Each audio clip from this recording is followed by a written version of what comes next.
Humanity fell that day. Amidst a sea of rotting corpses, a lone logistics soldier struggled to his feet. Blood-red rain soaked the earth. Beneath Ronin's boots lay the dying, broken face of the giant King 𝐓𝐿. The monster sneered. A pathetic grunt like you only won because of that damn legendary sword. You killed 3 of us, but your end is near. This world belongs to the giants now. Ronin knew he was right. Overwhelmed by fury, he swung, decapitating the house-sized head with one strike. Stumbling through the storm, hope flickered when he found another survivor. But that hope vanished instantly. A swarm of winged giants appeared, their massive silhouettes literally tearing through the violent storm clouds. The legendary Sun Eater descended. It was a clear omen. Humanity was finally, truly extinct. Sand collapsed, waiting for death. If 3 giants destroyed everything, how could they face an entire army? But Ronin didn't know fear. He roared, determined to fight them all, even if it cost his life. Witnessing his spirit, Sand felt a spark ignite. She lunged forward and grabbed the lowly soldier. She pressed a desperate kiss to his lips, forcing a glowing blue jewel deep into his throat. Go back and fix our mistakes, she whispered. Then a blinding white light erased the entire world. Space and time shattered. Ronin drifted until he woke up, lying on a bed of soft grass. A peaceful, windswept meadow greeted him. There was no blood, no giants, and no war. Regression, reincarnation, whatever it was, that blue jewel Sand gave him had actually worked. The commander said she failed 3 times before. This 4th attempt he was her final hope. Forced 10 years into the past, Ronin held the world's fate. This was his second chance. You are the key to stopping the apocalypse. Her final whisper still echoed in his mind. She had told him to train. Luckily, Ronin's hunger for power was now greater than ever. 𝐓𝐫𝐚𝐬𝐿 Academy was the goal. To survive, he needed the elite training of the world's best warriors. But Sand had one selfish request. She had smiled sadly as she spoke to him. If you see the past me, tell her to be a simple seamstress. Tell her to stay safe. Don't be a hero. He stood dazed, remembering her words as the world ended in blue light. I've tried so hard, but accomplished nothing.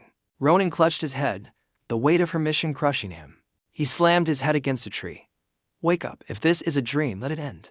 Even if I regressed, what can this weak body do? He looked toward the distant, busy village. A spark ignited. He grabbed a sturdy branch, his eyes blazing with a new, iron-willed resolve. He marched forward. If I've really returned to the past, I can finally see my sister again. Blending into the crowd, he fought back tears of joy. The thought of her made him smile. Suddenly, trouble appeared, for thugs were sadistically hanging a terrified child from a tree. They laughed like demons. These trashy bastards never change, always preying on the weak for fun. He turned to leave, then stopped. Something was strange. There were no ropes holding the kid. It was pure magic. A talent like that, rare on any battlefield, let alone this village. He remembered now. 10 years ago, these thugs ruled this town with iron and cruelty. Nearby, a frail boy named 𝐓𝐿 trembled, too paralyzed with fear to save his friend. 𝐓𝐿 was the one casting the magic, but his sheer terror made the spell dangerously unstable. At this rate, someone would die. The young victim began to sob, begging the bullies to stop. Please, I have no money, my mother's medicine is too expensive. The child wailed. The bully just smirked, mocking him. Who cares about your mother? Stop whining, you brat. Slap. The thug struck the boy. You want to be a good son, then earn more cash. The other thugs laughed, enjoying the cruelty. Then the leader turned his gaze toward 𝐓𝐿. Hey, lift him higher. 𝐓𝐿's hands shook as his mana began to spiral out of control. The blonde leader sneered. You look like a girl, and you rate just as pathetic and weak. He leaned in with a threatening glare. Remember, kid, you do what I say, or you're next. Shut up and pull him up before you ray hanging there too. 𝐓𝐿's eyes welled with tears at the cold command. He couldn't grasp how it came to this. Was learning magic a mistake? After all, he only wanted to prove he wasn't a useless degenerate. Inside, 𝐓𝐿 screamed, wanting to protest these heartless acts, but fear paralyzed his soul. His moral compass clashed with his terror. Finally, he bit his lip, resolving to speak for justice. But then, a plea barely left his throat when a branch whipped through the air. A sharp crack against his back startled him. It was Ronin. He tapped the branch on 𝐓𝐿's head, coolly telling him to stop before the kid got killed. The pain broke 𝐓𝐿's focus. His mana wavered, and his grip on the magic failed. He slipped from the tree. Thud, he hit the dirt hard. The bully leader's brow furrowed like two ugly caterpillars. He wasn't amused one bit. You think you can just stop when you feel like it? He roared. Asl waved his hands, desperately explaining. The thug stepped closer, ready to pummel him into pulp. Suddenly, Ronan jumped in. Ignore that piece of trash, Asl. Look him in the eye when you talk. Stop cowering. Ronan stood between the golden-haired thug and the dark-haired boy. Ronan wanted a civil conversation, ignoring the bully barking in the background. He looked at Asl with a sharp gaze. Where did you learn that blink magic? Asl whispered that he found it in a cheap grimoire from a stall. Ronan froze, learning high-tier spatial magic from a bargain bin book. This kid was a hidden gem, a true diamond. But he needed more data. Right now, facing high-ranking monsters would be suicide. Like an ant challenging a dragon. A rustle behind him broke his thought. Ronan glanced back. Clang, that sound. That was the ring of steel. The bully leader brandished a gleaming longsword, his face twisted in pure rage. He felt ignored and humiliated by Ronan. His eyes flared. He thought Ronan had just gotten lucky last time. You've grown arrogant, kid. I'll put you down. With a snarl, he lunged forward. The blade swung in a wide arc, aimed straight for a lethal finishing blow. Ronan watched the incoming steel, mildly surprised. Where did this degenerate find such a high-quality weapon? It didn't matter. The sword was top tier, but the wielder's combat stance was garbage. In this era, a little muscle made anyone king. To Ronan, this was child's play. He shifted his weight, his body moving with the grace of a veteran hunter. He dodged the strike effortlessly. The bully's eyes went wide. He couldn't understand how his target had simply vanished. 10 years in the past, Ronan's teenage body lacked raw power, but his mind, his memories were sharp as blades. One thing never changes, the combat intuition of a soldier from the bloodiest battlefields. The bully swung again, desperate. Just luck. The leader laughed nervously. He intended to break Ronan's arms, ensuring he'd never lift a sword again. True masters don't waste breath on trash. Ronan didn't argue. He just smirked, letting the fool believe in his luck. The arrogant thug sneered, demanding Ronan kneel. Beg for mercy, and I'll only take one of your arms, he barked. Ronan watched the boy play hero until he crossed the line. When you're dead, I'll take care of your sister. The golden-haired jerk laughed, making a vile comment about her. That was his final mistake. Ronan's aura shifted instantly. Without a word, Ronan swung his wooden branch. A sharp whoosh echoed, followed by a sudden spray of crimson blood. The bully froze. In a flash, Ronan had sliced his ear clean off as if using a masterwork dagger. The longsword clattered to the dirt. The leader clutched his head, screaming in agony as blood soaked his fingers. He wailed, tears streaming down his face. His lackeys stood frozen, paralyzed by the sheer brutality they'd just witnessed. Ronan stepped forward, his voice dripping with icy-cold fury. You really want to die that badly, you bastard. The monster within Ronan had awakened. His eyes glowed with a terrifying light, ready to devour anyone in his path. The wind rustled the leaves, carrying the sounds of the bully's pathetic sobbing. The atmosphere turned suffocatingly heavy. The lackeys trembled. Did he really just maim their leader with a piece of wood? The tip was dripping red. Hey, you losers, Ronan called out. Enjoying the show? They jumped back in terror, faces pale as ghost. Ronan kicked the fallen leader. Get this trash out of here. If I see you again, things get permanent. They scrambled to obey. And bring back every coin you stole, Ronan added. Plus interest for the emotional trauma. No one dared to resist. Even the arrogant leader was now silent, his mouth sealed by absolute, bone-chilling fear. Moments later, Ronan handed the pouch of coins to Asl. The boy gasped, This is way too much. Take it, Ronan replied bluntly. Don't sweat the revenge. They won't have the guts to crawl back here. Asl's eyes filled with tears of gratitude. Ronan just waved him off. Go home, kid. The real quest starts tomorrow. Suddenly, a trembling voice breaks the silence. Asl approaches, his face a mask of pure regret. Looking down in shame, he stammers, I am so sorry. He hates that he obeyed that beast. Even under threat, he regrets his cowardice. The redhead breaks down, sobbing from the lingering terror. Seeing his genuine remorse, the boy sighs. Stop being a crybaby, RL, forgiveness is granted. They were fellow victims under Han's tyranny. Two outcasts trapped in the same hellish dungeon of bullying. Asl remains silent, burdened by guilt. Ronan places a hand on his shoulder. Don't blame yourself. It wasn't your fault, but I'll accept the apology. A final bow before they part ways. Asl waves a timid goodbye, his expression still dark. Ronan watches him with a knowing smirk. Potential talent detected. Ronan nudges him. Don't forget, we still have business to discuss. Ronan turns to leave. For days. Same spot, Asl shouts. Wait. Why wait for days? I'm busy. Meet me when the moon rises in 4 days. His tone is cold and decisive. Suddenly, he flashes his blade in a mock threat. If you don't show, you know the consequences. Ronan bolts off, leaving her stunned. He stops before a house, clutching a bouquet of roses. With flowers in hand, the fierce warrior turns into a shy brother. I hope she likes these.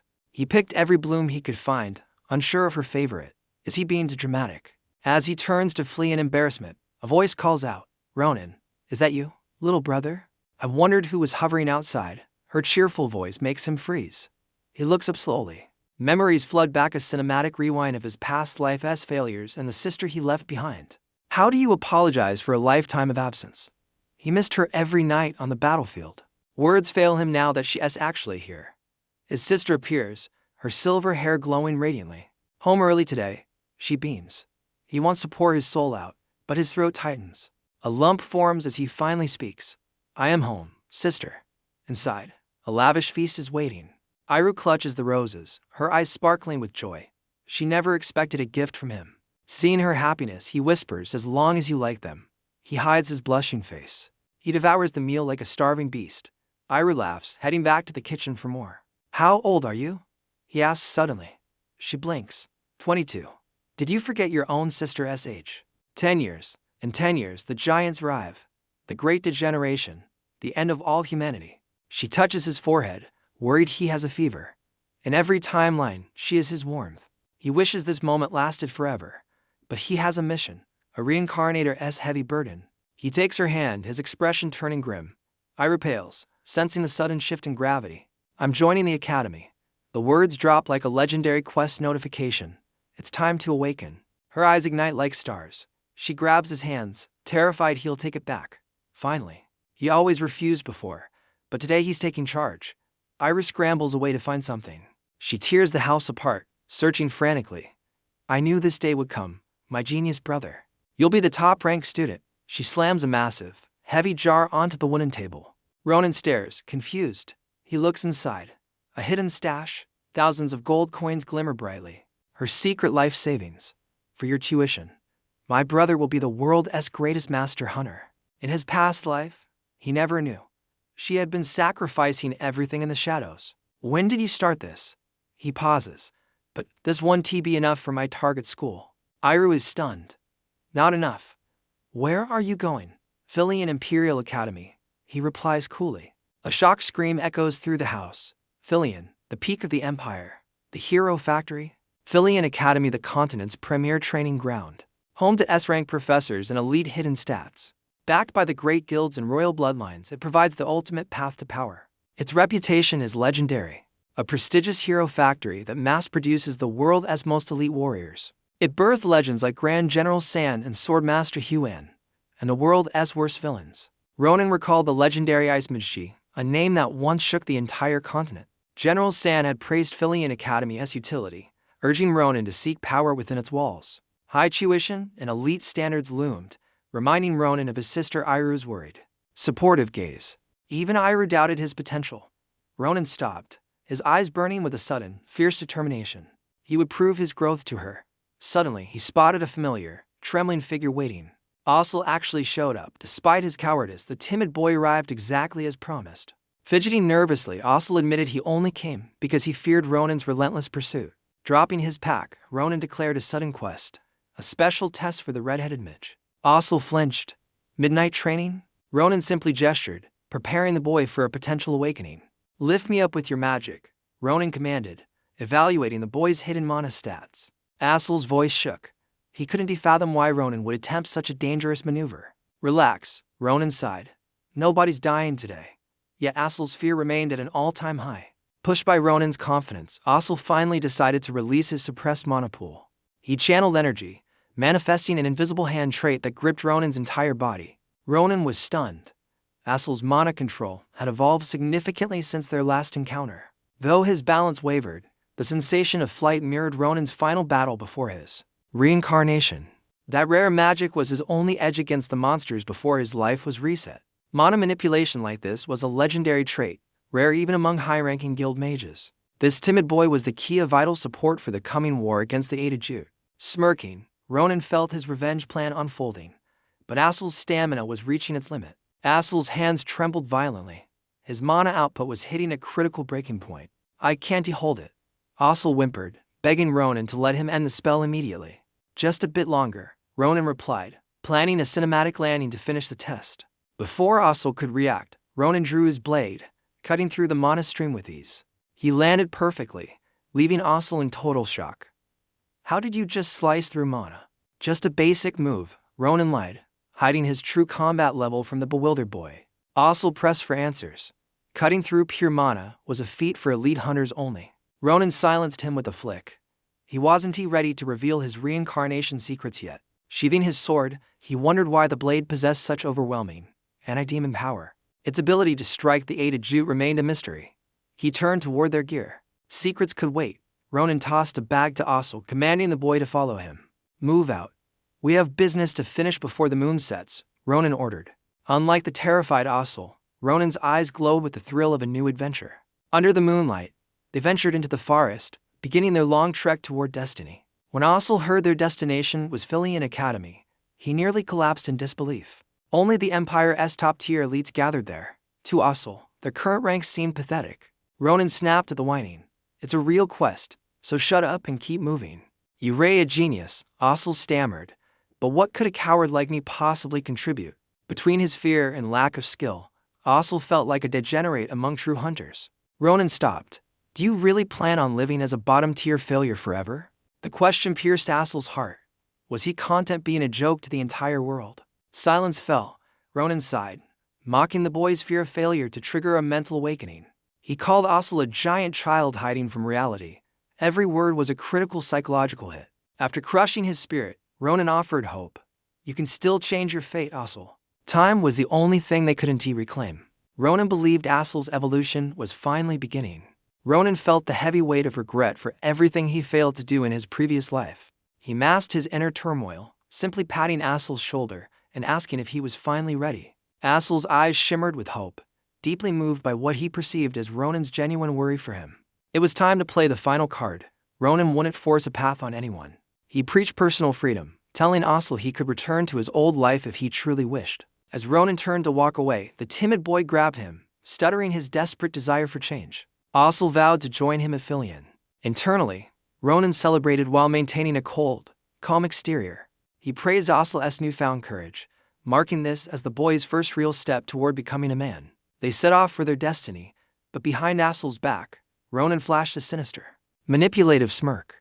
Playing with the kid's mind was too easy. Nearby, a flicker of firelight danced in the shadows. 𝐓𝐶𝐚�E's heart hammered against his ribs in terror as he asked Ronan to confirm their deadly target. Their prey was a moon goblin, a hideous, yellow-skinned creature with a bizarre, trendy hairstyle. This monster was the pack leader, guarding the fire with its strange, aggressive movements. Ronan beamed with excitement, while 𝐓𝐶𝐚𝐬𝐡 turned pale as a corpse. Suddenly, Ronan's gaze turned icy. The hunt was on. Moon goblins were forest-dwelling freaks, easily identified by their sickly yellow skin. These monsters were obsessed with gold and gems, frequently ambushing and robbing passing merchants. They stashed their stolen loot in a single hoard to host wild, decadent celebrations. Appropriately named moon goblins, they only threw their chaotic parties during the peak of a full moon.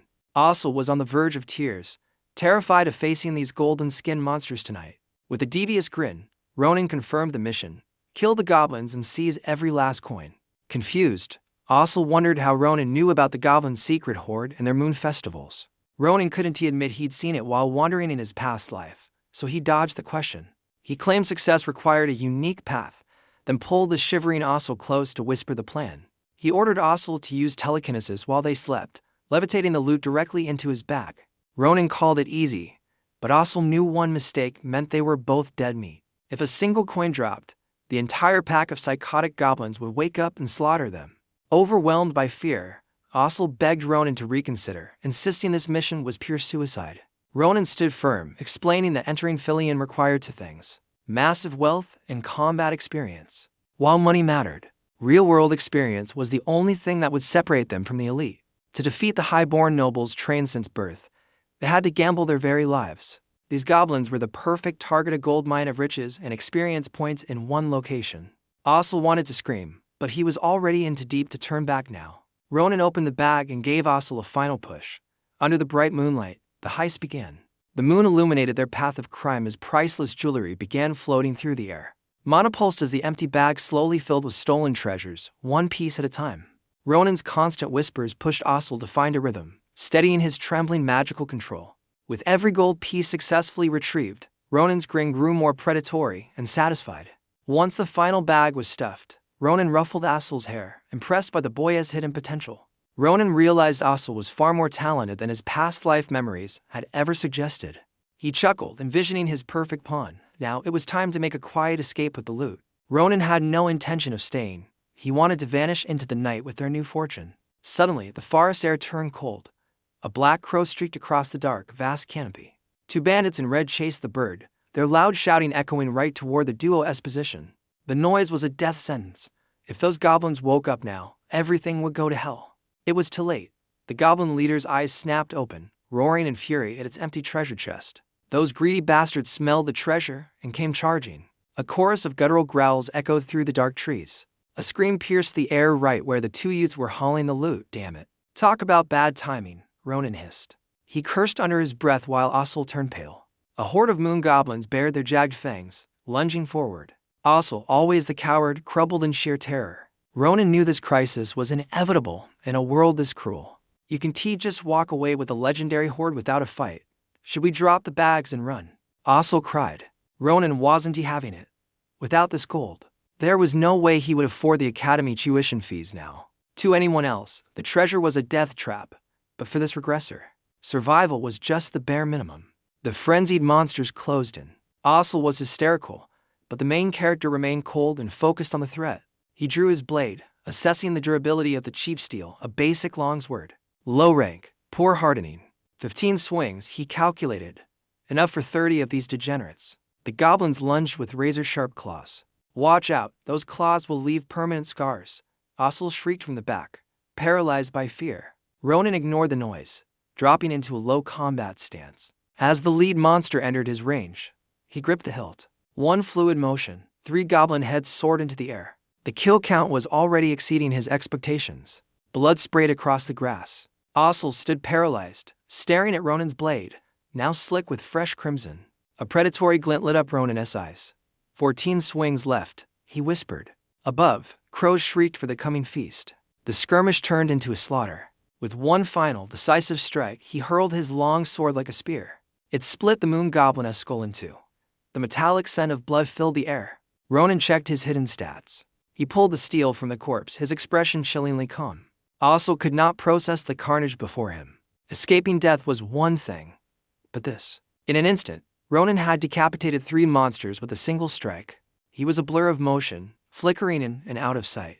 A high-speed zigzag that left the horde in pieces. Every slash was a masterclass in sword evolution. Wherever Ronan moved, a trail of fresh blood followed him. The moon goblins did not even have time to scream. Their heads rolled, expressions frozen in shock and agony. 𝐻𝐿𝐿 gulped. This level of skill was something a low-tier summoner would not see in an entire lifetime. Ronan walked through the carnage, counting the dropped items. Why the long face? He asked, turning back. Blood dripped from the blade resting on his shoulder. Under the pale moon, he looked like a legendary god of war. Let us head home, he said casually, but as they crossed the forest, his ribs screamed in sudden pain. Man, I am out of shape, he rubbed his aching shoulder. This felt less like a quest and more like labor. His muscles were screaming after just a few kills. Was it because this body was still mid-growth? He needed to grind his physical stats to match his battle experience. Hard training was no longer optional. Suddenly, 𝐻𝐿𝐿 froze. What was that scream? Ronan grumbled, annoyed by the interruption in the quiet night. Some idiot is lurking behind us, he muttered. In the shadows, an assassin drew a bow, aiming for 𝐻𝐿𝐿's back. The target was locked. The arrow tore through the wind, closing the distance in a fraction of a second. Just as it was inches away, 𝐻𝐿𝐿 turned. Before he could blink, Ronan's hand shot out, catching the projectile. 𝐻𝐿𝐿's brain finally caught up. A second later, and he would be a ghost. Ronan's eyes narrowed at the tree line. Was this from the cursed forest? Too many crazies were coming out of the woodwork on this night. 2 thugs stepped out, looking stunned. They had not expected their targets to be mere children. Children, I am nearly 30, pal. Ronan snapped, momentarily forgetting he had regressed 10 years into the past. Being called a brat touched a nerve. The 2 men scratched their heads, feigning an awkward, fake apology. Sorry, kids. We heard a rustle and thought you were monsters. Their lips moved, but their eyes were on gold. The shimmering treasure peeking from the bags changed their tune instantly. Oh boy, we almost killed a human.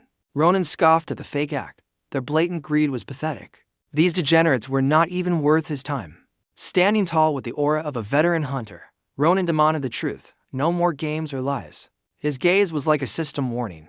Who are you? If they lied again, he would burn them where they stood. Whoa, slow down there, they laughed. But their hands were already reaching into their pockets for hidden weapons. They pulled out jagged daggers and lunged. Allow us to introduce ourselves. We are the 𝐊𝐿𝐴 brothers. With feline reflexes, he parries the wrist and counters with a bone-shattering blow. The degenerate spits blood. Ronan sneers, mocking his pathetic name. Is that it?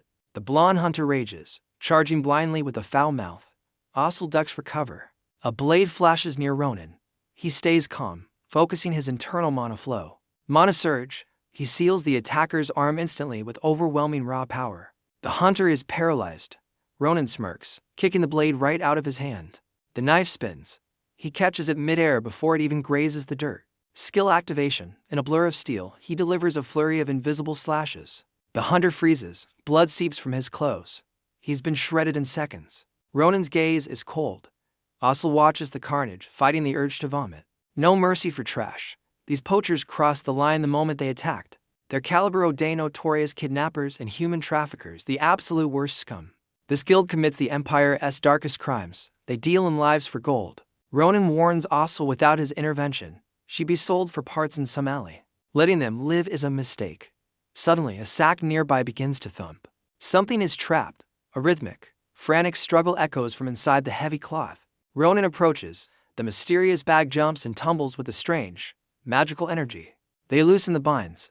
Two piercing blue eyes stare back from the darkness. A creature erupts, a majestic beast bathed in a soft, ethereal azure glow. Is this a glowing chicken? Ronan wonders. No, it's a rare, beautiful spirit bird. Its chirps are musical, not like a common bird. 𝐊𝐴 is instantly captivated. But look, a heavy iron shackle is bolted tightly to the creature's small leg. It's a 𝐊𝐴 mana suppressor. It cripples the beast and blocks its natural abilities. These are for legendary monsters. Is this bird actually a high-tier mythical creature? Connection established. The bird speaks.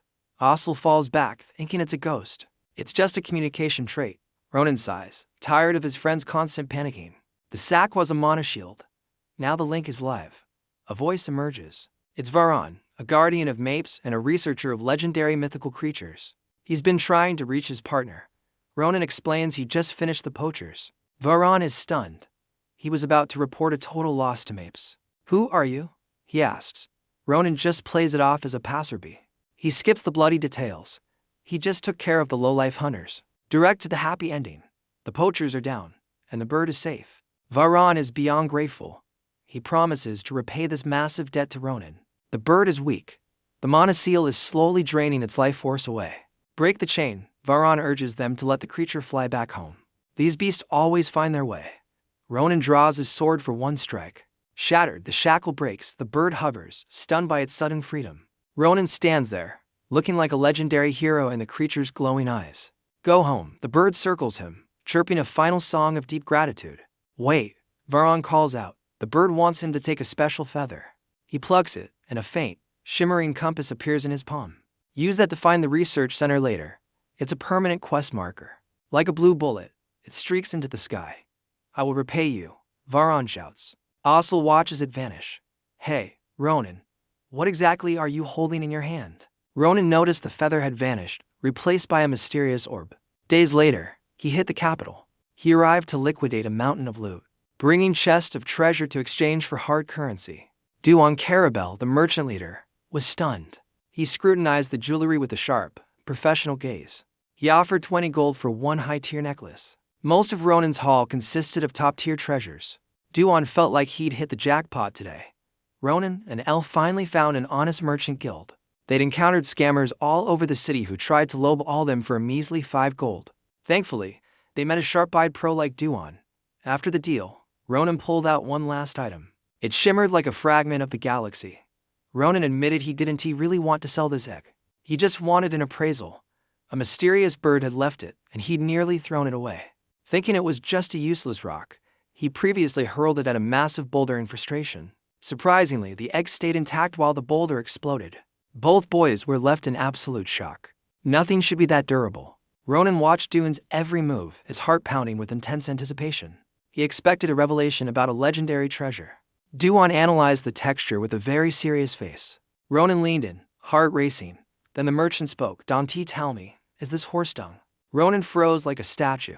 The old man laughed, admitting his appraisal rank wasn't high enough yet. He suggested seeking a top-tier specialist. A merchant like him couldn't guarantee accuracy on such mysteries. Ronan smiled, deciding to keep it a mystery for now. I wondered if it was fossilized poop. He asked if the guild sold books on 𝐓𝐫𝐚𝐬𝐴 Academy. They planned to join the entrance exam, but they knew nothing about the trial. The old man burst into a hearty, booming laugh. Coincidentally, Doon's daughter was also applying. He was sure she could help these two newcomers. Just then, a girl appeared. "What is it, Dad?" Doon introduced his only daughter, Marier. Ronan's heart skipped a beat at that name. Could it really be the person from his memories? Marier looked at them with skepticism. "These kids are the VIPs," she asked with a sharp tongue. Doon scolded her immediately, demanding respect. He apologized for her blunt merchant guild upbringing. Elle said it was fine, but Ronan was staring like he'd seen a ghost from the stars. He rushed over and asked if her middle name was Sen. She nodded, looking totally confused. Ronan broke into a cold sweat. She looked identical to his old comrade, but something was off. In his past life's memory, that person was definitely supposed to be a legendary man. He decided to be sure. He leaned in and whispered a dangerously blunt question about her anatomy. Marier froze in horror. Had she heard him right? Was this guy really asking about her part? Ronan waited for the answer with a serious face. Marier's mind flashed with images of red chilies. Ronan wondered if his old friend had a secret sibling he never knew about in the past. Asterisk smack. Asterisk a devastating slap sent stars dancing in Ronan's eyes. "Shut up, you total psychopath," she screamed. Ronan's face was distorted, but a strange sense of familiarity washed over his soul. That violent power, it was unmistakable. It felt exactly like the legendary Count Maran. Back when Ronan was a mere soldier at Manhwa, Maran was the logistics officer. Maran was an admirable hero with an open heart, but possessed a terrifying, explosive temper. Especially regarding certain male topics, Ronan had been slapped just like this in his past life. He'd always wondered why, but Maran died before they could ever meet again to talk. He thought he'd never solve the mystery of Maran's behavior, but here he finally had the answer. It was a miracle. Ronan clutched his stinging cheek and broke into a triumphant, knowing grin. He discovered a secret that could shake the world. He whispered the truth to himself. The legendary Count Maran, that incredible man, was actually a woman all along. Marier saw him smiling, and it only fueled her rage. "What is so funny, you creep? You want another slap? Because I'll happily give you one." She was ready to explode. She lunges with a clenched fist, but he counters with a brutal overhead strike. "I let the first one slide. Cross me again, and you're finished," he warns. Gritting her teeth through the pain, she drives a savage knee into his chin. It's a total brawl. They're tearing at each other like rabid, low-ranked degenerates. The shopkeeper and 𝐓𝐿𝐴 watch in horror as the meeting turns into a riot. They scramble to separate the two as they grapple wildly on the floor. Moments later, 𝐓𝐿𝐴 is baffled. Didn't they just try to kill each other? Now they're acting like lifelong partners, casually swapping gear and hidden tactics. Ronan presents his arsenal, treating Marier like a veteran master blacksmith. 𝐓𝐿𝐴 realizes it's not a truce, their chaotic vibes actually match perfectly. Marier examines the loot. Not bad. Especially this S-tier black iron blade. Black iron is top-tier gear. Every elite knight is hunting for this. She sheathes it. No matter how wild you fight, this won't ever snap. Ronan smirks. In his past life, this was his legendary weapon of choice. She checks Amana's staff next. High quality, but useless for a brute. Marier turns to 𝐓𝐿𝐴. "Wait, are you actually a high-level mage?" 𝐓𝐿𝐴 blushes, looking away. "Yes, I specialize in magic," she whispers. "Remote manipulation, that's insane. You raise scholarship to your talent, girl." Marier refocuses. "Ronan, what is your plan for the 𝐓𝐫𝐚 practical exam? You need to show the professors a technique that leaves them speechless. Theory is secondary. If you don't prove your combat value, you ray out." Ronan sighs. Too many rules. Isn't he being a master swordsman enough? He asks about the competition. What do the other candidates usually show? Nobles show family secrets. Everyone else displays their unique mana techniques. Ronan freezes. Mana? Since when can teenage swordsmen control mana? Marier stares at him. Are you serious? Future 𝐓𝐫𝐚 students are mana masters. Combat mana is the baseline requirement. Everyone in your tier uses it. She gasps, pointing a finger. Don't tell me. You can even sense it. His blank expression hits her like lightning. He really is a total degenerate. Isn't he sensing mana and using aura the same thing? He asks, confused. Mare facebombs. How do you expect to enter the academy without the basics? Ronan grumbles, they ray basically the same thing. Don't be so dramatic. Enough. Mare grabs the swords and drags the group outside to the field. I am borrowing these. If I break them, I'll pay you back triple. Ronan follows, intrigued. Mare's gaze turns sharp and dead serious. Mana is the source of all power. It is everywhere, just like the air. But not everyone can breathe it. You have to awaken your inner senses. It takes grueling training or pure genius to manipulate the energy within. Most people bleed for a year just to feel their first spark. 𝐓𝐫𝐚 and 𝐿 have already mastered their own unique mana signatures by now. This is the absolute baseline, Ronan. You ray lagging behind the curve.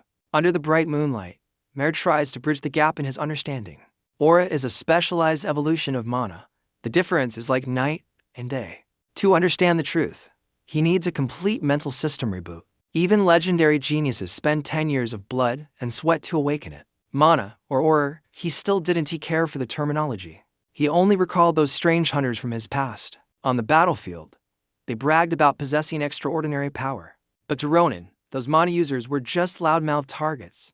They weren't invincible. A clean decapitation ended any legend, regardless of their rank. He shook off those bloody memories. Back on the training grounds, Mare interrupted his thoughts. Explanations later, she said, it's time to start your awakening. She knew this kid was a practical learner. Without a word, Mare kicked off, her body blurring into high-speed motion. A gale-force wind swept the area as she closed the gap. Ronan's eyes narrowed, reacting instinctively to the lethal threat. He raised his blade just in time to parry. Sparks flew as steel clashed, the impact vibrating through his entire frame. Mare's strength was insane. Ronan realized he was facing a future legendary commander, her talent already reaching elite tiers. With a violent shove, Ronan deflected her assault. Even now, before she joined the military, her power was absolutely monstrous. Her dual-wielding style was terrifying for her age. Ronan marveled at her raw stats, wondering if a hidden trait was active. He had to be careful. Was this a specific mana-breathing technique? He needed to analyze her pattern and counter it perfectly. Across from him, Mare hesitated. Her plan to end this in one strike and crush his spirit had completely failed. She wanted him to fail the exam to save him from humiliation. Instead, she was the one being pushed back. His strength was overwhelming. Those weren't the eyes of a beginner. They were the cold, calculating eyes of a killer. Their blades locked. Ronan's voice whispered in her ear, chilling her to the bone. He wasn't just defending. He was hunting. He suddenly parried both swords, throwing her off balance. Under the pale moonlight, the atmosphere shifted into something far darker. Ronan's eyes glowed a demonic crimson. An overwhelming killing intent filled the air, paralyzing Mare's mind with primal, instinctive fear. Don't block, just run, her instinct screamed. His sword descended like a guillotine, carrying the weight of 1,000 battles. Mare leaped back desperately, her heart racing. She stabbed her blade into the dirt to stop herself from sliding away. She had barely escaped certain death. You ray a total monster, she panted, looking at him with newfound, terrifying respect. The bloodlust vanished instantly. Ronan's expression turned calm again. You ray not so bad yourself, he remarked, sheathing his sword. As a master swordsman, he recognized her potential. Her technique was elite, but her center of gravity was still flawed. Fix your stance, and you'll be unstoppable, he advised. Without looking back, he walked away, leaving her stunned and confused. Hey, the match isn't over yet, she yelled. Don't tell me you actually think you've won already, you arrogant jerk.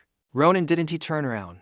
He just reminded her to keep her promise. As he spoke, a strange sound filled the air. Mare's dual blades suddenly shattered into dust. She watched in horror, realizing Ronan had destroyed them during their brief exchange. He didn't explain his secret technique. Just make sure those study guides are worth it, he called out, fading away. Before she could process the shock, young 𝐓𝐿 tapped her shoulder. He had been cheering from the sidelines the whole time. 𝐓𝐿 understood Ronan's terrifying growth better than anyone. He offered a quick word of comfort before scurrying after his master. Mare stood alone under the moon. Who are these guys? She wondered. Their presence felt like a storm approaching the capital. The next morning, Ronan and 𝐓𝐿 arrived for their payment. Instead of gold, Mare presented them with a mountain of books. These were the exclusive study materials for the 𝐓𝐫𝐚𝐸 Academy entrance exam. Everything they needed to pass the theory portion. Ronan remained stone-faced, showing no gratitude. Mare felt her annoyance flare up. She had worked hard to compile those records. Only 1 month remained until the big day. Ronan eyed her suspiciously, searching for a hidden quest or an ulterior motive. He leveled his black iron sword at her face. "What's the catch?" he demanded. Mare just scoffed. "I just felt like it." Her carefree attitude reminded him of his past life. Since she offered them for free, Ronan decided to accept the items. Nearby, the merchant guild prepared to depart. Mare wanted to offer personal training, but their time had finally run out. She nudged Ronan's shoulder as a goodbye. "Study hard," she laughed. "If you fail the exam, don't you dare call me." It was a familiar, nostalgic feeling. Ronan smiled back. "You better stay focused too," he replied, watching the carriage leave. Mare waved from the window as they headed toward the capital. "See you both at the academy exam," she shouted. 𝐓𝐫𝐚𝐸𝐡 was already smitten with their wealthy benefactor. He clutched the books, determined to pass for the sake of their future. Ronan looked at his trembling hands. His current physical stats were pathetic. He needed to grind harder than ever before. "No more luck," he muttered. To survive the coming crisis, he had to reclaim his former glory through sheer power. A new resolve burned within him. Back at home, the small details of his life began to shift into a new reality. Peace was over. Every meal with his sister became fuel for his grueling training. The real path to vengeance started now. Ronan devoured his meal like a degenerate beast, fueling his core to hunt monsters in the dark. He cleared the outskirts, grinding hidden stats until no low-tier mobs remained to challenge his awakening potential. Between hunts, Ronan tackled the logistics theory exam, a quest harder than any dungeon boss he had faced. He burned the midnight oil, his shadow stretching under the lamp until dawn broke over his training. 1 month later, they reached the capital, Vinland, home to the Empire's peak-ranking academy. 𝐓𝐫𝐚𝐸𝐻. 𝐓𝐶 stared wide-eyed, a country bumpkin overwhelmed by the cinematic grandeur of the sprawling imperial architecture. "Is this really 𝐓𝐫𝐴𝐻?" 𝐓𝐶 gasped, looking like a low-level player entering a legendary tier city. He stood frozen in awe until Ronan's cold voice cut through. "Move it. You're blocking the path." 𝐓𝐶's joy evaporated. He turned to apologize but stopped, sensing an aura shift from his formidable friend. In just a month, Ronan's physique had evolved. His gaze was sharp, radiating the presence of a high-ranker. "Another starstruck witness," Ronan muttered, delivering a disciplinary chop to 𝐓𝐶's head instead of a greeting. "Keep up," Ronan commanded, his mind focused on finding the holy sword 𝐷𝐿𝐴𝐻. A key future variable. 𝐷𝐿𝐴𝐻, the Grand Gearer, was a sword genius and the Empire's top-tier talent Ronan needed to scout. Suspecting they were the same age, Ronan scanned the examinees, seeking that unmistakable heavenly aura in the crowd. 𝐓𝐶 broke his focus, asking about the dream bird's feather, the unique quest item leading to its mysterious owner. Ronan pulled out the glowing azure plume, remembering the tip about the King's Cross mythic creature center. Suddenly, the feather stood upright, vibrating violently as if reacting to a high-density mana source nearby. Their eyes followed the feather's guidance, pointing straight toward the apex of the most luxurious tower in sight. Inside the penthouse, a weary professor sighed. Is academic research always this soul-crushing? "I need a break." On his shoulder, a blue bird chirped encouragement as a gold-furred hand reached up to pet its neck. The man, a gentle lionkin behind spectacles, whispered to his pet while clutching a mountain of paperwork. "We must endure, Mapes," he murmured, "to repay the hunters who saved you." This was Professor Varan. As Varan approached the window for air, a terrifying figure suddenly loomed outside the glass. Ronan's face appeared. "I was going to knock, but the window was already open," Ronan remarked with a chilling, calm voice. Ronan recognized the blue bird immediately. "So, the legendary owner of this creature is actually a demi-human?" Terror erupted as both the professor and the bird screamed, their voices echoing through the prestigious academy. Professor Varan and Mapes recoiled in shock. How did these intruders reach the tower's peak without wings? Ronan stepped inside, nonchalantly cleaning his ear. "Keep it down. Your screaming is doing more damage than monsters." Varan clutched the bird, suspecting these were trackers after his rare companion, his beastkin instincts on alert. But seeing the azure feather in Ronan's hand, his fear turned to awe. "The saviors of my Mapes." In the sun-drenched office, Varan bowed repeatedly, apologizing for his undignified reaction to their sudden, dramatic entrance. "Stop with the formalities," Ronan grumbled. "If you want someone to blame, look at this climbing enthusiast here." 𝐓𝐶 stuttered in protest. Ronan had been too lazy for stairs and forced him to use telekinetic flight. Ronan silenced Assel's rambling with a firm grip before pivoting the conversation toward the professor's rare lineage. He hadn't expected a rare demigod sphinx to be a professor at an institution as prestigious as 𝐓𝐫𝐚𝐬𝐡. Varan was equally stunned. His heroes weren't just hunters, but new examinees applying for the Academy's elite program. He sighed. Had I known, a recommendation letter would be yours. But the registration has already closed. Ronan ignored the lost opportunity, reaching into his pocket for the true reason he sought this mythic expert. He pulled out a calcified, sun-dried object. Your bird dropped this item. Is it what I think it is? Varan's eyes widened at the shell's texture. A dream bird egg. Did Mapes really manifest a dropped item? It didn't just appear, Ronan noted. The professor's face grew grave, his brows knitting in serious contemplation. These aren't ordinary birds, Varan explained. Their eggs are unpredictable catalysts that react to environmental mana signatures. Ronan felt lost. It's an egg. It should hatch a bird, not a dragon or some boss monster. Regular laws don't apply here, Varan countered. The egg absorbs unique mana, evolving its trait based on surroundings. If placed in lava, it hatches a fire type. In darkness, something far more sinister might awaken from within. A fire phoenix born in a monster's nest mirrors its host's form, yet sometimes it hatches. With no bird-like traits at all, placing the egg down, Varan noted he could usually predict the dream bird's form by analyzing its mana, but this specific egg's aura was chaotic. Ronan's egg held a mixed mana trait like a fused alloy, impossible to read for now. Just an egg, yet it sounds like a final boss, Ronan muttered, eyeing the innocent-looking bird.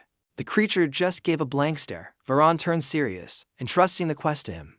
A dream bird only lays one egg per lifetime, Ronan accepted, sensing a hidden stat boost.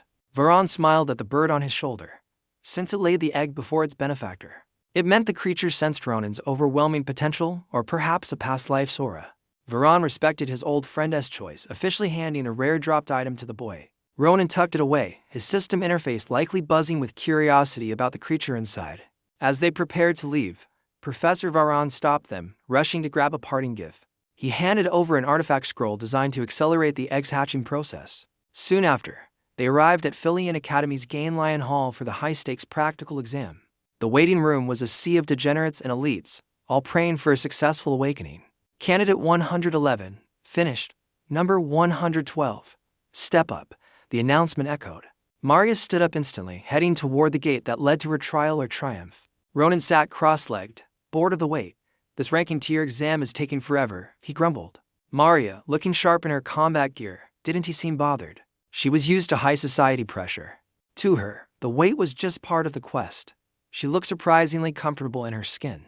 𝐓𝐫𝐚𝐬𝐡 was the elite training ground for future nobles, her family's future guild clients. She sighed, wondering how their teammate Asel was faring at the separate magic hall. Suddenly, Candidate 112 stumbled out, looking like they'd just faced a boss monster. I am cooked, the candidate muttered.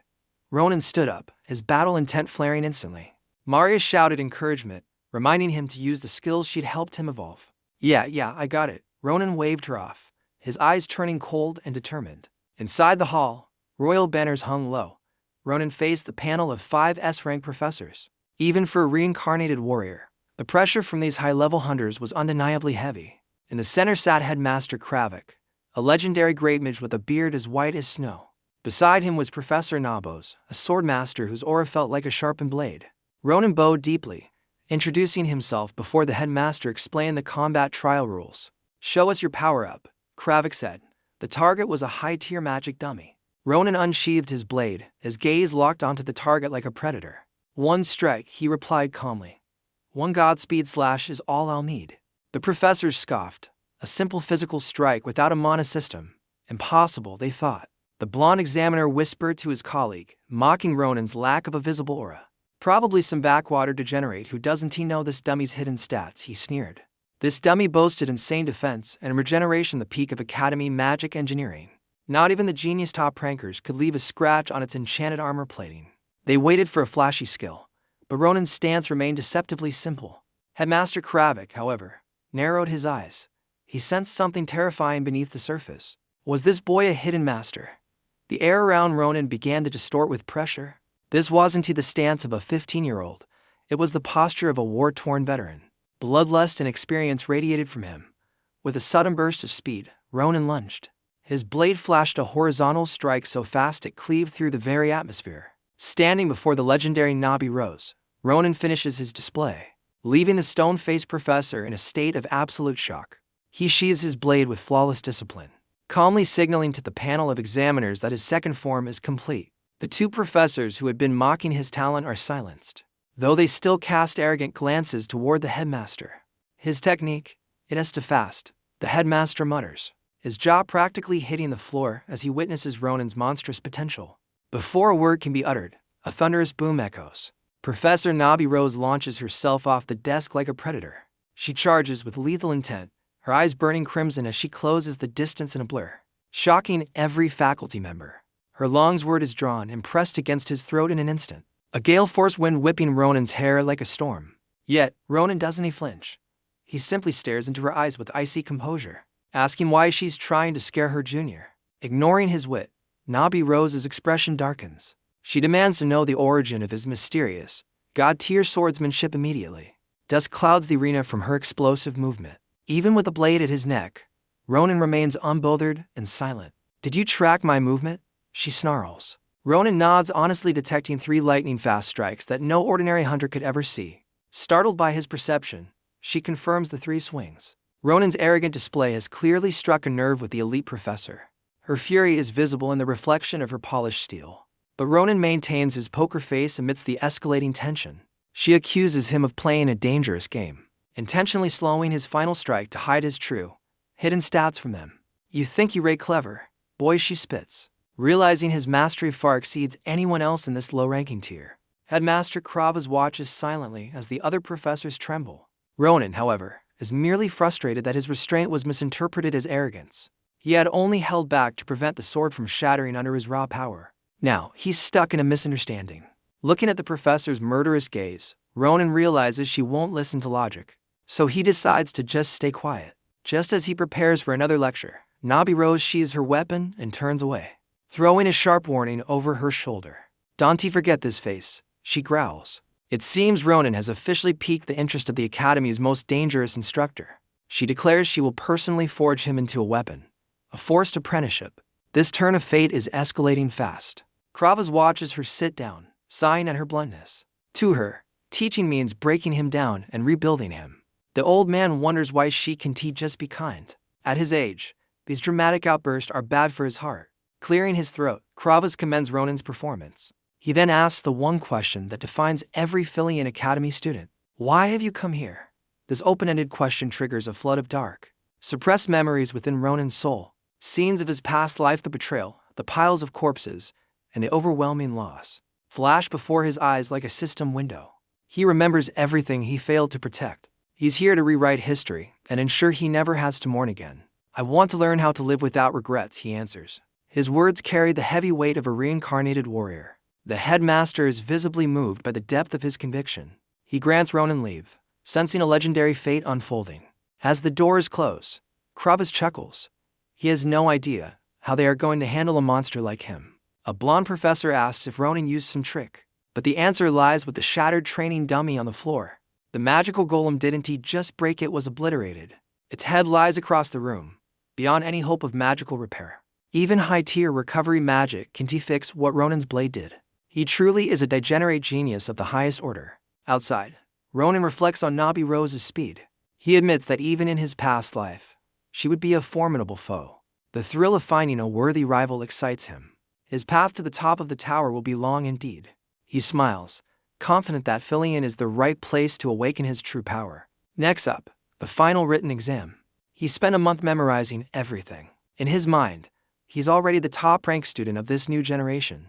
But destiny is a cruel mistress. The written test isn't a dungeon battle, it's a struggle against his own fading intellect. Ronin sits in despair, his head in his hands. It turns out his combat stats are high, but his IQ is lacking. "I am cooked," he groans. He barely finished half the questions, despite the detailed notes Maze had prepared for him. As it turns out, he left the top-tier study materials in his bag, completely forgetting to open them before the test. Just as expected, this degenerate IQ is 0. Rose sits there like a total loser. He looks like he has lost his soul. "I am cooked," he groans, truly pathetic to watch. Ronin failed the task miserably. He didn't even finish half, despite the clear warnings. While packing, Ronan realized he forgot the high-tier study documents. Typical. Mayor glared at the degenerate before him, teeth grinding. He couldn't believe such a clueless idiot actually existed. 𝐓𝐫𝐚𝐬𝐡 was drowning in self-blame for not helping, while Ronan sat there like a statue, totally petrified. He looked like he'd accept death once the results dropped. Mayor finally grabbed him, forcing him up. Stop frowning. The practical exam is what matters most. With your insane skills, why even worry, man? Suddenly, a blue magic circle erupted at the tower's base, catching every examiner's eye. The ranking list appeared. The massive scroll loomed like a titan, challenging anyone with bad eyesight. Even Mayor and 𝐓𝐿 were shocked. They rushed to the magic department board. 𝐓𝐿 scored rank 12 in practical and rank 1 in theory. Next, the martial arts board. Mayor 𝐓𝐫𝐚𝐬𝐡 hit rank 9 in both practical and theory. Double success. Realizing they both passed, they shared a massive, emotional hug. We did it, Mayor. We're officially in. Mayor pointed at the board, praising 𝐓𝐿. Rank 1 in theory. You're a total monster, buddy. Even with a tie for first, that score was legendary. After celebrating, they finally remembered their friend, Ronan. Mayor turned to check his rank, but saw a literal zombie. Ronan stood there, soulless and completely depressed. I knew it. My name isn't there. How could someone like me enter the academy? His friends rushed over. Mayor forced Ronan's eyes open, yelling at him to look closer. There was no way he didn't pass. As Ronan muttered about being trash, a massive fireball suddenly streaked down from the sky and exploded. Mayor jumped back. Only the blonde girl realized this wasn't an attack. It was a celebratory firework for the valedictorian. A majestic flaming phoenix spread its wings across the sky. It was a breathtaking, cinematic display of power. The phoenix took a deep breath and launched a solar flare directly at Ronan, who stood frozen in place. An orange system window materialized. Martial arts valedictorian, Ronan. Rank 1 practical. Rank 5712 theory. The trio stood frozen, reading the notification repeatedly. The shock was absolute. Then, they tackled Ronan in celebration. They squeezed him tight, screaming in joy, valedictorian, our friend is the top-ranked hunter. You absolute legend. Ronan felt a mix of relief and dread. Aiden was the first step, but his soul felt heavy. By taking the top spot, he displaced that person. He knew his peaceful days were officially over. Suddenly, a cold youth radiating pure killing intent approached. So, you're the one who took first in practical. Ronan didn't even need to turn around. He recognized that voice instantly. This was going to be a headache. A handsome boy in a blue cloak stepped forward with a frigid expression. It was the Empire's rising star. This was Stefan, the future sword saint. His presence immediately drew the entire crowd's attention like a magnet. Whispers erupted everywhere. Even Mayor sensed the hostility. This guy clearly wasn't here to play nice. 𝐓𝐿 and Ronan felt the suffocating atmosphere. Stefan's aura was just as sharp and oppressive as Ronan remembered. Stefan couldn't stand anyone being better at swords. Ronan tried to act clueless to avoid a preschool brawl. Ranking. I don't know anything about that, Ronan lied. But Stefan's glare pierced him like a caught thief. If he was going to act, he had to commit. Ronan played the innocent card. Show me some proof. Stefan's hand gripped his hilt. You want proof? I'll give it to you right now. He drew his blade. He lunged with a blinding strike. Ronan instinctively drew his sword to block, his forearm tensing against the impact. Stefan's sudden, explosive power was overwhelming. Even bystanders could see Ronan was being pushed to his limit. Is that enough proof a fraud couldn't block that? The crowd cheered, thinking a legendary duel had begun. Stefan ignored the noise, focusing entirely on forcing Ronan to reveal his hidden, top-tier sword skills. Ronan snapped. You psycho, he stopped holding back and charged, his blade clashing violently against Stefan's. They pushed off, creating distance. Ronan's eyes turned cold and serious. Fine. You want to see it? With a single, fluid motion, Ronan unleashed a triple slash technique that tore through the air, towards Stefan. Stefan didn't flinch. With one masterful movement, he parried all three strikes simultaneously. His talent was terrifying. Ronan didn't follow up. He just stared at Stefan with a bored expression. Is that proof enough for you? Stefan's sword hand was trembling. He had to admit, Ronan's technique was flawless enough to earn that top rank. But it wasn't enough to make him stop. Pivoting on his heel, Stefan closed the gap again, eyes blazing. He blocked Ronan's path. Ronan just wanted this to end. He was about to give some stern advice. Stefan unleashed his inner beast, clashing steel against Ronan with overwhelming, savage power. Forced into a desperate defense, Ronin barely withstood the blinding flashes of their colliding blades. The Sword Saint's strikes grew more lethal. Ronin had dreaded this encounter from the start. 𝐿𝐴𝐿 battle lust surged, summoning his legendary aura, the devastating whirlwind known as Sword Storm. Facing that unstoppable technique, Ronin realized conventional combat was a quick death sentence. His solution? A tactical retreat, or rather, running for his life without looking back. "What are you doing?" 𝐿𝐴𝐿 roared, as Ronin grabbed 𝐿𝐴𝐿 to use as a shield. Poor 𝐿𝐴𝐿 panicked, screaming as he was thrust into the path of the charging Sword Saint. "Coward, using a lady as a shield." 𝐿𝐴𝐿 embarked, his chivalry clouding his tactical judgment. 𝐿𝐴𝐿 tried to protest his gender, while Ronin's devious smirk signaled a dirty hidden move. Seizing the opening, Ronin landed a brutal sucker punch right on 𝐿𝐴𝐿's unguarded face. Exploiting the air's sense of honor worked, leaving a massive bruise on the genius swordsman. While 𝐿𝐴𝐿 recoiled in pain, Ronin yelled for his friends to make a fast break. Tucking his friends under his arms, Ronin vanished, leaving a fuming, confused 𝐿𝐴𝐿 behind. Guards arrived with the bald captain, demanding to know who dared cause such a ruckus. Seeing the prestigious heir wounded, the captain's tone shifted to immediate, frantic concern. 𝐿𝐴𝐿 brushed them off, hiding his face. He wanted to enter the academy as a commoner. He sought no special treatment, refusing to lean on his Duke family's legendary name. After dismissing the guards, 𝐿𝐴𝐿 inspected his weapon and felt a sudden, chilling shock. His high-grade new steel blade was cracked. Ronin's raw power exceeded all his expectations. A dark, intrigued smile played on his lips. "Ronin, I won't forget your name." The next day, Ronin navigated the capital's outskirts using a map like a seasoned hunter. 𝐿𝐴𝐿 wiped his sweat, still terrified of the repercussions from yesterday's chaotic brawl. They had struck the heir of House 𝐻𝐿𝐴, a family second only to royalty. Ronin had broken his nose, yet he seemed completely unbothered by potential family revenge. He knew 𝐿𝐴𝐿, a battle degenerate obsessed with principles, honor, and extreme sword mastery. 𝐿𝐴𝐿 was the perfect hero type, a noble who would never stoop to petty vengeance. Ronin bet that the heir reported it as a fair duel, or they'd be jailed. With his worries eased, they finally reached the Manhwa Professor 𝐉𝐴𝐿 promised. The photo spring sparkled before them, a crystal-clear oasis radiating pure, mystical energy. Mana pooled here, a natural phenomenon that turned ordinary landscapes into sacred grounds. These veins acted as catalysts, infusing the environment with concentrated magical properties. Ordinary stones became high-tier mana crystals, and weeds evolved into miraculous divine herbs. Ronin gazed at his reflection, noting that such a location was worth a kingdom's fortune.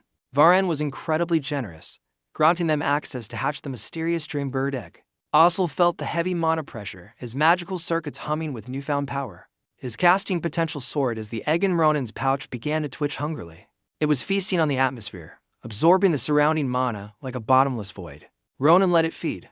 He didn't care for the technicalities of mana consumption right now. He only wished Mary hadn't missed this. Suddenly, 𝐿𝐴𝐿's instincts flared with alarm. 𝐿𝐴𝐿's eyes widened. He whispered to Ronin about a chilling, unnatural silence in the air. Mana veins usually crawl with beasts, yet the forest had gone deathly quiet. Ronin listened to the wind, catching a metallic scent that turned his blood cold. He cursed his own carelessness, realizing they had walked straight into a new nightmare. In the deep shadows, he saw the local wildlife, slaughtered with brutal, demonic efficiency. The metallic stench of blood hung heavy in the air. Ronin knew death was stalking him. 𝐿𝐴𝐿 was clueless, but Ronin remained stone cold. "We've got company," he noted calmly. A predatory grin spread across his face. Uninvited guests have crawled out of the brush. Steel flashed from the shadows as the sun hit. Masked hunters emerged with bows drawn tight. 5 purple mono arrows tore through the wind. Lethal projectiles screamed toward Ronin's heart. Activating combat mode, Ronin's blade became a blur. One strike shattered every incoming arrow. Splinters fell like rain at his feet. Ronin recognized this craftsmanship from his past life. Memories of the logistics camp flooded back when he served as a captain in another time. A red-haired comrade had once bragged about these, or killers, he called these explosive tip bolts. Back then, Ronin had scolded the fool for using illegal gear. The soldier insisted they were legendary weapons, used exclusively by the Hounds of 𝐿𝐴𝐿. 𝐿𝐴𝐿, an organization that ranked its members like common dogs. Kicking the debris aside, Ronin stepped into the trees. He barked at 𝐿𝐴𝐿 to find cover. "Hide well and stay down," he warned. "Don't turn into a pink cushion before I return." Ronin vanished in a cloud of dust, moving like lightning. The masked assassins froze in pure disbelief. No one should have blocked mana shots so easily. Perched on a branch, Ronin's eyes glowed with killing intent. The leader, Scarface, realized the threat was real, scatter, surround the target now, he roared. These weren't low-tier degenerates, they were trained killers. Ronan knew he couldn't hunt them all if they split. Wait, can't you recognize your own kind? Ronan's sudden shout echoed through the canopy. Confused, the hunter skidded to a halt. Ronan's smirk deepened, the bait was taken. I am the youngest hound from the Dammer's branch, he lied. Name 𝐓𝐫𝐚𝐬𝐡. They gathered around, skeptical of the boy's claim. A child being a hound seemed impossible. Don't you believe me? Ask your branch wolf, he taunted. His arrogant gaze was a challenge they couldn't ignore. Unless you hounds have lost your sense of smell. Scarface snapped, lunging to grab Ronan's collar. A cold dagger pressed hard against his throat. One more word and I'll open your neck, he hissed. Ronan just laughed in his face. Classic dialogue for a disposable extra, Ronan mocked. A second assassin interjected, sensing something off. Wait, he knows the internal ranking system. From wolf to hound, the secrets were absolute. Could this brat really be an ally? Suddenly, the forest groaned as a massive figure emerged. The true wolf of the pack had arrived. A man built like a fortress, covered in battle scars. Scarface scrambled to report, leaving Ronan unguarded. The lackeys trembled, their focus shifting to their leader. Ronan's grin turned razor sharp. The wolf, loomed over the boy like a predator. From Dammers, explain yourself. Why is a Dammers pup prowling in my territory? Growled. Ronan's eyes turned cold as the grave. To be honest, I just made that name up. Before them could react, a silver flash severed the air. In a heartbeat, the hounds were reduced to corpses. Them watched in horror as his men fell. Even after getting scolded, a wolfish grin spreads. His targets are all right here. He interrogates the hunter. So, you're a lackey from the Damus Guild, right? Why is a Damus grunt trespassing in my territory? The guy just grumbles. Ronan drops the act with a smirk. Who said I was a hut? You've been played. Before they can move, Ronan slaughters the lackeys. They race sent to the afterlife instantly. Total annihilation. The squad leader, 𝐓𝐫𝐚𝐬𝐡, clutches his dagger in pure shock. Ronan flickers behind him like a ghost. Just a hunter's disguise. Kid, don't be so tense. A blade flashes. A deep, fatal wound opens on 𝐓𝐫𝐚𝐬𝐻's throat before he can blink. In a heartbeat, his head falls. The leader is dead before he can even scream. No last words. Only the scar-faced hunter remains, the one who wanted Ronan dead. Ronan whispers like a reaper. There's nowhere to run now. Ready to pay up. A sudden scream. Scarface watches his own fingers drop into the blood-stained dirt. Blood sprays everywhere. He collapses in agony, clutching the mangled remains of his hand. Shut it, Ronan snaps, tossing a scroll. Use your other hand and start writing. He demands the guild's hidden locations. Ronan's sword hums with a terrifying dark aura. Like a god of death, he mutters, give me one reason to let you live. The hunter whimpers that he has nothing to write with. How pathetic. Ronan scoffs. I gave you 5 pens on the floor. Now, draw the map, trash. Ronan takes the blood-stained scroll. Look at that. You've actually got some artistic talent. Scarface thanks him through the pain, desperately clinging to the hope of survival. Ronan pockets the map and stands. The air around them turns freezing cold. One vertical flash. The 𝐓𝐫𝐚𝐬𝐡 is split in two, falling into the gore. Ronan's gaze is heartless. Of course I wasn't going to let you live, scum. After clearing the guild, he finds 𝐓𝐿. The kid looks like he has seen hell. 𝐓𝐿 is retching under a tree. Even prepared.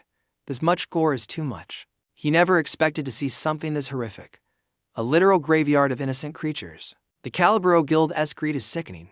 They slaughtered all these animals just for profit. Piles of corpses and thick blood everywhere.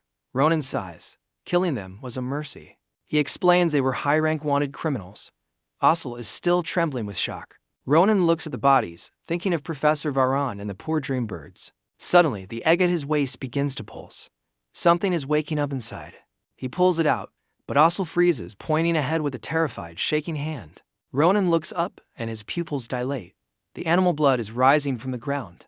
Droplets hover in the air like a dark ritual. The scene is haunting and terrifying. The blood converges into a massive, pulsing sphere of pure, crimson energy. It crashes down like a tidal wave. Ronan steps forward, shielding 𝐓𝐿 from the impact. The egg flies into the air, radiating a blinding white and purple divine light. The blood wave is sucked inside. A legendary evolution is taking place right now. What bizarre phenomenon was this? The egg suddenly levitated, emitting a blinding, celestial radiance. Violet and white light exploded before Ronan's eyes as the egg became a vortex for the blood. The thick crimson waves were being devoured by the dream bird egg, a feast of raw power. Blood surged as 𝐓𝐿 gripped Ronan's arm, trembling at the sight. Ronan's eyes narrowed before a sinister, enlightened smirk crept onto his face. One thing was certain, whatever monster or power was incubating inside that egg, its potential was absolutely legendary. It wasn't normal. The ritual reached its climax as the absorption process finally concluded. The mysterious egg hovered, pulsing with an eerie, ancient mana. The pool of blood evaporated instantly, leaving no trace behind. Under the dappled sunlight, the true nature of this hidden item shimmered. The wine-purple egg vibrates, a sharp crack echoes, the shell begins to shatter. Fractures spread instantly, its hatching way ahead of schedule. Alan Ronan watch, eyes wide. Ronan's face lights up with pure excitement. He expects a legendary summon, but his grin vanishes. Something blurs out of the shell. It slams directly into Ronan's face with lethal speed. Ronan yells out, clutching his bloody nose. He's ready to curse, but the creature stops him. Jet black wings unfurl. This is no dream bird. It looks nothing like the avian they expected. A dark-furred beast with crimson eyes and 4 legs. An arrow-shaped tail twitches, a predator. Is that a bird? Al stammers. It looks more like a miniature dragon from a distorted lineage. Since when do birds have 4 legs? Al points. Ronan realizes his lack of study was a mistake. The creature doesn't match any standard rank tier. A massive question mark hangs over Ronan's head. What kind of mana did this thing absorb to mutate? Suddenly, the beast leans in close. The mini-dragon nuzzles his finger like a loyal hound. It's cute, but Ronan's nose still hurts. You little brat, look what you did. Ronan scolds. The dragon blinks and its mana glows. A green magic circle manifests on its forehead. Pure healing energy washes over Ronan's broken nose. The wound vanishes instantly. Al is floored. This creature is a natural-born high-rank support summon. It hasn't even hit its first evolution, yet its healing mastery is insane. It clings to Ronan. Give it a name. Al cheers. Ronan agrees. Calling this beast a dream bird is an insult. It bears zero resemblance to its parent. Suddenly, the dragon's gaze turns predatory and sharp. It spots a hidden presence. With a low growl, it launches into the air like a missile. Al panics, but Ronan stays calm. The dragon just sensed a degenerate rat lurking nearby.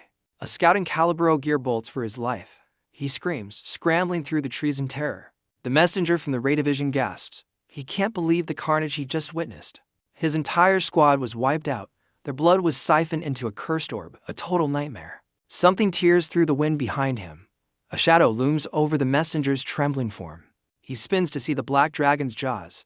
He shrieks, trying to force his legs to move. He trips over a massive root. Looking up, he's paralyzed by the dragon's cold, crimson gaze. Without hesitation, the beast activates its trait. It starts absorbing blood from the scout's wounded leg. The scout watches in horror as his life force flows out. He howls for mercy, crying. That's enough, Siri. You'll kill him, Ronan commands. The dragon stops instantly, proving its high intelligence. It chirps and perches on Ronan's finger, leaving the messenger shivering in the dirt like a coward. Ronan pets the beast, asking if it likes the name. The scene is bizarre tamer and his pet. The scout realizes the truth. This teenager is the master of a literal blood-sucking nightmare. You okay there, Banris? Ronan asks. The scout flinches, stunned that Ronan knows his name. How do you know who I am? He stammers. Ronan doesn't answer. He simply draws his blade. Cold steel touches Ban's throat. Ronan's gaze is like ice, the look of a man who seeks revenge. Memories of a past life flicker. The bloodhound of 𝐓𝐫𝐷𝐾, a notorious hunter from the future. Bloodhound. I'm just a messenger. Ban cries. Ronan smirks. He's just a low-rank degenerate now. He's weak, but he's useful. Ronan needs a pawn within the guild to fuel his progression. With a terrifyingly calm smile, Ronan towers over him. The fate of 𝐓𝐫𝐷𝐾 is already sealed. I've got a job for you, Ronan whispers. Later, they reach the capital under the moonlight. The city glows like a jewel. The silver light makes the imperial territory look breathtakingly grand. Ronan tosses a gold coin. Their haul today is massive, more than enough for high-tier gear. He remembers selling the enchanted spring water. I thought he was crazy, but it worked. Mario's father, a wealthy merchant, paid a king's ransom. Money is no longer a concern. With pockets full and a dragon at his side, Ronan's path to power has finally begun. Guess I'll thank Professor Varan later. His door says he's away on a mission. With the hound's map and Ban R's task finished, I can finally breathe easy. Watching Ban R weep and beg for mercy, Ronan lets out a wicked, satisfied laugh. Rank 2 or higher means free tuition and a stipend. What should I buy? He strokes his chin, pondering his next move, while Kit scratches on his shoulder. Suddenly, Ronan remembers the Academy's welcoming ceremony is just around the corner. This is the perfect chance to fulfill a long-held dream. Days later, at the station, the carriage door opens in Vinlan, and a lady steps into the capital. Iroh gazes at the city's majesty and awe. Ronan has been waiting for her. He asks how things are at home, acting like the playful little brother again. Iroh was stunned when a luxury carriage and servants showed up at her doorstep. She pinches his cheeks, worried he's too thin. "Are you eating enough?" she asks. He eats like a monster, but sisters always worry. Then, Kit pops up. On Ronan's shoulder, the baby dragon chirps a happy greeting to Iroh. After a quick intro, Ronan grabs her hand. "Let's go, sister. We have plans." Before the Academy gets busy, they head to a high-end luxury boutique. Iroh is overwhelmed by the prices, but Ronan sits there like a true young master. He critiques the fashion while lounging comfortably, looking every bit the nobleman. Iroh worries about wasting his scholarship money, but Ronan doesn't care about the cost. He simply tells the owner, "Pack everything up and send it to my sister." Iroh tries to protest the mountain of gifts, but Ronan won't hear it. "Let me take care of you," he says. Iroh is moved to tears by him. Overcome with joy, Iroh starts shouting the news, making Ronan turn bright red. Their sibling bond warms the room, but Ronan quickly escapes the embarrassment. Next stop, the blacksmith. He needs a new blade to replace his broken one. As they enter, they run right into Shilifan, who's waiting like a stone statue. Hearing his name, Ronan and Kit jump as if they've seen a vengeful ghost. Ronan stammers, "Are you stalking me?" while hiding behind his older sister. Shilifan just wants a new sword. He glares at Ronan with cold, blue eyes. "Don't flatter yourself," Shilifan warns, his aura flaring up in annoyance. Sparks fly as they stare each other down, hands itching for their hilts. The atmosphere is thick with killing intent. A duel seems inevitable. Suddenly, Iroh steps between them, shielding Shilifan from her brother's wrath. Shilifan is stunned. When he learns she's Ronan's sister, his heart skips a beat. After scolding Ronan, Iroh flips her hair and offers a graceful apology to Shilifan. To the heir of the legendary Grandia family, this mundane moment feels divine. He sees a radiant aura and rose petals surrounding this mysterious, beautiful woman. His heart pounds like a drum. He's looking at a goddess, not a human. The cold swordsman turns polite and flustered, his face turning a deep crimson. He takes all the blame, and Iroh beams, thanking the kind gentleman. She takes his hand, happy her brother is such a reliable friend. Shilifan is speechless, nodding to whatever she says like a man possessed. Ronan watches this bizarre scene, wondering what kind of drama is playing out. Desperate to pay for the sword, Shilifan realizes he's actually out of cash. Instead, he hands her a massive gold badge featuring dragon heads and swords. This crest was a symbol of ultimate prestige, a VIP pass recognized across the entire empire. Usually, Ronan would welcome such high-tier loot, but Ronan nearly lost it. He couldn't believe Stiphan was reckless enough to hand such a priceless family heirloom to his sister. Stiphan, acting like a righteous hero of justice, advised that if Ronan needed a real weapon, he should seek the legendary forge. That 500-year-old shop was off-limits to commoners, but with that crest, Ronan could walk in like a king. Stiphan turned to leave. He tried to maintain a cool protagonist image for Iroh, but he was dying of embarrassment. Ronan watched this ridiculous drama unfold. The awkwardness was so thick that Kara kept poking Ronan's cheek, checking his pulse. How could Stiphan just give away something so valuable? That token could literally buy an entire village. Ronan watched the sword saint walk away with the stiffest, most nervous gait ever.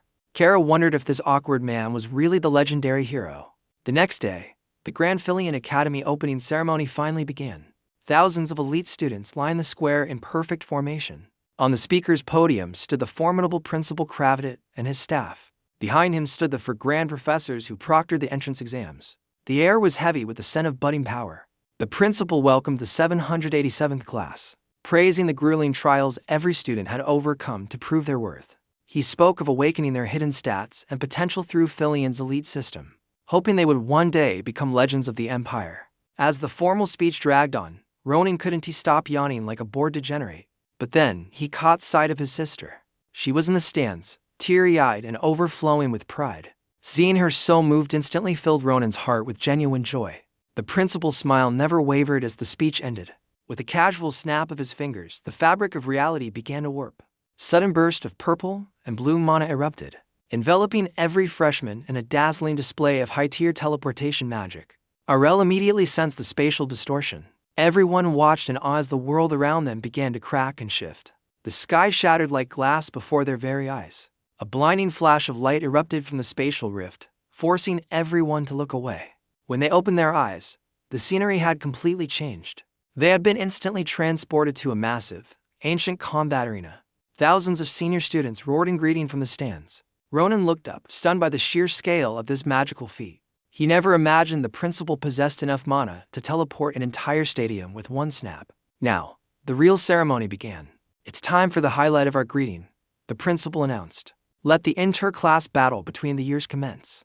Every year, 𝐓𝐫𝐴𝐴 holds this tradition, a clash between the top-ranked freshmen and the elite sophomores to test their skill evolution. Rumor had it, these weren't friendly matches. It was a brutal trial, to freshman vanguards against the first strongest second-year rankers. The rules were simple, a series of fair one-on-one duels. Each fighter would showcase their unique traits and combat styles for the crowd, while the principal explained the history of this face-off. The chosen representatives stepped onto the cold stone of the arena floor. Ronan and 𝐷 stood as the freshman shields, facing the first sophomore monsters who radiated an overwhelming, murderous aura. "This is for educational purposes," the principal claimed. "Freshmen, you pick your opponents. Seniors, you are forbidden from retreating." He told them not to feel pressured, but Ronan saw right through the trap. This was just a show to humble the new recruits. The 4 sophomores were the peak of the martial arts department. Rank 1 was 𝐷, a calm blonde swordsman with lethal precision. Then there was 𝐵𝐺, the rank 2 powerhouse. He was a massive wall of muscle, grinning like a predator about to hunt. 𝐸𝐴𝐴, rank 3, had hair like fire and a gaze full of irritation. Beside her stood 𝐂𝐃, rank 4, silent and deadly. 𝐵𝐺's bloodthirsty aura was already suffocating the air. Ronan felt the tension rising, but he wasn't about to be intimidated today. He glanced at his sister, who was watching with worried eyes. Ronan decided right then to change the script of this battle. This was the perfect chance to show her his true growth. He didn't just want to win, he wanted to dominate the stage. Pairing up with 𝐷 would be too easy. Ronan wanted something more explosive. As the principal signaled them to choose, Ronan's hand shot into the air. "Lord Principal, since we have the freedom to choose, I have a much better proposal for this quest. Instead of picking just one, I want all 4 of these esteemed seniors to educate me at the same time." The principal's jaw dropped. This freshman didn't want a fair duel. He wanted to take on the top 4 sophomores all at once. A deathly silence fell over the arena before it erupted in total chaos. The audacity of this kid sent shockwaves through the crowd. The 5 professors immediately huddled in a panic to discuss this unprecedented challenge. The history of 𝐓𝐫𝐴𝐴 was about to be rewritten. The principal glanced at 𝐷.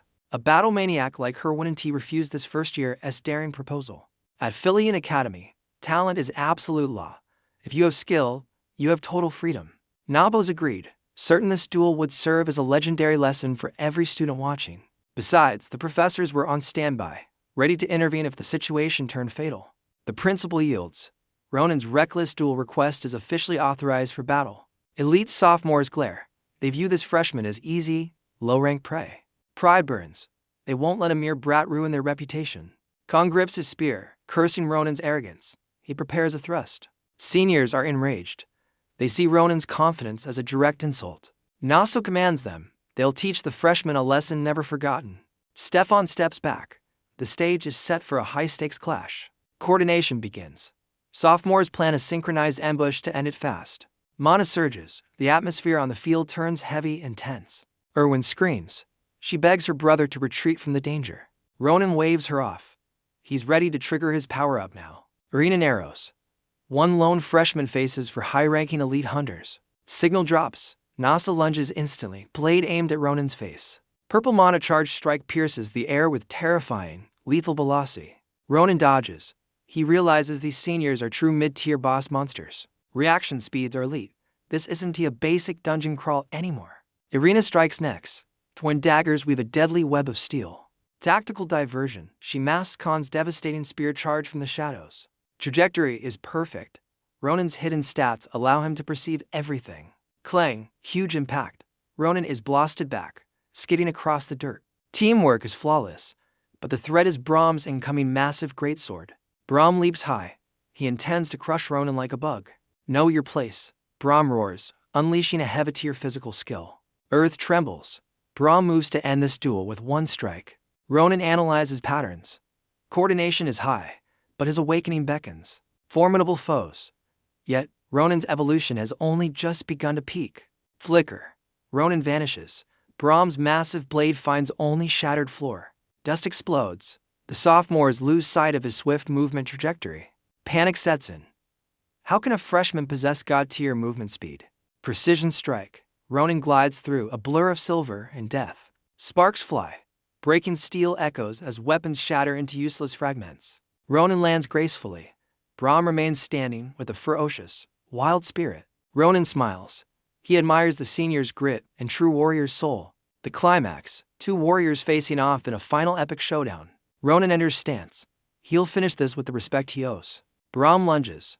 Ronan shifts weight, activating a legendary, hidden sword art. Brahm freezes. He recognizes the form as the legendary 𝐓𝐫𝐚𝐬𝐡's stance. Impossible. How could a freshman master such a high-tier skill? 3 flashes. Ronan's blade carves through defense like thin glass. Shatter, the great sword breaks into pieces, leaving only the hilt. Ronan stands unbothered. Thanks for the lesson, senior, he says. Battle ends. The lone freshman has decimated the elite sophomores alone. Silence falls. Stadium is breathless as wind sweeps the arena. Irwin stares, speechless. No one can believe their own eyes now. Crowd erupts. Who is this monster? A legendary hunter has awakened. The top for martial arts seniors were suddenly reduced to mere background extras. They stared at his shattered blade, realizing he never stood a chance against him. He looked like a lowly peasant, yet his cold gaze showed zero hesitation. The match was over. Ronan's eyes fixed on his sister, 𝐈, standing above. She froze in shock, unable to process her brother's suddenly broken power levels. Ronan approached the seniors with a sincere thanks, leaving them completely speechless. Ronan acts humble, claiming he's learned so much from everyone while suppressing his excitement. Joining 𝐓𝐫𝐚𝐬𝐡 Academy is an honor. My senior's power is truly beyond my imagination. Mary and Elle whisper in disbelief. Did he eat a bad potion? This isn't to him. On the arena, Ronan bows deeply, asking the sophomores for future guidance and mentorship. The upperclassmen stand frozen, unsure how to react to such sudden, polite respect. As the undisputed victor, he could be arrogant, yet his humility catches them off guard. I thought you were a brat, but you're actually a polite junior, one laughs. Ram throws an arm around him, shouting with pure joy while lifting Ronan's hand high. I accept my defeat, stand tall, kid. That's the spirit of a 𝐓𝐫𝐚𝐬𝐡 student. Ram winks, praising his top-tier skills, making Ronan offer a rare, awkward smile back. Your power is as fierce as your talent. My eyes have been truly opened today. 𝐈 watches, moved to tears. Her little brother has finally awakened into a man. The arena buzzed with mixed emotions as the sun set over the legendary academy grounds. Some onlookers smirked, finding Ronan's hidden potential intriguing as the golden night lights flickered. Inside the great hall, warm light bathed a feast of rare delicacies and expensive dishes. Elle gasped in awe. I can't believe a country girl like me is at this banquet. Thousands of elite students sat at long tables, living the dream of every aspiring hunter. Mary laughs, tearing into a leg of meat. This is the capital's top academy, Elle.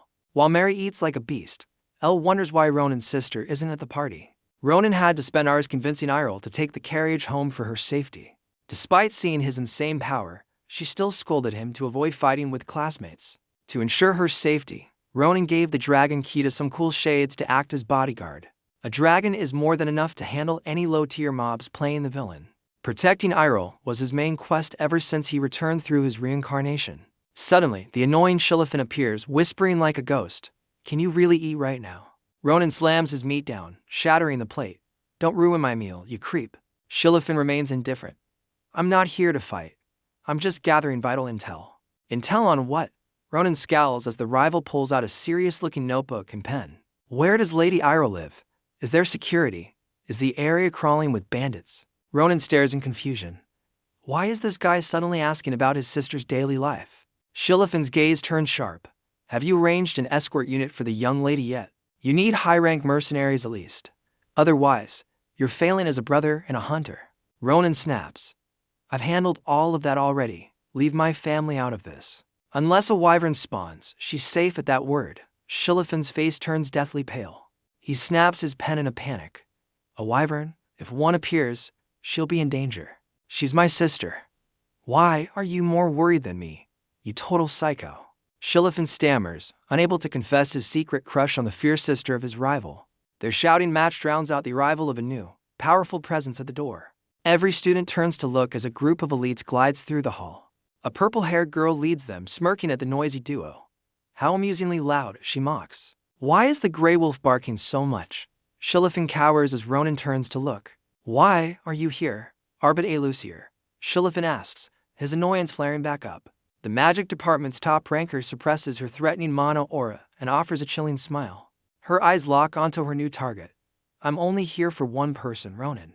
Ronan freezes, pointing at himself. Who is this girl, and why is she targeting me? He glared at Rebecca with cold indifference. Getting involved was a waste of time. He simply exhaled. A scheme is unfolding, he muttered, turning away. I am done here. Do as you please, he said coldly. Ronan knew staying meant more nagging about Iru's escort mission. He prepared a curse to leave. Suddenly, Asul grabbed his arm, face pale with dread. That's 𝐓𝐵𝐴 from the last battle. He stammered. Ronan knew. Her awakening was unforgettable. Her mana control against the 52nd squad was absolute perfection. Only the martial arts masters could match her. One strike shattered the earth with terrifying shockwaves. Honestly, she went too far. Now, she was grinning, asking if he'd teach those arrogant fools. Ignoring her nonsense, he crossed his arms. They weren't friends, yet she acted like old comrades. 𝐓𝐵𝐴 stepped closer, her eyes gleaming with intent. Your talent is impressive, she whispered softly. She offered a deal with a mysterious smile. Her presence was captivating, drawing him in completely. Ronan flinched, his gaze locked on the object. A radiant, high-tier purple pendant glowed in her hand. An invitation to the orbs, the crest of 𝐓𝐵𝐴 house valuing talent over noble bloodlines. By recruiting geniuses, they became a pillar of the empire. That jade was a ticket to glory. Ronan held the pendant, stunned. He was finally someone a legendary family desired to recruit. Staring at the gem, he asked a simple question. Can an outsider really accept this item? Memories of his past life flooded back. Back in the logistics camp, everything was so different. He recalled Commander San Kiko showing him an identical stone. It was a sign of mastery. She said this gem could make a peasant a noble, like Sanar al-Lusir's fated transformation. To join, one had to pass a brutal trial. For a genius, talent was the only currency. By the campfire, she had smiled at Corporal Ronan. Keep winning, and they might invite you. He had dismissed it back then, a degenerate like him. Impossible, yet her words stayed. She believed in his hidden stats. Now, reincarnated, he held that powerful pendant in his hand. Ronan stood in silence, lost in thought. 𝐓𝐵𝐴 spoke up, giving him time to decide. Choose wisely, she warned, turning away. A beast living with sheep becomes a sheep itself. 𝐓𝐵𝐴 departed with the same intensity she arrived. The crowd held their breath until she vanished. Asul finally breathed. The pressure was suffocating. Ronan gripped the stone, sensing a power-up. This connection would make his path much easier. But first, he had to face 𝐓𝐵𝐴 Academy. Student strength was measured by ranking tiers. The disparity was visible in the housing provided. One side featured the majestic Nesha Castle. Yet, it was only mid-tier for average students. It offered private rooms and luxury cafes, but the bottom 30% faced a different fate. They were shoved into wooden shacks, barely warehouses. The sounds of outrage were deafening. The noble brats couldn't believe the conditions. They demanded servants and luxury rooms immediately. The instructor ignored the whining with a cold smirk. At Krat, there are no servants. The crowd erupted in murmurs of shock. The reality of the ranking system was setting in. Ronan understood why geniuses acted so arrogant. Having this stone changed the game for him. Contacting the 𝐓𝐵𝐴 family would accelerate his plans. Building his world would be effortless. At Philion, meeting elite guilds was a goal, but personal strength remained the ultimate currency. Entrance scores determine your destiny here. The contrast between the castle and shacks was brutal. Nesha looked grand, but it was just for the average. It provided basic luxury for students. Clean rooms and high-end amenities were standard. It met every basic need for a hunter. However, the degenerates at the bottom were ignored. Their housing was a literal storage shed. The first day was total chaos. Students couldn't accept sleeping in such a pathetic place. Pampered nobles screamed for their maids. They couldn't survive without their high-class lifestyle. The instructor ignored their tantrums. Krat is a place for warriors, not royals, he barked. For two a room, shared showers. The announcement hit the crowd like a physical blow. It is academy law, the instructor shrugged, indifferent to their bruised noble pride. Study harder to move dorms, or get used to rotting in this dump. Those words struck like a critical hit, crushing the arrogance of the first years. Meanwhile, the top 10 rankers, including Ronan, moved into the luxurious Nabad Palace. For a former low-ranking soldier like Ronan, the royal architecture was mind-blowing. His private room shimmered like gold, a literal heaven compared to the trenches. Incredible, he muttered. The amenities provided for elite hunters were top-tier luxury. A quill and ink sat ready for him to finalize his class registration. He just had to select his quests to generate a perfect, non-overlapping schedule. Adapting was the priority, but the skill evolution potential here was intoxicating. Teachers warned against overreaching, but every single course looked like a legendary buff. He was like a kid unaware of the hellish trials 𝐓𝐫𝐚𝐬𝐴 Academy held. Driven by ambition, Ronan finalized his insane course load that very same day. He grinned at the paper. His selections covered 80% of the curriculum. This was his dream. He intended to master every single trade offered here. However, day one brought a cold splash of reality from his swordsmanship instructor. 𝐓𝐫𝐚𝐬𝐴 expelled from this class. The professor's glare left Ronan utterly confused. As Ronan tried to protest, the instructor burst into a fit of laughter. Your basic royal swordsmanship is already perfected. 𝐓𝐫𝐚𝐬𝐴 wasting your time here. 𝐓𝐫𝐴MN rules allowed students to skip classes once they mastered the entire syllabus. If Ronan stayed, the other students would lose their will to even try. Don't get complacent, the teacher smirked, kicking his star pupil out early. Ronan sat by the lake, his mood gloomier than a cursed dungeon floor. It wasn't just swordsmanship. He'd been kicked out of archery after 15 minutes. Even the monster hunting professor praised him before banning him from the room. Damn it, can't I just have a normal school day like a human? Hearing footsteps, Ronan turned back, ready to snap at whoever was approaching him. Professor Nabos looked down at him with her usual grumpy, intimidating expression. Mastered everything already, I hear? She teased, seeing his miserable, bored face. No one will let me learn. I thought this academy was special.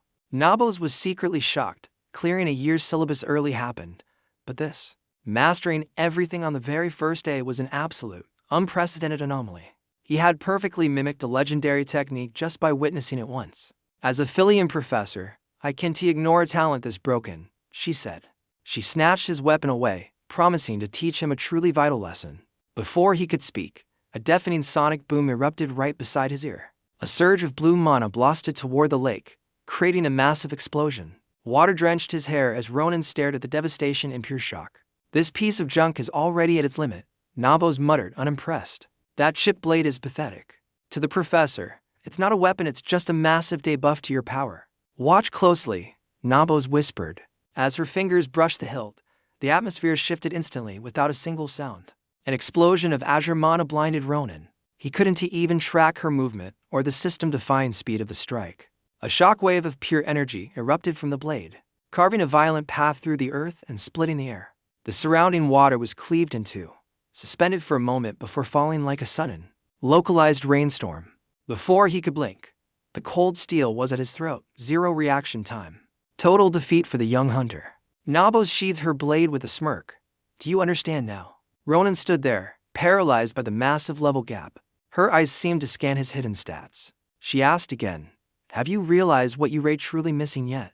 To Ronan, a weapon was just forged iron, a tool to hit enemies until they dropped items. It just needed to last. If it breaks, you find a new one. That was his simple degenerate logic. Until he saw Nabos' god-tier skill. She split the horizon with a single slash. It was the same technique he used, yet the output was worlds apart. How could the same move yield such a massive ranking tier difference? He watched her, his combat worldview shattering. It's about breath and mana flow, she explained. In a high-ranked dungeon, a single millimeter determines life or death. Wasted energy is a death sentence. If you want to evolve, you need a weapon that resonates with your mana. Ronan looked dazed. Nabos realized this kid hadn't even awakened his mana circuits or learned how to channel power. He was shocked she noticed his dormant state. But she was a master. She saw through his physical traits easily. Your mechanics are solid, she admitted. But eventually, you'll need mana to control your true strength on the battlefield. You need your own weapon for that. Nabos smiled and offered a rare quest. Join my special class. Ronan was stunned. Is that allowed, Professor? Nabos simply turned, her cape fluttering as she walked away. It's usually for seniors, but I am giving you a pass. You have the potential to be a top-tier hunter. But lose that hunk of junk. Bring a real weapon to class, she commanded. That afternoon, they headed to the outskirts. They arrived at a dilapidated forge in Van Lawn. A seal stared at the crumbling sign, questioning their life choices. Holding the Grandia family badge, Ronan stood before the legendary 500-year-old workshop Ed had recommended. This wasn't the high-level guild forge they expected. It looked more like a low-tier mob-esque hut than a legendary site. 𝐓𝐫𝐚𝐬𝐡 was speechless. Mayor, standing beside them, narrowed his eyes in pure, judgmental skepticism. "This place is a wreck," Mayor grumbled. "One touch and it'll collapse." "Are you sure this is the right forge?" Ronan just grinned. "The best loot is often hidden in the trash. Let us head inside and see for ourselves." The door creaked open to reveal a mess of cobwebs and dust. It looked more like a neglected dungeon than a shop. Even Ronan started to doubt, did his friend really send him to this dump? It was a total mess inside. Suddenly, a door slammed open. Sharp claws gripped the frame as a raspy, annoyed voice growled from the shadows. A massive beastman appeared, thumping a heavy paw onto the stone floor. "Who's making all this noise while I'm sleeping?" The trio froze. A werewolf stood before them, radiating the intense pressure of a high-level warrior. He looked like a veteran combatant, with a massive scar across his chest, glaring down at the human runts. The beast looked incredibly annoyed. "Are you brats deaf? I asked why you bothering me while the lights are out." Ronan didn't flinch, holding out the crest. "I am in a forge, aren't I? I'm here to buy a real weapon. Actually, Fan sent me. He said the gear here is top tier, though looking at this place, I have my doubts." Seeing the Grandia family emblem, the werewolf's blue eyes flickered with a hint of begrudging respect. He scanned the group to fearless kids and one redhead, who looked like he was about to faint from terror. "A badge doesn't make you a hero," he scoffs. "What do you want?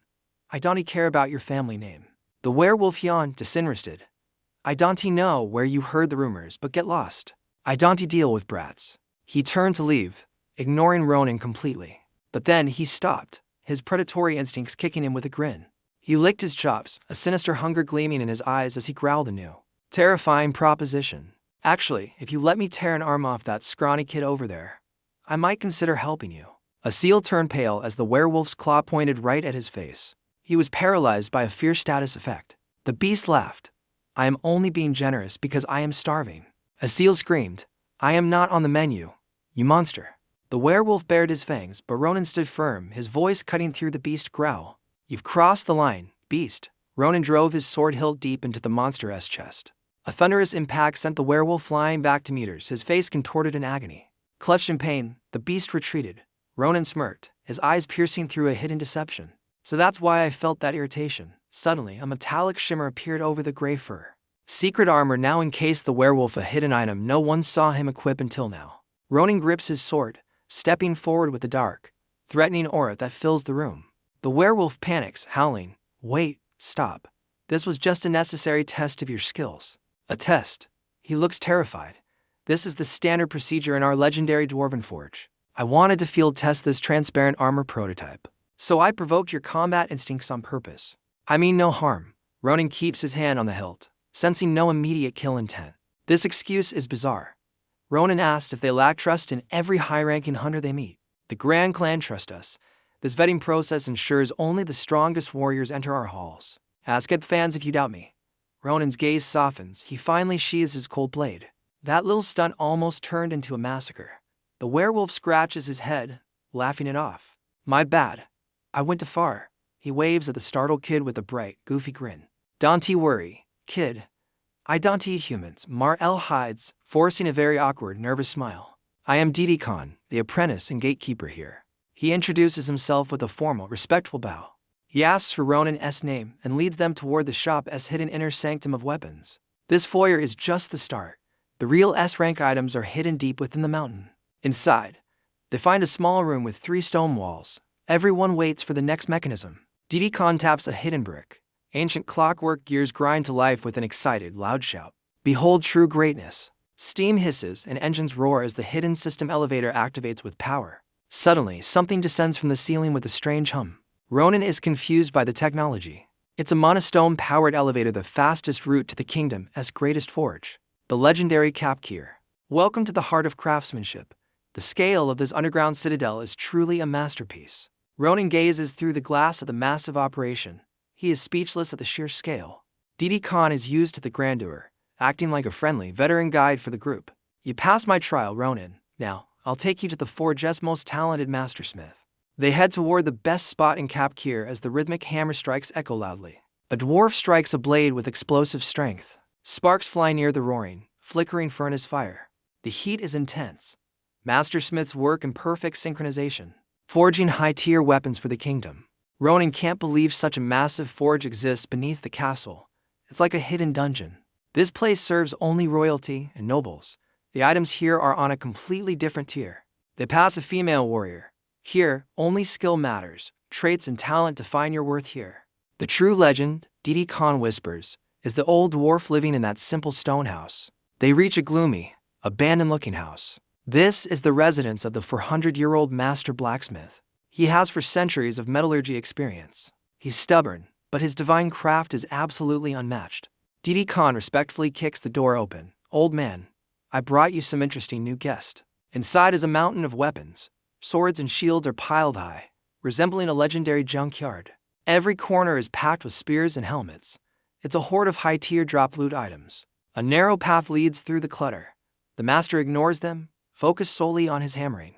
He finally shouts, "𝐷𝐷, I told you to stay quiet while I'm forging a masterpiece. You useless brat, learn some respect." The old dwarf's voice is thunderous and full of rage. 𝐷𝐷 sighs. "The entrance was blocked by your junk. Clean this up, Master Zahn." Zahn, a red-haired dwarf with a massive beard, turns to glare at them with intense eyes. "Still whining? And you brought a guest. He better not be some average, low-ranking rookie hunter." Despite his height, Zahna's presence is overwhelming. 𝐷𝐷 vouches for Ronan's incredible hidden stats. "He is a monster, just watch. His sword skill evolution will leave you absolutely speechless, old man." Zahn is skeptical as Ronan looks like a mere boy. "Fine, show me your true power. My eyes can see through any bluff." Ronan draws his sword, ready to showcase his awakening. The master blacksmith laughed, snatching Ronan's blade and shattering it with one hammer blow. "Absolute junk. You've been using this." The crowd gasped at the old man's brutal honesty. Ronan flared with rage. "What was that for, old man?" The master pointed to a heap. "Pick a real blade from there. I can't judge your skills with that rusted scrap metal. I'll forge you a masterpiece. For now, any of these are 100 times better than trash." Ronan's eyes widened. "Are you serious?" He checked with the werewolf, who gave a silent nod. Trusting the master, Ronan pulled a sword from the forge. It reflected the fire with lethal beauty. The balance felt legendary, but to know the difference, he had to test its true edge. "If I break something, don't blame me," Ronan warned. The blacksmith told him to go all out. "Imagine putting every ounce of your power into one swing." Ronan focused on his shining reflection. Recalling Professor Nabos's devastating form, he adjusted his grip, entering a perfect combat stance. He prepared to strike. The master dwarf watched closely, recognizing the familiar, lethal movement. As the blade descended, a crimson flash tore the air, a strike mimicking a high-tier master. An explosion rocked the forge as the stone wall shattered, sending debris flying into the yard. Outside, dwarves stopped. What happened at Zoran's? Did his furnace finally explode from the heat? Wind howled through the massive hole in the wall. Both Ronan and Zoran stood in silence. The wall was gone, and a deep trench was carved into the floor. The destruction was absolute. What did I just do? Days later, Ronan walked through the quiet academy grounds, thinking. The Empire's greatest blacksmith promised him a custom blade. His friends were ordering gear too. It would cost a fortune, but Ronan didn't care. He produced a gleaming house grand crest. "It's not my money, so why worry? This badge would pay for everyone's elite equipment." A Thielfin probably didn't expect a degenerate like Ronan to spend his wealth so shamelessly. The sword would take 15 days. How should I kill time until my weapon is ready? Since he was barred from regular classes, boredom was his only enemy. He reached a gate. This was the elite training zone. The Sanguine Lion Hall loomed like a cathedral of war. It lacked a cross, featuring only symbols of strength. This was where Nabos held her drills. Ronan remembered her words. He only had a temporary sword, yet curiosity pulled him inside. As he hesitated, a shadow flickered. Nabos appeared behind him like a vengeful spirit. The hair on his neck stood up. Before he could move, she grabbed his ear. "Ouch, let go," Ronan yelped. The professor's iron grip showed zero mercy to her student. "Long time no see, Ronan. Didn't I tell you to report the moment you had a weapon? Are you skipping my class?" Her voice turned deadly as her grip tightened even further. Rose tightened her grip, making Ronan yelp in pain. "Skipping class? No way, I was just busy." Rose dragged him inside without mercy. "Save your excuses for the walk," she snapped. He had to comply. "Can you let go of my ear first?" Despite being a veteran of countless battles, Ronan still flinched. He let out a pathetic scream. It echoed through Lion Hall, drawing the attention of everyone inside. A student peered out the window, wondering about the noise. Suddenly, a young man from behind shoved her. Her papers scattered everywhere. She apologized frantically, but the degenerate 𝐂𝐿𝐿 just glared at her. "Ray, slow assistant," he spat. "Stop daydreaming and go prepare the training gear already." No matter how they insult her, she just smiles, collects the papers, and exits quickly. She leads Ronan to the training grounds where the elite 𝐓𝐵𝐻 class members are waiting. After his explosive debut at the entrance ceremony, many students already recognize Ronan's face. He greets the seniors politely, but even being called Sunbae 1T stopped the coming storm. Rumors spread instantly. "How did a first-year rank to skip grades to join our class?" They doubt his true power. To them, he looks like a common degenerate with average stats.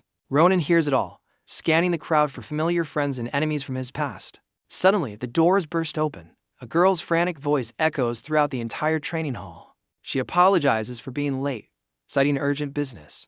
Ronan recognizes that voice instantly.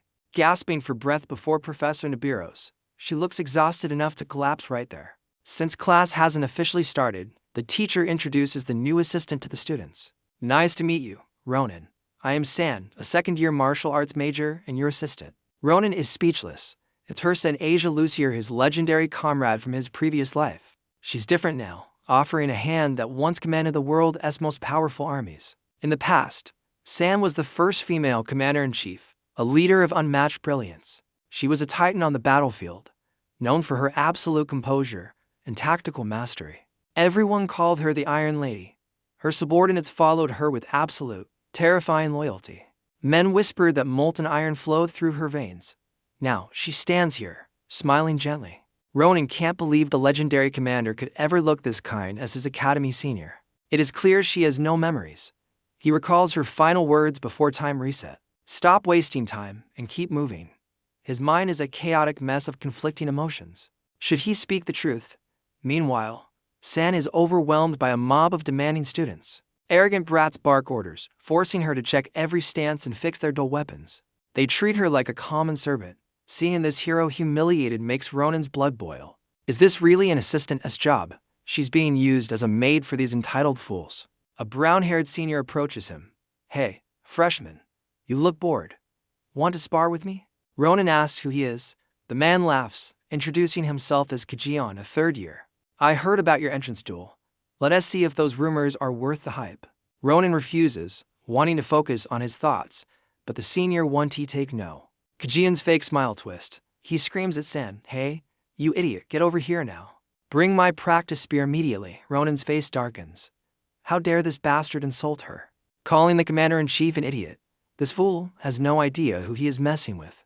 𝐂𝐿𝐿 continues his verbal abuse, failing to notice the murderous intent in Ronan's eyes. He snatches the spear and curses her out for bringing the wrong size like a fool. His mask falls away, revealing a sadistic sneer as he strikes San's head with the spear. "How dare you talk back?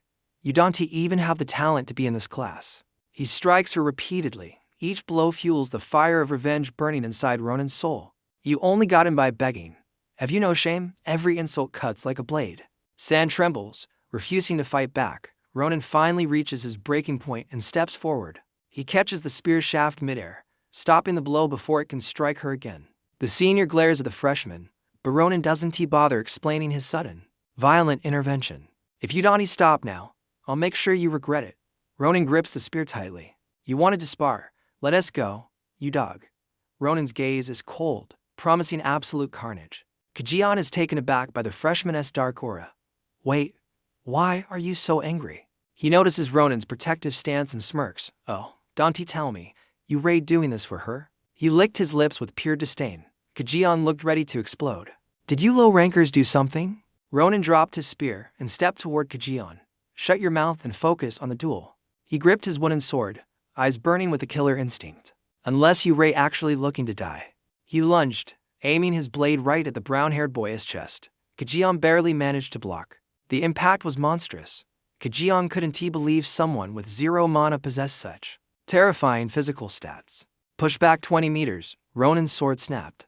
Yet he still pointed the broken tip at his opponent. "You kept whining about that long spear, so I decided to give you an upgrade." The spear was now into pieces.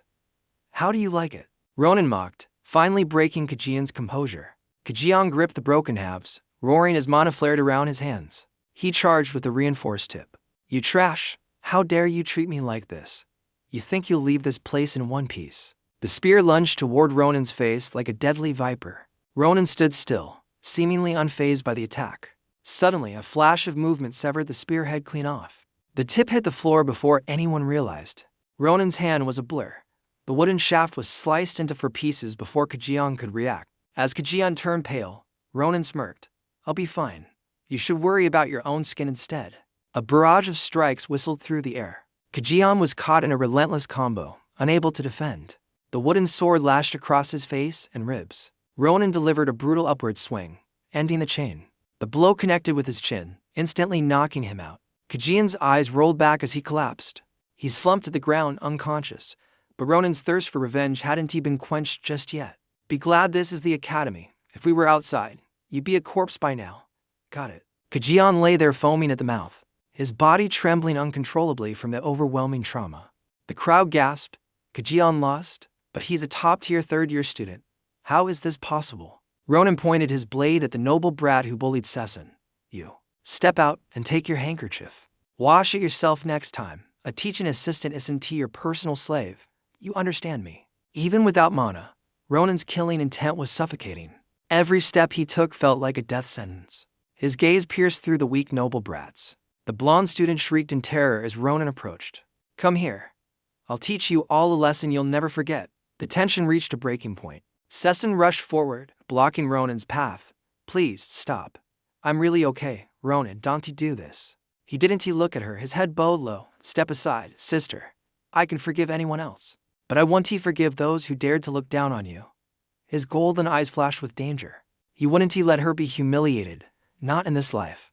"You deserve better than this, Sessun." She didn't understand the memories haunting his mind, but she stood firm, refusing to let him pass. He pushed her aside gently. "I am not stopping until I've beaten some sense into these cowards." "That's enough." Professor Nabos's voice boomed, her aura crushing the spirit of every student present. "Stand down, Ronan. I want to punish you for the duel, as accidents happen on the battlefield. But if you take this any further, I cannot turn a blind eye." Her words carried immense weight. The air felt like it was being squeezed by a giant serpent. Everyone trembled under her suffocating presence. The pressure was legendary. Even Ronan, a hardened survivor, found it difficult to move his limbs. As Nabos approached, sweat poured down Ronan's face. He saw a giant cobra ready to strike with venom. A lethal aura flickered like a serpent's tongue, ready to strike if he dared move. Ronan sensed it, Professor Nabos' signature pressure, the power of an unrivaled sword saint. Nabos remained cold, stating this wasn't a duel, but a blatant violation of academy rules. Her threatening gaze bore into him, demanding absolute submission to her authority as an instructor. But Ronan's stubbornness flared up. He knew she had ignored her assistant's blatant mistreatment. His hands trembled with rage, fighting against the crushing weight of Nabos's overwhelming mana. Her icy demeanor didn't flicker. To her, this was internal business, none of his concern. "This is my final warning," Nabos hissed. "Stand down immediately, or face the consequences." Their eyes locked in a silent clash. Ronan gripped his wooden sword until his knuckles turned white. Unfazed by her title as Sword Saint, he spat back, "Get lost." "I'm not backing down." Nabos sighed, her expression turning indifferent. "Fine, then I have no choice but to intervene." Vanny, a massive cobra of pure energy, lunged, turning the room into a death trap. Death stared him in the face, yet Ronan's resolve didn't shatter. He stood his ground. "Stop right there. He has to face this alone, no matter the cost." In his past life, Ronan once asked the commander, why take a position everyone else refused? It was a simple question, yet it made the legendary leader pause. San froze for a moment before turning back with a haunting gaze. "One day you'll understand," she whispered. "Some burdens cannot be forced upon others. That is destiny." Ronan still couldn't grasp the weight of those words. As the last two survivors of the Human Legion, he constantly wondered what ghost she carried on her shoulders. Before granting him the final chance to regress, she whispered his name, "Ronan. I am sorry you must bear this alone." As the blinding light of reincarnation surged behind her dark hair, her final words echoed in his soul. "Please, don't forgive me." "No." Ronan bolted upright, gasping for air as reality slowly set in. He realized he was back in bed, sweat dripping down his face. A familiar, warm voice called out from the side. "Ronan, what's wrong? Another nightmare." He turned to see San sitting there, her eyes filled with genuine worry. She had the face of the commander, but she wasn't that person yet. "Commander," The title slipped out instinctively. San looked puzzled. Commander, what do you mean by that? Ronan realized his slip-up and forced a nervous laugh. Ha, it's nothing. He looked around, finally noticing the clinical white walls of the infirmary. San nodded. The professor told me to bring you here. She also said your behavior in class today will be addressed. She mimicked the professor's sharp, serpentine tone perfectly. Ronan felt a cold shiver run down his spine. Even coming from San, those words sounded like a death sentence. He seriously contemplated passing out again. Seeing him conscious, she smiled softly. By the way, Ronan, back there, were you angry because of how they treated me? Caught red-handed, Ronan looked away, his ears turning red. I value proper etiquette, that is all. And I consider myself a straightforward gentleman, he added. Sen let out a light, melodic chuckle. You just shy, aren't you? But Ronan, please don't hate the others. I understand why they act that way. Why are you looking down on yourself? Ronan snapped back, his frustration boiling over. You've done nothing but work hard as an assistant. I didn't get it then, and I definitely don't get it now. He launched into a barrage of questions, but San simply sat there, absorbing his righteous fury in silence. The professor sees everything. She knows how they mistreat you. Why does she just turn a blind eye? Is the academy just protecting those arrogant nobles? Doesn't it make you angry at all? Instead of rage, San offered a compassionate smile. I hope you don't misunderstand the professor's intentions. The reason she allows this is simple. I was the one who asked her to do it. Ronan was speechless. I am enjoying privileges I haven't earned yet, she explained. To join that class, you must be a sword master. But even after a year of grueling study, I can only manifest the most basic mana levels. Ronan stared in disbelief. The commander he knew possessed a monstrous aura that could level mountains. Was there really a time when she was this weak? He watched her speak with such casual honesty. I begged the professor to ignore the student's behavior. I didn't want to be a burden to her reputation. Since I am taking a shortcut, this treatment is just the price I have to pay. It's only fair. She clenched her fist, her eyes burning with a hidden fire. I can handle this. I am strong enough. But thank you for today. I thought I'd become numb to it all. But seeing you stand up for me. Her cheeks flushed a deep crimson as she brushed her hair, trying to hide how moved she actually was. Ronan remained silent for a long moment before asking the burning question. Why endure so much? What is your goal? Do you want to become the Legion commander? San flinched, her hand covering her mouth in shock. How did you know? Is it that obvious? She whispered, a small, hopeful smile dancing on her lips. I wasn't sure if I should say it aloud yet, but my dream is to become the Grand Commander of the Empire. Seeing Ronan's stoic face, she began waving her hands frantically to explain her seemingly impossible goal. I know it sounds crazy coming from someone who isn't even an expert rank yet, but I want to give up. You might not believe me, but I have a natural instinct for military tactics and advanced technology. She showed him her hands covered in thick, ugly calluses from endless hours of swinging a weapon. Every scar was a testament to her daily struggle to reach a throne that currently seemed worlds away. Suddenly, the tension broke. Nabo's turn to leave, her next class calling her away. She told him to recover well. Ronan let out a sharp, mocking laugh as she vanished. Alone now, he stared at San's empty chair, shadows of his past life flickering back. He remembered her final smile, a bittersweet request to live a peaceful life next time. She told him to try sewing instead of war, a task he could never master. Damn it, his brow furrowed. What the hell am I supposed to do now, Commander? Days later, the group headed to Cap Batter's forge, expecting their new custom gear. The place was eerily silent. No hammering, no fire, just a haunting, empty workshop. A frantic midnight messenger bird had summoned them here, promising Ronan's blade was finally complete. The letter featured the red-bearded dwarf's face, claiming this sword was his ultimate masterpiece. It was finished far too quickly. Something felt off, but the promise of power was intoxicating. Ronan kicked a stray helmet, cursing the lack of reception.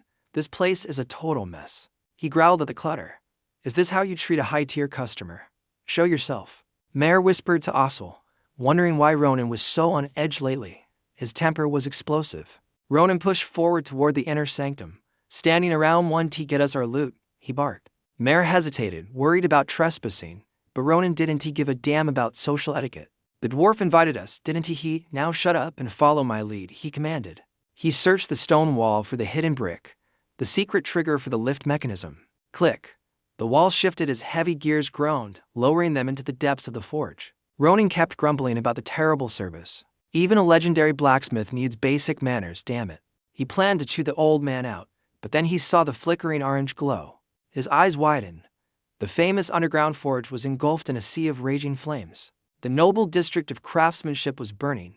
Thick black smoke choked the entire cavern floor. Bodies lay scattered across the stone. Was this a raid or a total system collapse? 𝐓𝐿 pointed toward the right, his voice trembling. Look, over there, something's moving. A massive stone giant was rampaging, its heavy footsteps crushing everything in its path. Dwarf blacksmiths were running for their lives. Why would a high-ranked monster be in here? Ronan didn't hesitate. He grabbed 𝐓𝐿 like a sack of grain and leaped onto the railing. 𝐓𝐿 turned pale as they hung over the edge. What the hell are you doing? He screamed. Mare, call for reinforcements, Ronan ordered. I'm heading down to clear the path. He vaulted off the elevator, shouting at 𝐓𝐿 to prep gravity magic and stealth buffs. Terrified, the boy's hands moved instinctively, chanting the spells as they plummeted into the chaos. Obeying Ronan's command, the dwarves fled as the invisible hand skill activated. They could only watch in terror as a massive stone arm descended. Was it the end? Suddenly, a crimson streak flashed through the sky. He plunged toward the attacking colossus. The giant stone forearm shattered instantly as Ronan's silhouette appeared. Landing swiftly, he left the mindless monster dazed. Before it could process the situation, he stood tall. The dwarves watched in pure disbelief. Perfect timing, he muttered. I've had a lot of annoying problems lately. My head is already pounding. You brainless rocks picked the absolute worst day to mess with me. Behind him, the stone giant swings its remaining arm, desperate to crush the tiny human challenger. It throws a heavy punch at Ronan's head, but the boy doesn't even bother to look back. Ronan's silhouette blurs as he sprints up the arm, leaving a silver trail that severs the head. The massive head falls, mouth still twitching, as the golem collapses into a heap of rubble. A massive shockwave of dust erupts, forcing the terrified dwarves to scramble away on their hands. Is that 𝐂𝐷𝐿 guest? They whisper, stunned that a youngster possesses such overwhelming, lethal power. One shot. That was all it took to pulverize the stone giant, stepping over its crumbling remains. Ronan demanded answers. Old man, start talking. What the hell is happening here? Minutes later, the survivors gathered around. Ronan and the redhead stood paralyzed, their faces twisted in pure disbelief. A literal army of stone giants just dropped from the sky. The dwarf elder nodded grimly. They rose from the earth without warning, erasing everything in their path. Their objective was chillingly specific. They were hunting smiths, anyone else was just roadkill. His voice trembled. They snatched Zarin and vanished. Khan had tried to intervene, but his combat stats were too low. He could only watch in despair. Ronan's eyes narrowed. If we Dawn team move now, they'll be nothing more than monster chow. He dusted off his gear. Is that the last one? When they confirmed the area was clear, he turned to 𝐓𝐿. Take Mare and sweep for survivors. We need to stabilize the wounded before reinforcements arrive. 𝐷𝐾 is with you. That bird knows basic first aid better than most. The dream bird chirped, resting on his arm in cute agreement, while 𝐓𝐿 stood there completely stunned by the command. And what about you? 𝐓𝐿 managed to ask. Ronan faced the massive tracks leading away. I'm going on a rescue mission. Besides, Zarin still has something that belongs to me. Meanwhile, deep in the caves, Zarin stood behind a battered Khan, staring death in the face. Two massive stone giants loomed over them, their rank as pressure nearly suffocating. Zarin groaned. Run, Khan, use your invisible armor and get out. You can win this. The werewolf snarled back. Shut up, old man. I am busy. If you have breath to nag, you have strength to fight. Grab your blade. Is it just a wall decoration? But the dwarf gripped the sword to his chest. Never. This is my masterpiece, my magnum opus. I won't let it be stained by this filth. His fanatic obsession drove Khan to madness. You senile fool. This isn't the time for pride. Suddenly, a giant's fist slammed into the cavern's ceiling, shattering the stone like glass. The beast let out a deafening roar, its massive shadow engulfing them both as it struck. Death blinded Zarin. Khan, he screamed, fearing the worst as the impact shook the earth. Through the haze, the werewolf was still standing, his muscles tearing as he blocked the blow. Blood sprayed the floor. His defensive runes were shattered. One more hit, and he was dead. The giant raised its fist for the execution. Khan's knees buckled. Damn it. I had so much left to craft. Just as regret took hold, a blurred shadow flickered across the cave entrance. A flash of silver cut through the darkness. Ronan appeared behind the giant, a phantom of death. Khan's eyes widened. In a heartbeat, the monster's face was etched with the glowing grit of slashes. The strikes were so fast the air itself screamed. The giant's head disintegrated into jagged rubble. Its massive frame collapsed with a thunderous thud. Ronan stood calmly amidst the dust. Good job holding the line, Khan. Take a breather. Ivy got it from here. The two survivors stared. Ronan, how did you get past the swarm outside? Ronan smirked. Those pebbles. I cleared the path while rescuing the other smiths. The invaders are gone, and the guild is safe now. About that mouth of yours. Khan was speechless, his jaw hanging open, but there was no time for a celebration. Ronan reached out his hand towards Zarin. Hand it over, old man. I need my weapon. Zarin blinked, confused. Ronan sighed. Your masterpiece. It's mine, isn't it? I heard everything. With trembling hands, the realization hit Zarin. This was the fated wielder he had waited for. Fine, take it. The scabbard isn't finished, but the blade it is hungry. Ronan drew the steel. The sound of sliding metal rang out like a divine bell. He grinned, feeling the latent power of the masterpiece as more giants crowded the tunnel. They roared, sensing the human who had slaughtered their kin. Ronan took a stance. With a single swing, a wave of pure sword chi erupted, obliterating the darkness with a boom.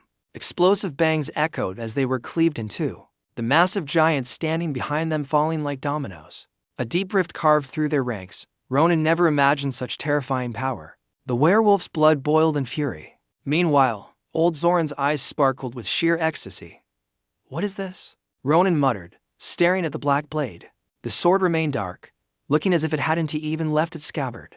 Zoran stepped forward, breathing heavily with excitement. How do you like 𝐓𝐫𝐚𝐬𝐡? He asked.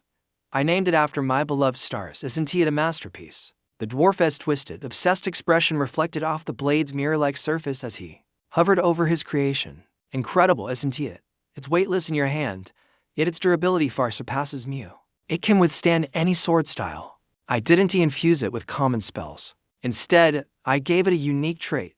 It feeds on blood to regenerate. Ronan watched in awe as the blade began to glow like a white-hot furnace, pulsating with a mysterious, ancient life. Droplets of blood swirled around the steel, creating a chillingly perfect grip.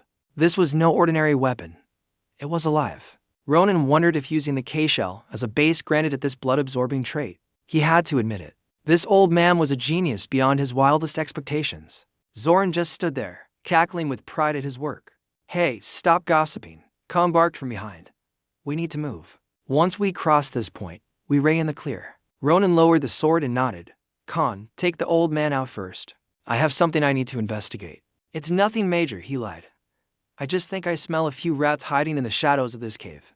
Deep within the cavern, a flickering light revealed a massive silhouette waiting for Ronan to make his move. Khan didn't understand which rats he meant, but Ronan didn't bother explaining.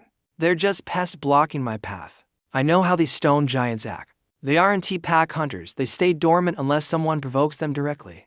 He touched a fragment of a fallen giant, pushing it aside. Suddenly, a mechanical hum echoed through the chamber. The stone mass vibrated violently. Ronan pointed out a suspicious marking, a glowing blue magic circle etched onto its head. He called the dwarf over to identify the seal, but this wasn't Zoran's field. He could only shake his head. The mana lingering here is sickening, Zoran muttered. This is high-level, insidious sorcery. It's what made them so aggressive. But who could pull this off? That was the million-dollar question. Ronan's eyes grew cold as he considered the suspects. To find the truth, he had to go deeper. The path ahead was a dark abyss, swallowing all light. Ronan charged into the darkness. He had hesitated at first, but the human footprints among the giants' tracks confirmed it. His mana sensors screamed a warning. Someone was waiting ahead. He had to increase his pace before it was too late. Suddenly, muffled whispers drifted from the shadows. Torches flickered, casting eerie glows against the damp cave walls. Ronan pressed himself against a rock, spying on the group. He saw something massive, a giant made of pure metal. Figures in white cloaks stood before the metallic titan, looking up with religious devotion. Their goals were still a mystery. Criminals, for sure, Ronan thought. But that thing, it made the stone giants he just killed look like toddlers.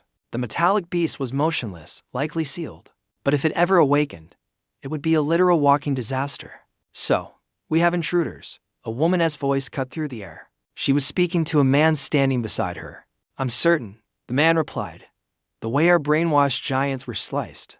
Only a third party could do that. Beneath his hood, the silver-haired man frowned. TSK.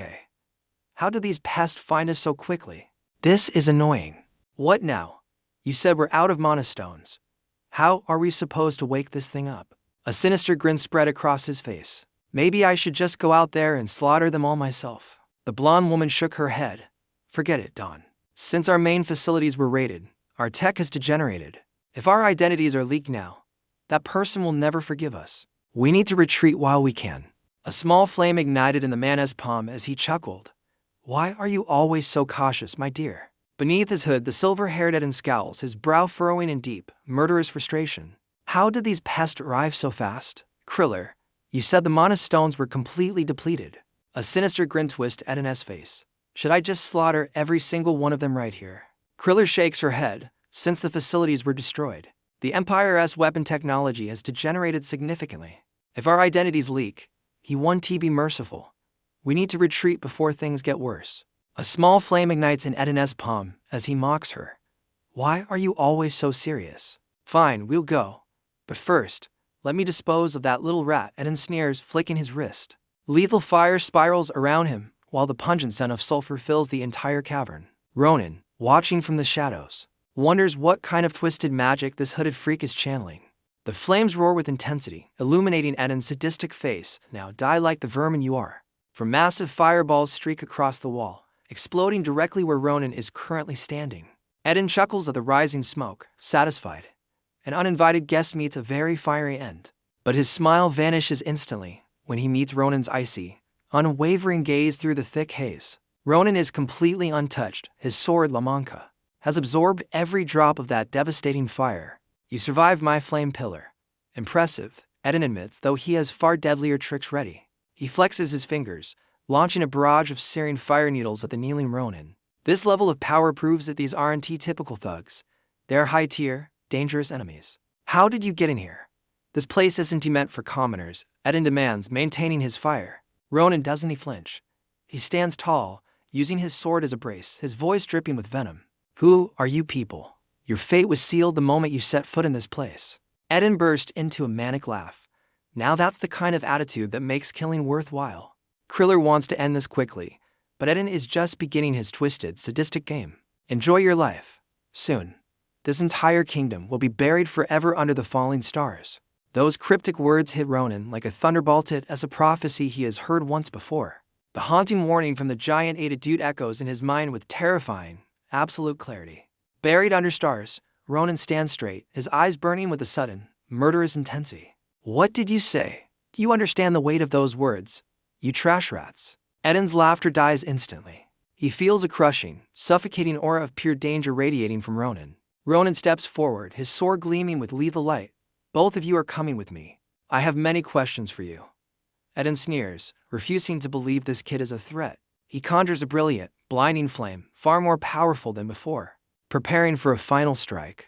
Before he can move, a silver flash severs his arm. Ronan has already closed the gap.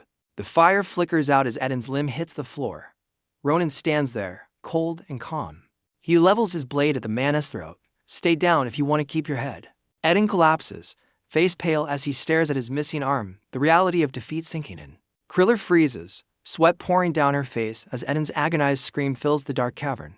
Ronan's hand snaps around her throat, his grip like iron, ignoring her desperate, frantic struggles. Listen carefully.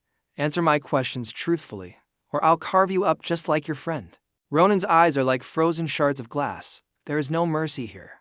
Only the cold truth. Suddenly, a brilliant light flared from the enemy's neck. A golden magic barrier erupted with a shrill cry. The shockwave forced Ronan back.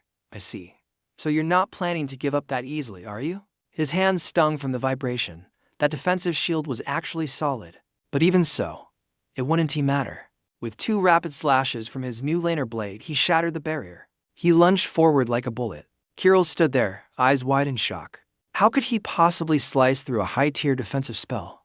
Ronan didn't just break through. He drove the laner's sword deep into the left side of her chest. Blood sprayed as she recoiled in agony. His face was cold, like a reaper confirming a soulless end. Her hood fell, revealing her true identity as a demodemon. No wonder she kept her face hidden. A demodemon working with that rogue mudge. Who are you? Suddenly, a viscous mass behind him flared up. A massive fireball roared toward Ronan's back. He spun around, eyes cold and sharp as he gripped his sword. With one powerful swing, he cleaved the flames in two and redirected his momentum toward the giant. Before the dust settled, Ronan realized he couldn't let her escape. He needed answers now. You Ray still yapping. I already took one arm. Yet that disgusting mass is still squirming like a maggot. Staring at the mutated torso, Ronan wondered what forbidden system or trait caused such a grotesque, degenerate evolution. Eden's veins throbbed as his bloodshot eyes locked onto Ronan. Step away from her, you heartless bastard. Ronan scoffed, temporarily ignoring the half-elf summoner to focus his killing intent on the immediate threat. He leveled his blade, Laminesser, at the enemy. You clearly Dante grasped the tier of danger Urayan. A brutal thrust into her thigh sent a piercing shriek through the cavern, vibrating against Eden's eardrums. Cold and calculating, Ronan twisted the steel. Your guild pushed me too far. Now, you pay the price. He ground the sword deeper. Choose total submission, or I start carving her up like a boss monster. Kirill's agonizing screams pushed the silver-haired mage to the brink. His face contorted in a mix of rage. Ronan's mockery was relentless. I wonder, does her regeneration stat match yours, or is she just trash? The fire in Eden's eyes died as he slumped. Enough. I'll follow you, he hissed, finally defeated. Ronan retracted his sword, feigning a moment of mercy. Good. I'm not in the mood for more bloodshed. But as he checked the body, Kirill's blood-soaked face twisted into a haunting, predatory grin of pure malice. Her eyes locked onto his with insanity. How could she smile while hovering at the brink of death? Suddenly, a massive shadow loomed. A giant fist of gold and stone descended with world-crushing force. Ronan sensed the atmospheric shift and raised Laminesser just in time to parry the Titan's colossal strike. The impact was explosive, hurling him back into the cavern wall. A deafening blast echoed through the dark. Dust and debris choked the air. Slowly, the wet, squelching footsteps of the mutated Eden approached the girl. He checked on his comrade. Despite the fatal stabs, the half-elf summoner forced herself to sit up. I owe you one, she wheezed. Your distraction gave me the window I needed to cast my hidden skill. She had successfully tricked his perception to activate her ultimate trump card, the massive golden juggernaut.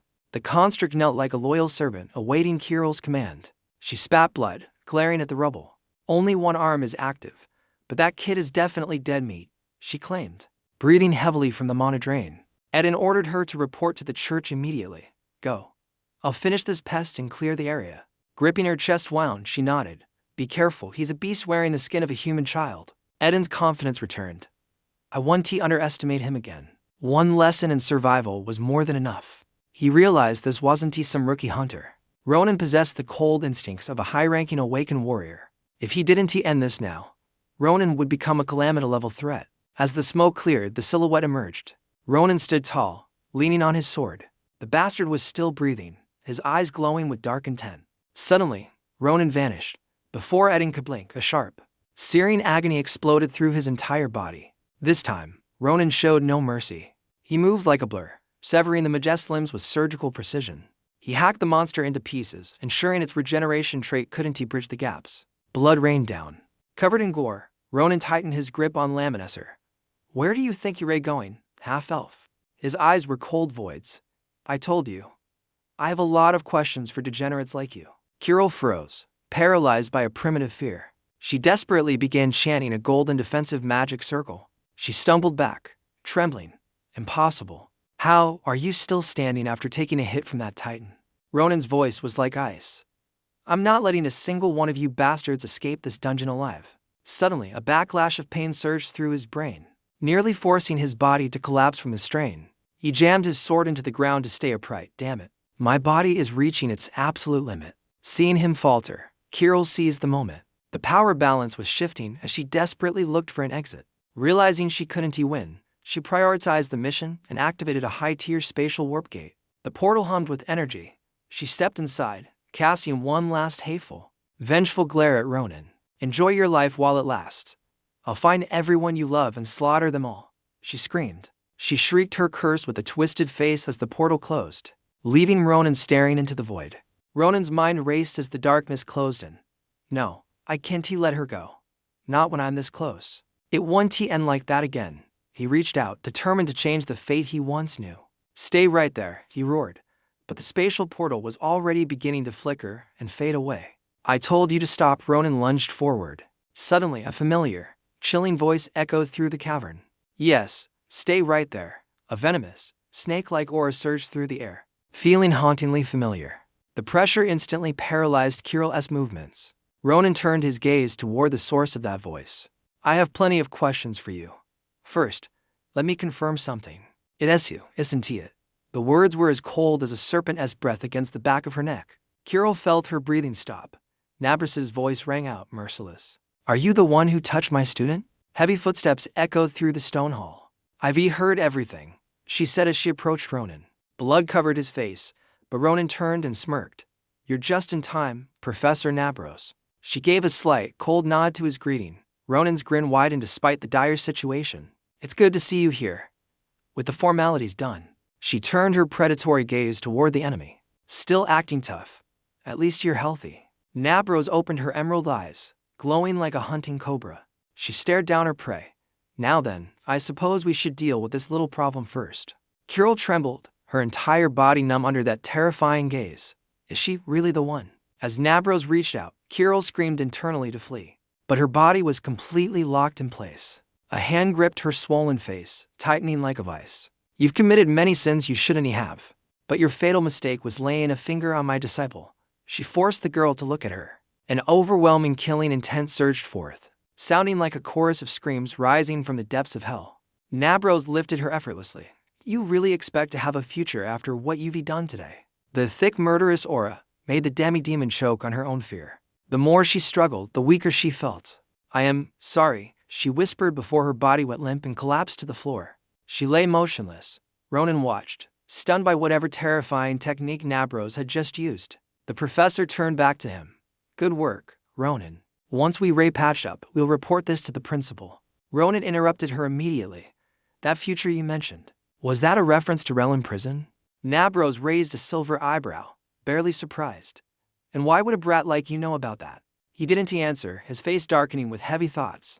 He was thinking of the Roaring Fortress. Relin was a nightmare prison in the ocean, built for the Empire's most dangerous traitors. It was infamous for brutal interrogations that broke even the strongest souls.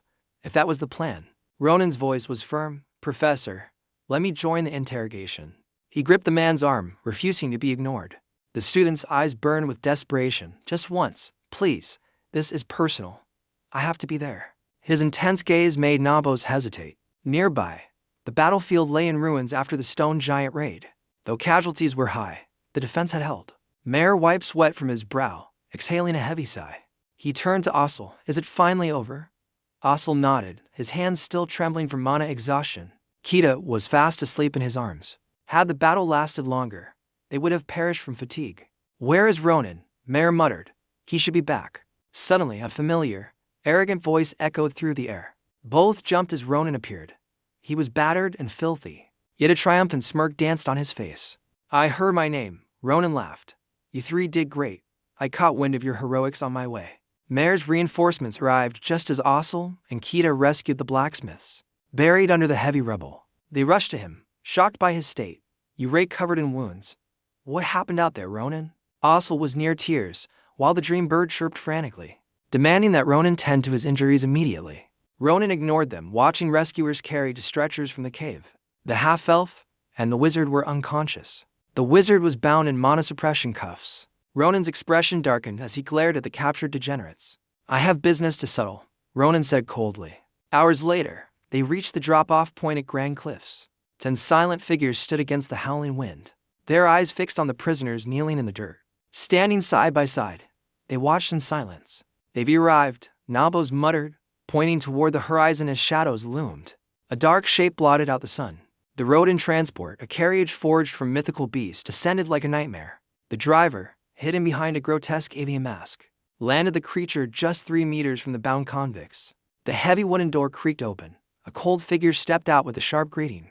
We've received the Empire's summons. He wore the same dark uniform as his subordinates. Only 3 men were needed to handle these dangerous degenerates. They stood atop the mystic beast, looking down with icy disdain. Nabros leaned in, whispering a final warning. The prisoner has a strange healing trait. Watch him closely during the interrogation, Nabros cautioned the lead hunter. The leader's eyes glowed crimson under the moonlight. Perfect, he hissed. Our interrogators love a good challenge. It has been ages since we've had a toy this interesting, he laughed, signaling for the prisoner's immediate transfer. We'll be taking them now. We will contact you once there will finally breaks, the red-eyed man stated. He glanced at the crowd with hollow courtesy. keep struggling for the Empire's peace. It's quite a noble effort. With a sudden roar, the beast took flight. The carriage vanished into the clouds, leaving only black feathers behind. Ronan watched until they disappeared. It usually takes a week to crack them, Professor Nabos said softly. I'll notify you when they reach a breakthrough. Be ready to move out when the time comes, Ronan. Ronan nodded firmly. Yes, Professor. He didn't need anything else, he just needed those monsters to talk. He watched the rodent escort vanish. Soon, he would have his revenge. The path to power was finally clear. Time skipped forward. Academy repairs progressed quickly with Imperial support. Ronan focused entirely on his hidden stat growth. Days bled into nights as he trained under Nabos. Then, the summons finally arrived from the fortress of Rodan. Inside the prison, the air was thick with iron. Heavy, ragged breathing echoed through the damp, stone corridors. Torture tools were laid out with surgical precision. The atmosphere was suffocating, a true hell for any prisoner. A prisoner groaned, his mouth a bloody mess. The interrogator pulled another tooth with cold, professional efficiency. The man in the crow mask chuckled. I got carried away, isn't it time for our special guest? Outside, the sea was an abyss. Only the lighthouse as rhythmic pulse cut through the suffocating darkness of the night. Near the stone gates, a figure in a sharp military uniform waited. He stood still as a grave. I am the lead investigator. I'll guide you to the cell. The silver-haired officer greeted with a calm smile. The name is 𝐊𝐿𝐴𝐿. The old veteran introduced himself, his eyes twinkling despite the grim surroundings of the prison. He gestured toward the depths, ready to see the prisoners. Without waiting, he turned and led the way. Ronan whispered to Nabos, he looks like such a kind gentleman. Is this really the legendary interrogator? Nabos smirked. Don't let the face fool you. Appearances are the ultimate deception in this world, Ronan. You'll see why they call him the living nightmare soon enough. Nabos added as the heavy door swung open. Torches flickered to life along the stone corridor. 𝐊𝐿𝐴𝐿's voice echoed, cold and professional as he began his report. The cell is right ahead. But first, the intel. As I suspected, they belong to a hidden organization. They are members of Nebula Causa, he revealed. Nabos frowned, her expression hardening at the unfamiliar name. Nebula Causa. I've never heard of them. Are they a local criminal guild or something much worse? 𝐊𝐿𝐴𝐿 shook his head. Far worse. They ray Ghost, responsible for the devastating Nalander fires last year. They ray also linked to the destruction of the Eton Research Center. They are a threat to the Empire. 𝐴𝐿𝐴𝐿 confirmed their involvement in several catastrophic incidents. They are absolute degenerates with no regard for life. Ronan's mind raced. Why hadn't he heard of this group in his past life? History was already changing. He interrupted the investigator. Did they mention anything about starlight or the appearance of the stars? 𝐊𝐿𝐴𝐿 paused, looking at Ronan as if noticing him for the first time. No, that's a new term. He stared at Ronan with a piercing gaze. Ronan shifted uncomfortably. I just overheard it during the pursuit. The old man went silent, his hand drifting toward the crow mask at his hip. The air grew heavy. Ronan continued. It seemed central to their purpose, like they were waiting for a specific star to fall. As Ronan looked up, 𝐊𝐴𝐿𝐴𝐿's aura shifted. The kind old man vanished, replaced by an ancient, predatory monster. Ronan's heart plummeted. The sheer killing intent was paralyzing. His words died in his throat as fear took hold. The old man, 𝐊𝐴𝐿𝐴𝐿, donned his raven mask. Instantly, a suffocating wave of killing intent radiated from him. He unlocked the cell with practiced ease, his tone deceptively calm. Apologies for this unsightly scene, my friends. It seems my kindness hasn't reached our guests yet.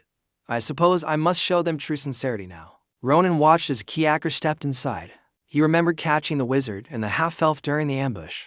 Their silver and gold hair was now matted with blood. They looked like pathetic remnants of their former selves. Fascinating, the interrogator whispered. This one uses forbidden dark magic to constantly regenerate his physical vessel. 𝐁𝐥𝐚𝐝's body healed repeatedly. 𝐊𝐴𝐿𝐴𝐿 reached into the brazier, pulling out a glowing, white-hot iron rod. Do you know how to befriend their kind? 𝐊𝐴𝐿𝐴𝐿 asked. It's simpler than you think. Listen closely, boy. You just keep stabbing until the magic fails. 𝐁𝐥𝐚𝐝's eyes widened in terror as the heat neared him. Sizzle, the smell of burning flesh filled the air. 𝐊𝐴𝐿𝐴𝐿 pressed the iron down, his voice chillingly steady. By carving away his pride, we become very close. He gestured toward the screaming, now unconscious wizard. 𝐊𝐴𝐿𝐴𝐿 pointed the cooling iron toward the students. They recoiled, staring at the tool of torture with horror. The raven mask turned back to the prisoner. Disappointing. You're still hiding something from me, 𝐁𝐥𝐚𝐿. He grabbed a handful of silver hair and yanked. The wizard's head snapped back, eyes bulging in agony. Didn't we agree to be honest? 𝐊𝐿𝐴𝐂𝐃 whispered. The wizard's previous stubbornness had vanished, replaced by primal fear. No, I told you everything, 𝐻𝐿𝐴𝐂𝐃 wailed. But 𝐊𝐿𝐴𝐂𝐃's suspicion was a wall that would not crumble. Then why did the boy mention the stars first? Why were you silent about the constellation's involvement? The prisoner sobbed, his mouth working, but no words coming out. He understood the gravity of the threat. 𝐊𝐴𝐃 glanced at the blonde half-elf bound nearby. I prefer to only break you see? But 𝐊𝐴𝐃 doesn't have your regeneration. She's fragile. One more session, and she will simply break. Wasn't he bluffing? The half-elf was shivering uncontrollably, her spirit shattered by the mere sight of him. Please, just kill me, she whimpered. Even Ronan, hardened by battle, felt his pulse quicken at the brutality. He had seen war, but this was different. Yet, there was no room for mercy for these monsters. The iron was inches from 𝐻𝐿𝐴𝐂𝐃's forehead when a thought struck Ronan. Why resist when already caught? He muttered his realization aloud, his voice barely a whisper. Wait, it's not that he won't speak. He can't speak. The raven mask stopped instantly. Even Professor Nabos looked stunned by Ronan's sudden claim. I have seen this before, Ronan explained. Spies are often bound by soul-binding silence curse. It is a high-level seal to prevent leaks. If they try to speak the truth, it kills them. He glared at the prisoners. I wonder, are these bastards also just puppets of a higher power?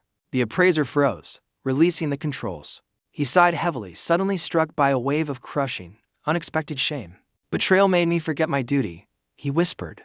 Wait here. He left the inspectors, his footsteps heavy with guilt. He went to fetch tools, leaving a tense silence behind. When he returned, Ronan eyed the ugly gear with confusion. Is this junk really what you need? Ronan asked. The appraiser ignored the doubt, his eyes fixed on the task. Unfazed by Ronan's comment, 𝐊𝐴𝐃 smirked and revealed the cursed eye, a high-tier tool designed to devour silence, inducing interrogation hexes. Prisoners are usually silenced by magic, but this treasure is a game-changer, he muttered, stepping closer with the grotesque eyeball pulsing. You're the test subject, he whispered. As it neared the midge, the item's outer membrane stretched and twitched like a living parasite.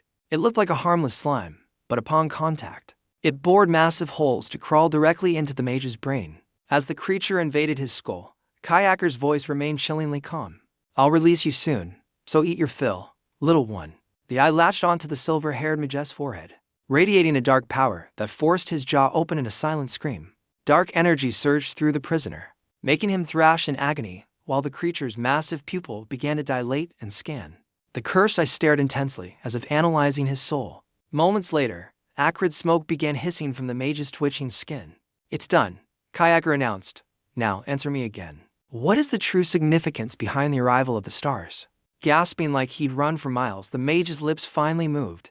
The stars are eternal, the only salvation for the weak. We wait for their descent. They transcend this time and space. In the corner, 𝐊𝐴𝐃's face paled as the forbidden confession continued. 𝐊𝐴𝐃 spun around, her voice trembling with sheer terror. Eden, shut up. Don't you dare say another word. But he didn't stop. Our mission is to annihilate every obstacle in our path, Eden droned. 𝐊𝐴𝐃 ignored the girl's screams, focused only on the intel. The evaluator wanted to cut the nonsense. Is something falling from the sky? Tell me exactly what we're dealing with here. He watched the eye intently. The item had successfully corroded the curse, and the mage's eyes turned vacant with chilling clarity. The children of the stars, those words fell like lead. To the others it was gibberish, but Ronan's expression instantly darkened. His fist clenched until his knuckles turned white. He recognized that name, the ancient harbingers of the world's end. Without hesitation, Ronan stormed toward the hanging prisoner, his killing intent flaring. He glared at the silver hair hiding Eden's face. The children of the stars. You're talking about the 𝐊𝐴𝐃, aren't you? Ronan growled, his voice laced with cold fury. Eden's head snapped up in sheer terror. He stared at Ronan with disbelief, his eyes wide as if seeing a demon. How do you know that name? Eden stammered. Suddenly, his skin began to bulge with grotesque, pulsating lumps of corruption. The flesh started sagging and melting like liquid wax. Ronan recoiled, realizing the secondary curse was far more volatile than expected. What the hell is this? Ronan shouted.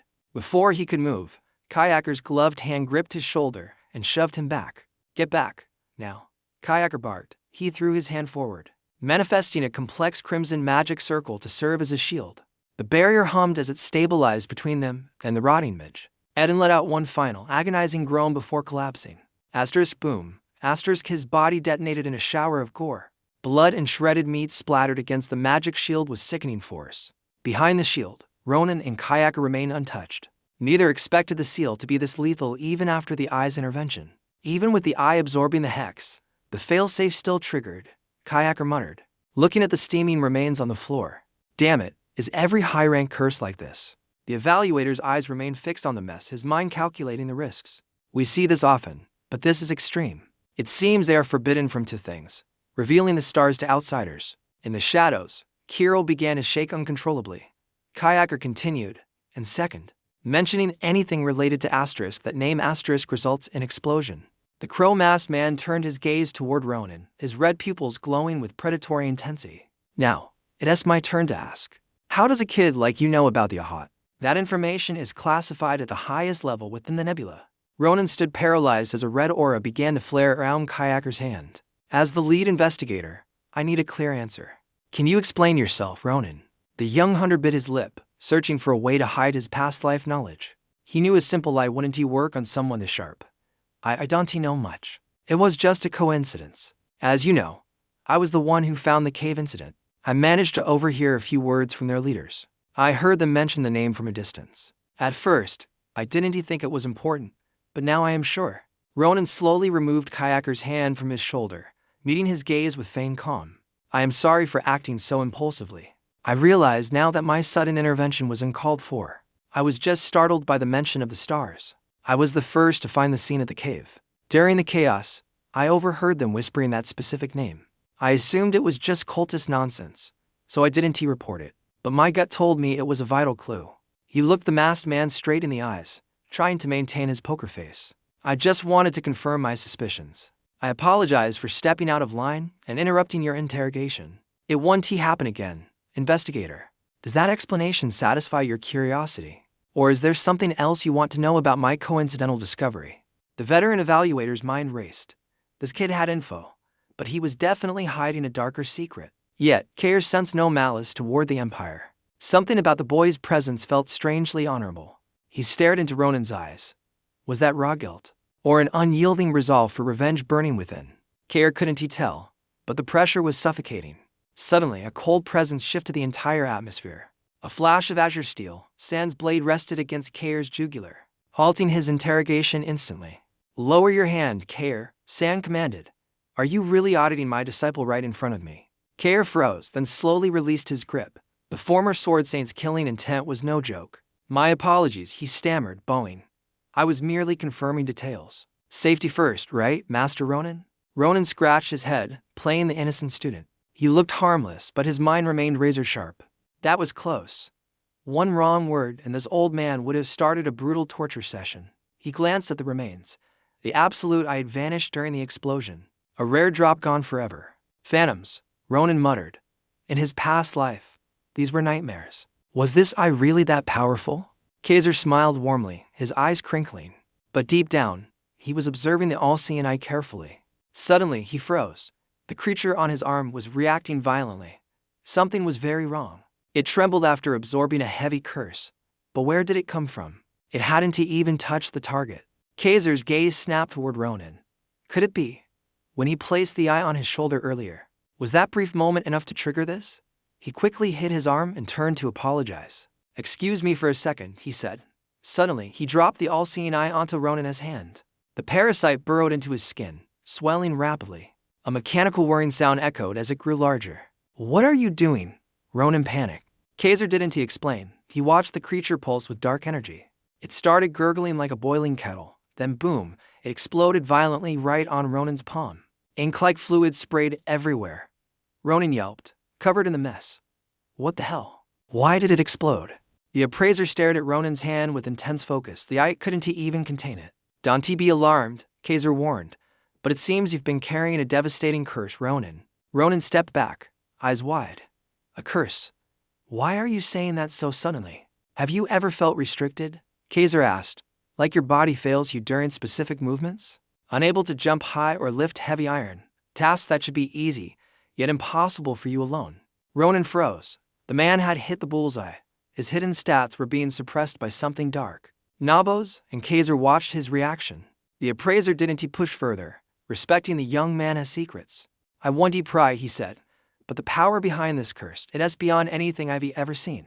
I don't know the culprit, but their malice toward you is absolute. They wanted you crippled. Ronan felt a cold shiver. Like a demonic hand was slowly tightening around his throat in the dark. The moon rose high over the drifting clouds. A carriage waited to take them away from the island. 𝐻𝐿 warned them to be cautious. Breaking this seal will take time. It is a high-tier ancient curse. Nabos agreed, telling him to report any findings. Ronan remained silent, his mind spinning with questions. The appraiser noticed his grim look. You have a lot on your mind, don't you, Ronan? Ronan sighed, rubbing his neck. Yeah, discovering my own body has been a prison is a lot to take. A curse born with him. The mystery was deep. 𝐻𝐿 mentioned a potential ally for him. 𝐓𝐫𝐿𝐿𝐿, right? The continent's greatest curse specialist is actually a professor there. Professor May. Soon, the carriage crossed the sea, leaving the mysterious island behind. During the journey, Ronan's eye began to itch uncontrollably. He rubbed it until Nabos grew annoyed. Can't you sit still, she snapped. It has been itching since that creature touched me, he complained. Nabos looked indifferent, but she knew. That's a sign the curse is finally weakening, don't you worry. Still no idea who cursed you. He shook his head while continuing to rub his irritated eye. I thought I was a decent person in my past life. But I guess someone hated me. Anyway, thanks for stopping 𝐻𝐿 earlier, Ronan added. His eyes were terrifyingly sharp for a second. I felt like he was about to interrogate me for a crime I never even committed. Nabos sighed softly. I was just doing my duty as your instructor. No need for thanks. Ronan glanced at her. She's not just a mastermind, she's actually a decent person, he thought. But a thought bothered him. Why didn't I ever meet her in my previous life, even in war? Is she linked to the Nebula class? A dark suspicion began to bloom in Ronan's mind. They returned to the academy under the morning sun. Ronan headed straight to the magic department. He walked into the Ceres forest, a gloomy area reserved for the elite students' practical training. He reached the pillar park, massive metallic columns etched with complex, glowing magic circles and runes. A familiar voice called out to him. Someone he hadn't seen in quite a long time. It was Susan, smiling brightly. The professor sent me to meet you. You look healthy as ever. Seeing that overly sunny smile made Ronan's skin crawl. He remembered the troubles she usually brought. Memories of his former life flickered. Should he reveal the truth? The weight of reincarnation felt heavy. Too much to process. For now, a fake smile was his best shield. Good to see you, senior. He grinned at San. She noted that since their last clash, even the arrogant Kazan feared him. The others are terrified of you now, she said. Everything's simpler. Though Kazan keeps apologizing like a coward. It was bizarre. Whenever Kazan saw Ronan, he looked like he'd seen a ghost. A true reputation power-up. They headed inside to discuss their mission. They weren't here for tea. They were tracking a deadly curse. A dark spell had been planted on Ronan secretly. Only Professor Shrid had the stats to break it. The forest path was a literal maze. Even for a seasoned hunter, this place felt like a dungeon. The professor's tastes are unique, San admitted. This wasn't an office, it was a magical labyrinth for elites. Without a magic major like San leading, an outsider would be trapped here until they perished. As they reached the clearing, a pink-haired blur lunged at San. It was Eerie, looking totally transformed. Sister. I missed you, Eerie cried, hugging San tightly. Ronan stood there, completely dumbfounded by the sight. Was this the same arrogant girl? The Arbit he knew was a degenerate, not this bubbly girl. Eerie, she was acting like a totally different character. The contrast gave him serious whiplash. She clung to San's arm, rubbing her face in adoration. Then she finally noticed the intruder standing there. Her smile vanished. She looked at Ronan, pale, sweaty, and definitely not the guest she wanted to see. The temperature dropped to sub-zero. Eerie realized this was the guy who had humiliated her previously. I asked San to bring me, Ronan explained, sensing the explosion. Nice to see you, Eerie. Hearing her nickname from his lips made her face turn red. She let out a high-pitched, frustrated scream. Why are you here? She shrieked. Despite the chaos, they moved deeper into the heart of the woods. The professor's office looked more like a haunted tomb. It reeked of ancient, forbidden magic and mystery. Ronan glanced at his guide. You're not planning to bury me out here, are you, Eerie? Revenge. Shut up, she snapped. As if I'd waste mana on you, just keep your mouth closed and follow. She stomped her feet, clearly irritated, but Ronan noticed something. She was oddly close to the commander. They shared the UII name, a bloodline trait, perhaps? Regardless, the air grew heavy as they reached the door. Eerie gripped the cold iron handle and pushed. No lights, only the shadows of the forest remained. In the room's center sat a withered figure. Professor Shrit looked more like a ghost than a scholar. Don't get excited yet, Eri whispered. We still have to pass the trial. Stay behind me, Ronan. The old woman didn't even look up. It was as if she existed in a completely different dimension. Eri stepped forward, mana beginning to swirl around her palms like a blooming neon blue lotus flower. Listen carefully, she hissed. No matter what happens, do not interfere, or we both die here. She began to chant, Keep Lunajadfim. The words weren't human, they were the system's ancient tongue. Suddenly, her voice rose to a crescendo. The room shook as the ritual to break the curse ignited. Ripples of mana pulsed through the air, vanishing to meters above them without a sound. Ronan stared in awe at the motionless old woman as the tension reached its peak. Suddenly, she unhinged her jaw, revealing rows of powerful teeth that defied her elderly appearance. Her mouth expanded into a massive, howling void, a localized gale nearly sweeping Ronan inside. As her tongue reached for him, Eri whispered a calm reminder to stay steady. In a flash, Ronan and Eri were warped into the Professor 's hidden sanctum. They stood in Sapporo, a mystical library filled with the endless knowledge of Professor Shrit. Ronan marveled at the bizarre gate just as a shadowy figure materialized in the air. With a low hum of power, the figure descended gracefully toward the startled young student. So, 𝐓𝐫𝐴 the one Kabir Ross sent. 𝐓𝐵 exactly as I pictured, she mused. A potent, distinct aura flared around Ronan. He turned, but the speaker had already moved. Before he could react, the fingers appeared inches from his eyes, measuring his very soul. Professor Shrit, the continent's legendary curse master, reached out to touch Ronan's left eyelid. I sense something truly malevolent within you. What a fascinating little specimen, she whispered. Though she looked like a mere teenager, her presence carried the weight of ages. She was 83 years old, a revelation that left Ronan completely stunned and speechless. Seeing his disbelief, Shrit offered a knowing smile. She was used to such shocked expressions. I've lived over 80 years, she confirmed, while Ronan wondered if she meant 8. She snapped her fingers, and the floor beneath Ronan erupted in a blinding magical light. Purple-pink incantations swirled across blue fabric strips as the ritual began to take shape.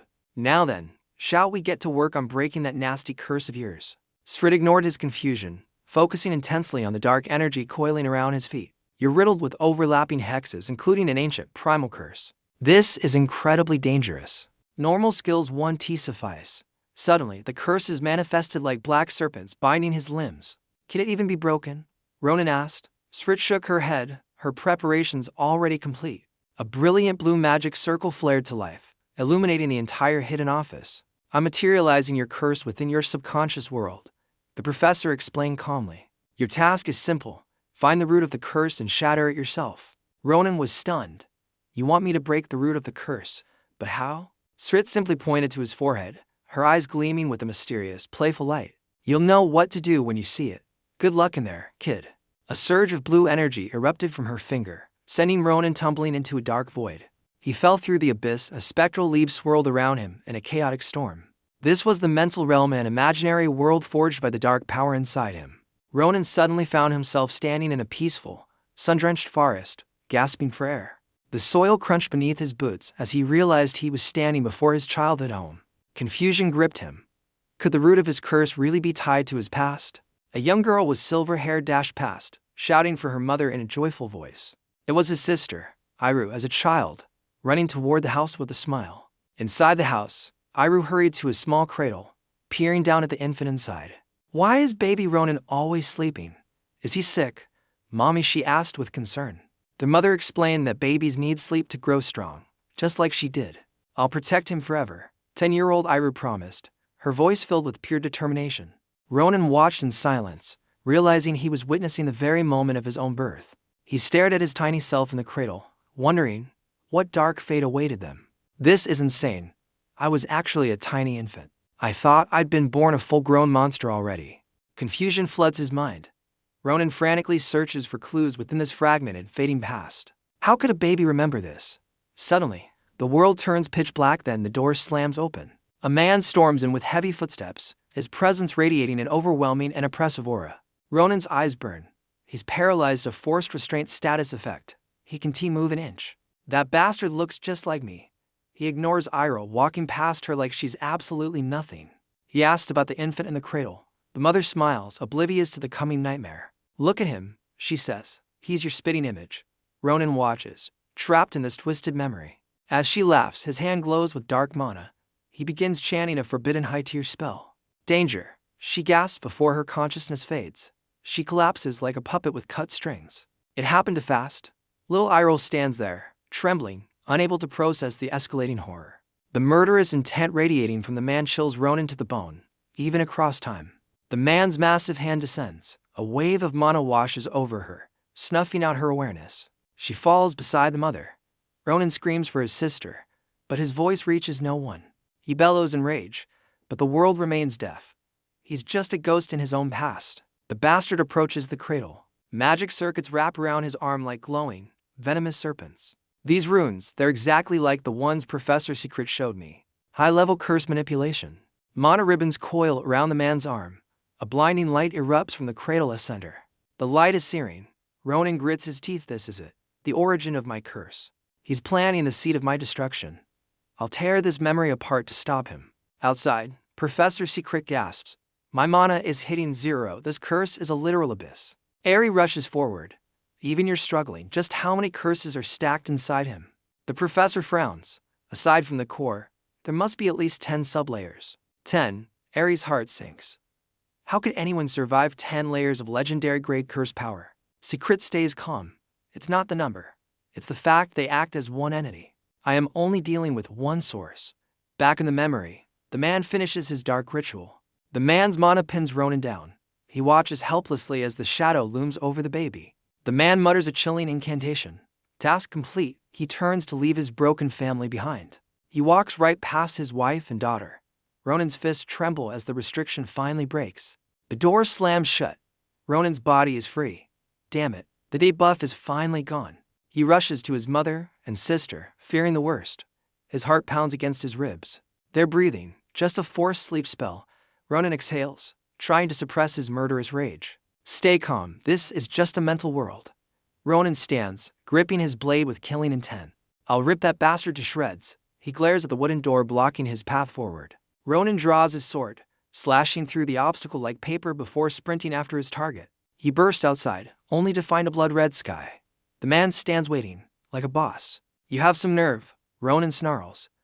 What the hell do you want with me, you bastard? The man says nothing, his gaze cold and hollow. Ronan's sword hand shakes with pure fury. How dare you touch my family? I'll make you pay in blood right here, right now. Ronan lunges forward, his eyes glowing with a vengeful red light. He wants a piece of him. The man calmly raises his hand. A mysterious blue orb manifests, pulsating with ancient power. He reaches into the void, pulling out a legendary blade to intercept Ronan's devastating strike. Metal screams against metal. The impact sends shockwaves through the blood-stained world of his memories. Suddenly, a massive counterforce erupts, blasting Ronan back. He struggles to keep his footing. Is the curse controlling the sword? Or is this man's skill evolution just that far beyond mine? The battle turned grim. Every strike from his opponent pushed Ronan back, leaving him bloodied and struggling to breathe. Wounds open on his skin like blooming flowers of pain. The man was a relentless machine, showing no fatigue. He surged forward, leaving deep, jagged gashes in his wake. Blood sprayed across the floor as Ronan's defenses crumbled.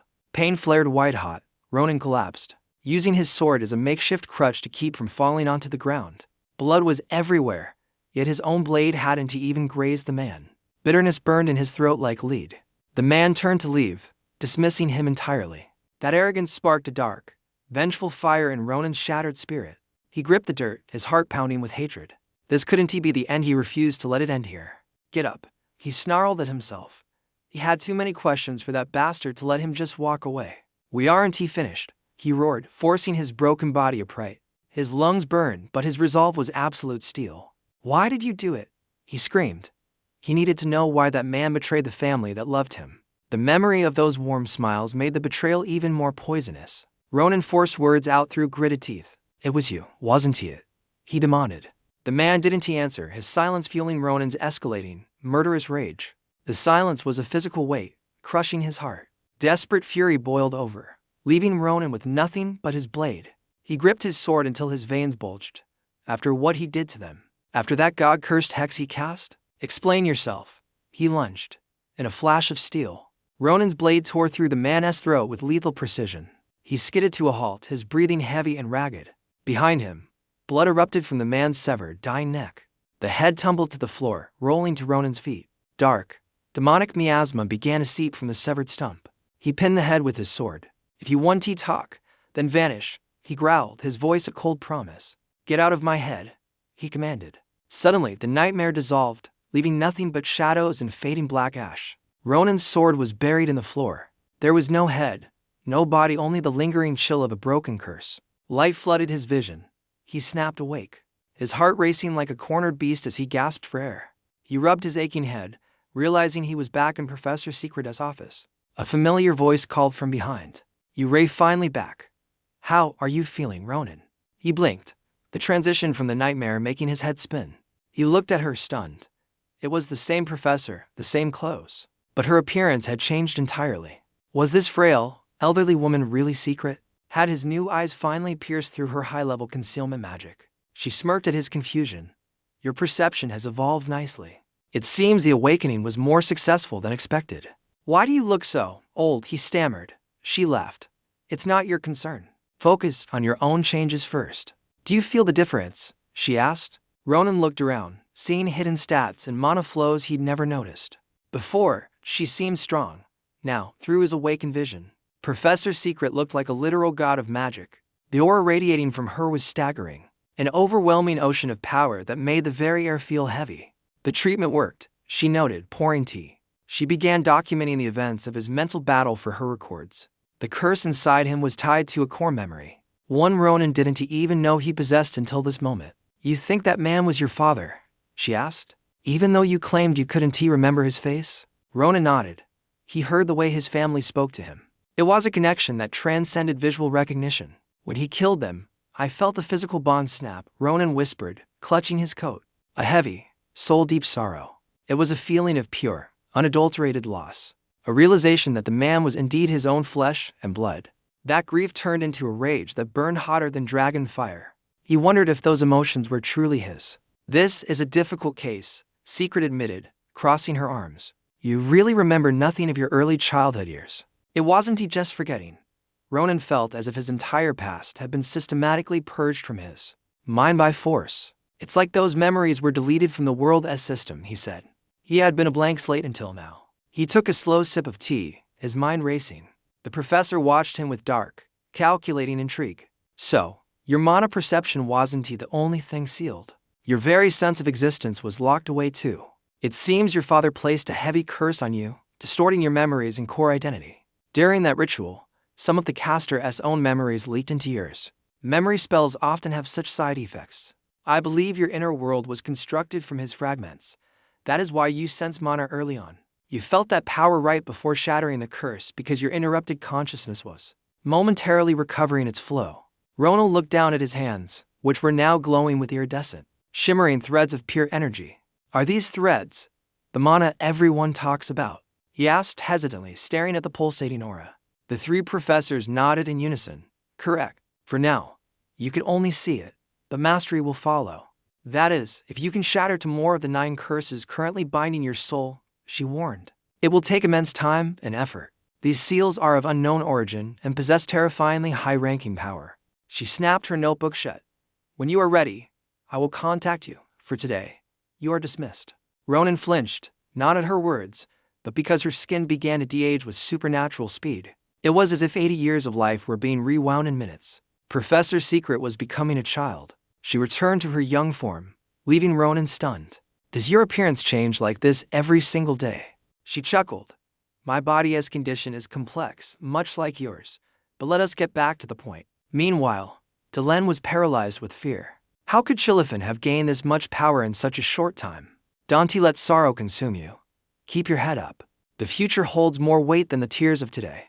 Don't let the past be your shackles." He bowed deeply to the professor, entrusting his path to her guidance. Deep within the lightless abyss of the cavern, a rhythmic, shimmering glow began to pulse from a gargantuan shadow. A stone colossus, unlike any recorded monster, loomed ahead. Could 𝐓𝐫𝐚𝐬𝐿 truly have halted this disaster? The report seemed impossible. A soldier approached, saluting the man whose presence commanded the very air. The Duke turned slowly. It was Dallin. "Report on the recovery status," the Duke commanded with cold authority. "The mission is proceeding without any glitches, sir. Normalcy should return to the sector within a week's time." Per your orders, we tracked those degenerates, but their trail went cold. No data remains in the system. However, we traced the 𝐓𝐫𝐚𝐬𝐡 records. We've pinpointed the location of the student active during the incident. Will you meet him personally, Your Grace? The man before Dallin was none other than Duke Ivan 𝐷𝐿𝐴. The legendary head of the 𝐷𝐿𝐴 house narrowed his eyes. Suddenly, the golden earth giant surged with life. Crimson light flared in the monster's eyes as its massive limbs groaned. A austere threat was awakening. Dallin froze, but the Duke remained unfazed. As the colossal fist began its descent, the Duke signaled a halt. He calmly stepped forward, hand resting on his hilt. Dallin prepared to call the knights, but was stopped. The Duke's hand stayed him. No backup was needed. Even with the mountain-shattering fist overhead, he didn't blink. His fingers brushed the cold steel. A suffocating, razor-sharp aura began to radiate, chilling the cavern air. He preferred to handle this pest himself before the cleanup crew arrived. Then, with a flash, the Duke struck. A brilliant azure aura erupted, slicing through the darkness. This was the true power of the 𝐷𝐿𝐴 patriarch. The golem's arm was severed like paper. Before it could even roar, massive diagonal slashes followed. Steel carved through reinforced stone as if it were air. Debris exploded everywhere as the beast was dismantled. The cavern shook with a deafening boom. When the dust settled, only a faint mist of mana remained. The Duke sheathed his blade with effortless grace. He turned to Dallin, signaling it was time to leave. Behind them, the mountain of stone crumbled into pebbles. The Duke didn't even spare a backward glance. Their next destination was clear. It was time to meet the young hero who saved 𝐓𝐫𝐴𝐿. The next morning, at the elite Manhwa dorms, a persistent doorbell shattered the silence of the top 10. Ronan groaned, cursing whatever lunatic decided to wake him at the crack of dawn. He swung the door open. Confronted by a mountain of a man, Ronan didn't flinch. Who are you? Peddlers aren't allowed in here, pal. Dallin's brow furrowed in irritation. This brat was beyond disrespectful. Do you realize who you're speaking to? Ronan shot back instantly, clearly a glorified doorman for some noble house. But then, his instincts flared. The sleep fog cleared. He sensed Amana's signature so dense and dark it felt like a void. The sheer weight of that presence was overwhelming. Something felt strangely familiar about this crushing energy. Was this even mana? It felt like something deeper, something archaic. Suddenly, a hand landed on Dallin's shoulder. A calm, middle-aged voice spoke up. We are the ones at fault for arriving unannounced, Dallin. Dallin bowed instantly. Ronan's eyes widened. There was only one Duke in this entire empire. Despite his status, the Duke smiled kindly. Forgive my knight's lack of manners. I apologize for the intrusion. If it's not too much trouble, could you spare a moment for me? I have business with you, Ronan. The legendary Duke of 𝐷𝐿𝐴 stood before him. Ronan's attitude shifted as he invited them inside. The Duke presented an ornate chest. Upon opening it, a soft, ethereal glow bathed the room in light. It was a custom-made scabbard for 𝐓𝐿𝐴𝐿, finished with divine craftsmanship. But why would a Duke deliver this? Sipping tea, the Duke explained. The Master Smith of the Great Abyss personally requested this favor of me. Master Zoran's plea was one I couldn't ignore. Ronan realized the weight of the connections he'd made. Beyond that, the Duke expressed his gratitude. House 𝐷𝐿𝐴 and the Great Abyss have been allies for ages. My own blade, the 𝐓𝐿 sovereignty, was forged by Zoran. Treating the savior of our allies with respect is mandatory. You are a hero to our people, Ronan. It's only right that we treat you with the highest honor. Of course, beyond mere greetings, I have brought a special, personal gift just for you. Ronan's eyes widened. He couldn't hold back a gasp seeing the Grand Family's legendary crest. It was the head of House 𝐶𝐿. Ronan stood up, shocked the Duke would hand over such a relic. This is worth 3 villages, he exclaimed. But Joseph saw it as a fair price for his savior. To keep the grand honor intact, rewards were also prepared for the other 2 young rescuers. The Master Smith's gifts and the proof of merit reached the students who helped save 𝐷𝐿𝐴 that day. I hope they like them, Joseph mused, while Ronan heard his friend's muffled cries of gratitude. Setting his tea aside, the Duke's expression turned cold. He looked Ronan dead in the eye. Tell me about the mastermind, he demanded. I have no mercy for the degenerates behind this. The shift was instant. Joseph's aura surged, a suffocating pressure that made Ronan's smile falter. This was the true power of the Grand Patriarch. His presence felt like an overwhelming physical weight. Even without hostile intent, it was crushing. Ronan finally spoke, choosing his words with care. You've done your research, but these bastards are more twisted than you can possibly imagine. Suddenly, the bodyguard's jaw tightened. Ronan noticed the subtle twitch and kept his story going. He described the ambush, but his focus shifted. A strange ripple of mana flickered before his eyes. It was a faint, shimmering light, Ronan watched it, his mind racing through the hidden clues. The guard hadn't moved an inch, yet his mana reacted violently to the mention of those villains. This felt familiar. It was the same filthy energy he'd sensed from the midge in the cave. Is this guy one of them? Ronan wondered, his suspicion growing as he stared at the guard. He went silent, fixated on the man behind the Duke. 𝐂𝐃 noticed the sudden, heavy tension. Why did you stop? The Duke asked. Ronan was stunned. Could 𝐂𝐃 really not see it? The subordinate's mana was practically screaming, yet the Duke's face remained calm and oblivious. 𝐂𝐃 thought the boy was just tired, but for Ronan, the warning signs were ringing alarms. How could a legendary powerhouse miss this? Was he the only one who could sense the shift? Change of plans. Ronan lowered his voice. Duke, have you heard of the nebula stars? It was the perfect bait. The guard's face contorted instantly, his aura becoming a chaotic mess. His mana signature was flickering like a dying light. The reaction was a total dead giveaway. Nebula clause, a cult for the stars? 𝐂𝐃 looked lost. This was news to the Duke. I never knew such a thing existed. Are you certain about this information, Ronan? Ronan smirked, playing the part of a ruthless hunter. He rubbed his head and laughed. Before the professor arrived, I did a little interrogation. I cut off a few limbs to talk. They begged for mercy. It was pathetic. Ronan lied, his eyes glinting with a fake malice. 𝐂𝐃 raised a hand. Enough.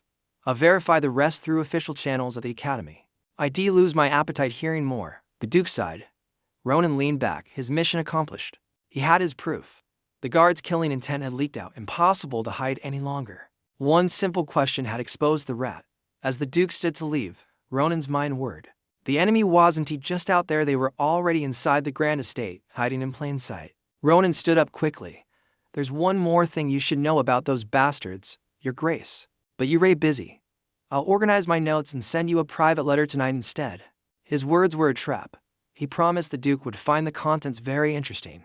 Especially about 𝐴 Ronan hissed, his gaze piercing the guard as sweat fell. Late that night at the Manhwa building, Ronan was supposedly sleeping in his luxury suite. Suddenly, the silence shattered. A blade whistled through the air as the assassin, Dylan, struck. He hacked at the bed with a devastating blow, shattering the expensive wood into splinters. But as the dust settled, the bed was empty. There was no blood, only shredded pillows. A mocking laugh echoed from above. Ronan was perched on the ceiling, waiting for him. I knew you'd show up today. Welcome, you filthy little rat number 3.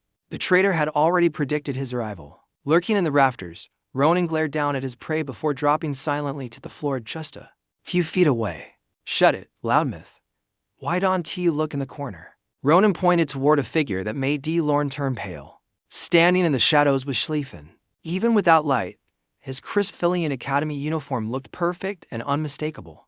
The young heir of the Grand Gear family had witnessed everything. His face contorted with a cold, terrifying fury. Explain yourself, Schlieffen growled, his voice dripping with lethal intent. How exactly am I supposed to understand the situation, 𝐷? Hours earlier, while the sun was still high, Ronan had climbed to the top of J Hall to find the young master. He warned him about the ambush plan for tonight. Even as his father's bodyguard, Schlieffen still had to show 𝐷 respect. Schlieffen gripped his sword tightly, thinking the idea of a betrayal was absurd. He couldn't believe his father's guard was a snake. Where's your proof? He demanded. 𝐷 is one of the strongest and most loyal knights in the entire Grand Gear Guild. After 4 years of flawless service, the suggestion of betrayal felt like an insult. Why would his father's protector suddenly turn? But Ronan only cared about that 4-year mark. It meant the degenerates had already infiltrated the family long ago. Ronan simply turned to leave, waving his hand dismissively. Believe what you want, but why not come see the truth yourself? If he is clean, you lose nothing. But if he is a traitor, you get to punish the rat that betrayed your family's trust. Those words echoed in Schlieffen's mind as he stepped forward to confront the man he once considered a mentor. I asked for an explanation, 𝐷. The young master leveled his blade, his heart heavy with the mounting, vengeful rage. 𝐷 remained silent, his lips barely moving. Ronan let out a sharp, mocking laugh from the side at the boy's naivety. You think a traitor is just going to confess? How did you even survive in this cruel world for so long? Suddenly, 𝐷's left leg shifted. He slammed his foot down, the impact vibrating through the building as very foundation. This wasn't a normal step. A massive shockwave erupted, shattering the ground as dark energy surged forth with a roar. Intense blue mana flared like high-voltage electricity, flooding every inch of the room with a suffocating, lethal pressure. Both Ronan and Schlieffen felt an overwhelming weight. It was as if a rank-ass monster was crushing their very souls. So this is his hidden power. Ronan narrowed his eyes. Suddenly, 𝐷 lunged forward with terrifying, godlike speed. His blade swung toward Ronan, the force of the strike sending the boy crashing backward into the stone wall. The betrayal was undeniable now. Schlieffen stood frozen in shock. 𝐷, why? Why would you do this to us? Without a word, the traitor redirected his assault toward the young heir, forcing Schlieffen into a desperate, life-or-death parry. Your lack of experience is showing, young master, 𝐷 sneered. You still haven't mastered the range of your own mana. You're afraid to unleash your full power here because of the collateral damage. Your mercy will be your grave. Schlieffen's teeth grinded together. His weakness had been exploited perfectly by the man who knew all his combat traits. I am sorry it ends like this, 𝐷 mocked, but that little brat over there ruined our perfect system window. Schlieffen blocked another heavy strike, noticing something off. This energy, it's not mana. You've been hiding your true awakening. How long have you been a fraud? Why did you betray the family that gave you everything you ever wanted? 𝐷 chuckled, a chilling sound. Betray? You misunderstand. I was never a knight of Grand Gear to begin with. With a brutal flick, he disarmed the young master. 𝐷's eyes were now filled with nothing but pure killing intent. Any lingering doubt in Schlieffen's heart vanished. He realized he had been a complete fool to trust this degenerate. His expression turned cold as ice. I've seen enough, he muttered. Ronan, do whatever you want with this monster. Instantly, Ronan intercepted 𝐷's finishing blow. Steel clashed against steel, sparks illuminating the dark, crumbling room. 𝐷's eyes widened in pure shock. How can you move so freely within my high-tier mana field? Took you long enough to wake up, Ronan grunted. Feeling better now that you've seen his true face, princess? Schlieffen nodded solemnly. He knew this was just the beginning. A bloody purge was coming to the Grand Gear house. He pushed Ronan aside and stepped forward, his own hidden stats finally erupting in a brilliant, golden flare. Like a bolt of lightning, Schlieffen closed the distance, his blade descending with the weight of a legendary boss monster. 𝐷 gasped, he is suppressed by my aura. Yet he is swinging that heavy blade using only his raw internal mana. Before he could react, the blade tore through his defense, sending the traitor flying across the hall in a spray of blood. 𝐷's face twisted in realization. The young master hadn't he just been naive, he'd been hiding his own monstrous power evolution. Impossible, he hissed. Even a once-in-a-century genius shouldn't he be such a monster. Ronan suddenly lunged forward. With sword in hand, Ronan closed the distance. The traitorous guard was too distracted to even track his movement. Ronan stayed low and unleashed a relentless flurry of 6 strikes, forcing 𝐷 into a desperate defensive struggle. The traitor barely dodged the lethal steel, blood trickling from fresh cuts on his face. This was pure madness. Ronan's strike shattered the ground itself. The traitorous guard was forced to leap back as the earth cracked open. You actually dodged that, Ronan taunted, before delivering a heavy kick that sent the man flying backward. Damn it, this noise will bring the professors. 𝐷 scrambled toward the nearest window, desperate to escape. No matter the noise, he had to get out now. He sprinted with everything he had to disappear. He had made a fatal mistake. Thinking luck alone could defeat these two monsters was his ultimate downfall. I'll hide and wait for my revenge, he whispered. But beneath the moonlight, a shadow loomed over him. Schlieffen descended with his blade drawn. You're right, 𝐷. I still lack my father's experience with this skill. I cannot fully control the storm sword yet, but running this way was your final act of stupidity. His blade hummed. A small vortex began to swirl, rapidly evolving into a massive, shrieking hurricane of mana. The howling wind drowned out his frigid voice. Out here, no innocent souls will be caught in my path. There is only one traitor who deserves judgment. He unleashed the Grand Gear family's secret sword technique. The storm sword manifested as a natural disaster. 𝐷 swung his blade in a frantic, futile attempt at survival. His strike was powerful, but it was nothing compared to the raging tempest. The traitor was swallowed whole. 𝐷 realized there was no escape. His vision blurred as he surrendered to fate. Oh stars, he muttered. Silence fell as Schlieffen sheathed his silver blade, landing softly beside the broken, shivering man. From this day on, no one in this family will remember your name. You were never a member. He turned away without a single glance. He had ended the betrayal with his own hands. Outside, he met Ronan's smug face. You sure made a mess of him. Quite the flashy show, huh? Ronan glanced at the half-dead traitor.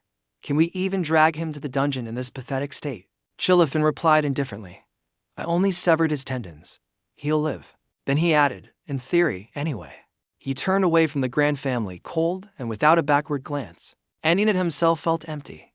Leaving Dallin, he met Ronan's arrogant smirk. Can that half-dead trash even be taken to the iron prison like this? Finn claimed he'd live, but Ronan's skeptical frown said otherwise. It sounded unreliable, but the business here was finally finished. The young master's glare was sharper than any veteran's as he prepared to ditch his duties. For the clan, we need to purge every last traitor, he hissed. So, I'm leaving this mess in your hands, partner. Ignoring the protest, Ronan vanished, leaving the other man screaming into the void. You ruined everything, and just left. Where's your conscience? Where's your humanity? His voice echoed, but Ronan was already long gone. A golden portal swirls behind him. Suddenly, a figure lunges out, blade held tight. Ronan, what was that vortex? Were you ambushed? He wasn't shocked to see them. First came Principal 𝐓𝐫𝐚𝐬𝐡, still in full uniform, followed by a frantic Professor Nabos. His gaze locked onto the snake emblem on her chest, a sharp contrast to her personality. Amused, he tossed her a thumbs up. Nice shirt. Nabos immediately barked back, answer me. The principal stepped forward, his calm demeanor hiding deep concern. Ronald, the fashion isn't the priority. I am glad you raised safe, but we need an explanation. Ronan glanced at the blood-soaked scene. It was a long story, but one name had to be revealed first. He looked up, eyes burning. That damn 𝐓𝐫𝐚𝐬𝐡, he spat. The principal and Nabos froze, stunned by the sheer venom. A long silence followed. Finally, 𝐓𝐫𝐚𝐬𝐡 spoke. Who exactly is this 𝐓𝐬𝐡? Dawn broke in the office. 𝐓𝐫𝐚𝐬𝐡 pieced the intel together. Rats were hiding in the 𝐷𝐴 family. The situation is dire. You did well, Ronan. You stopped this before it spiraled out of control. Ronan explained everything except for one hidden trait, his ability to sense the enemy's unique mana. Revealing that secret could trigger a bloodbath.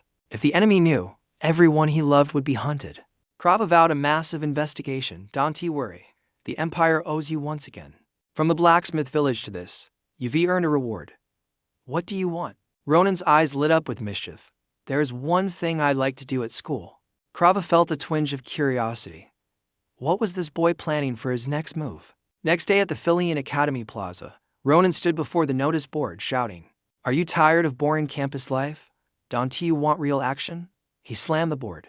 I've created the Special Adventure Club, open to all ranks and ages. Join the elite. When asked what special meant, Ronan silenced them.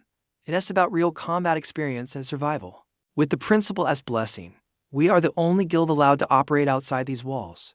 The students whispered in excitement. Ronan announced the trials would be held at the 𝐿 Arena. In the shadows, eyes watched him. Ronan wasn't doing this for fun, he had a master plan.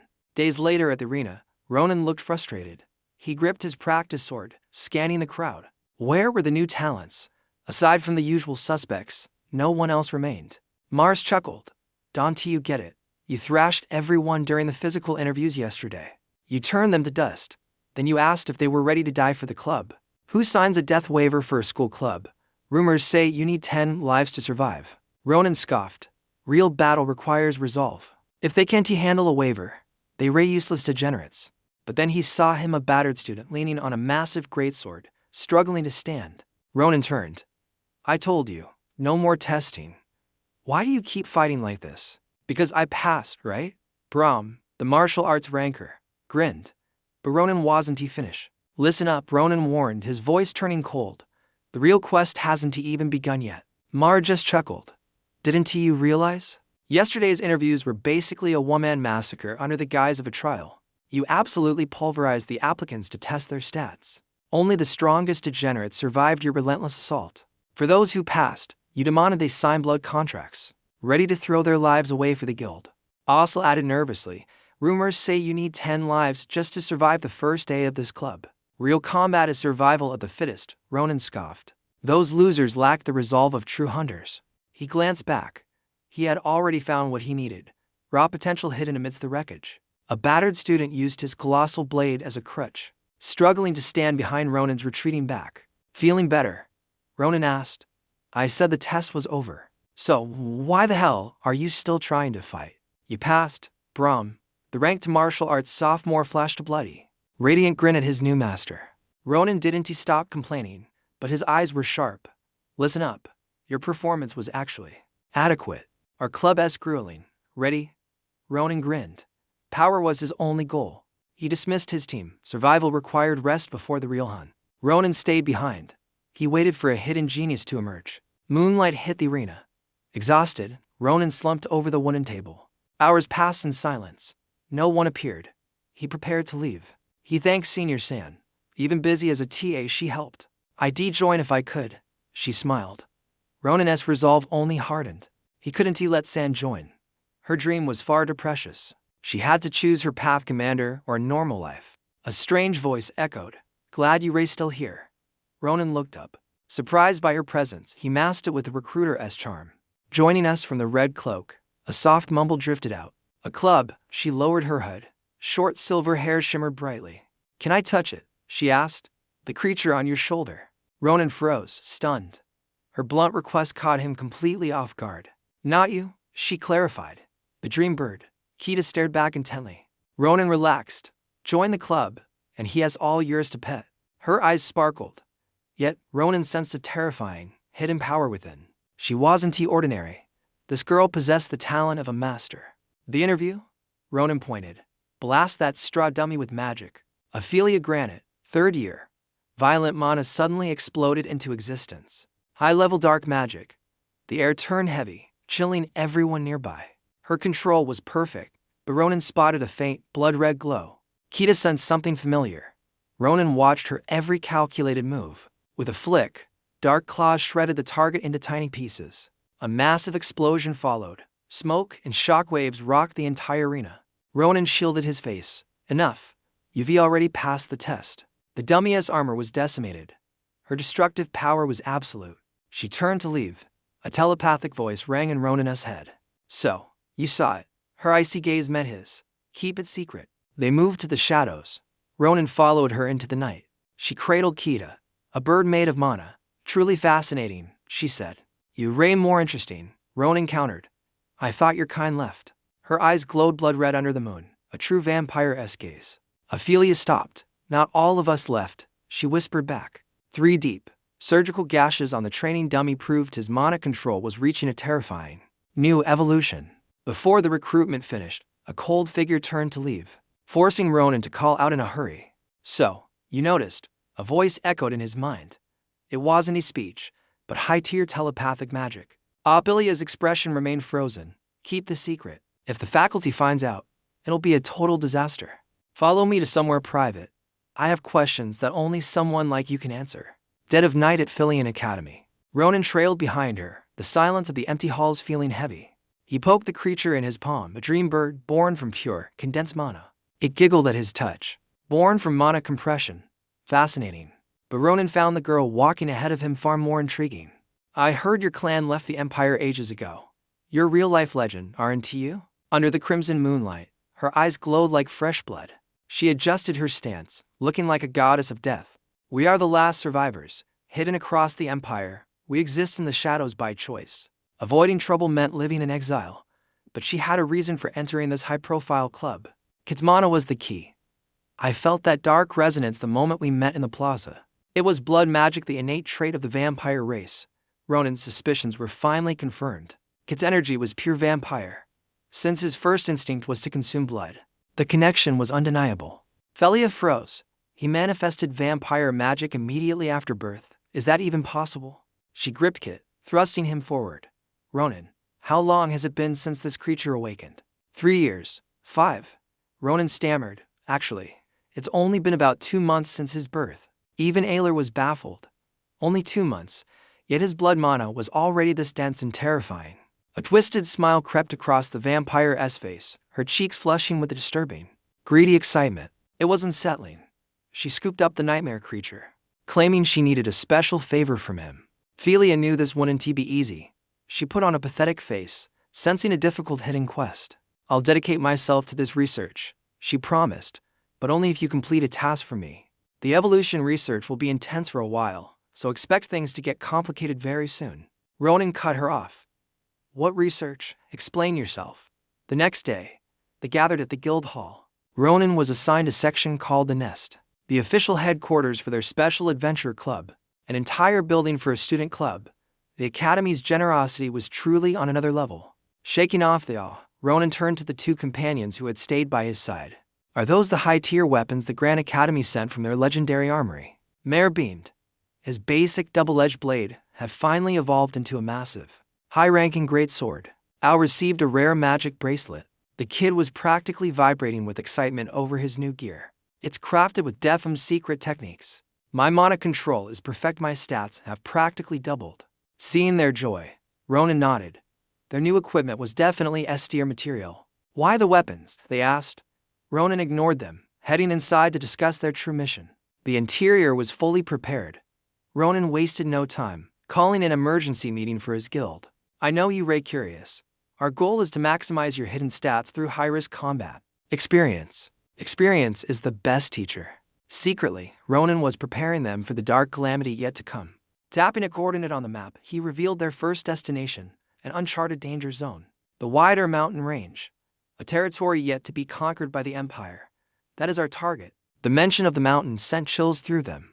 But Ronan's gaze remained cold and determined. It's an anomaly zone, great for leveling up.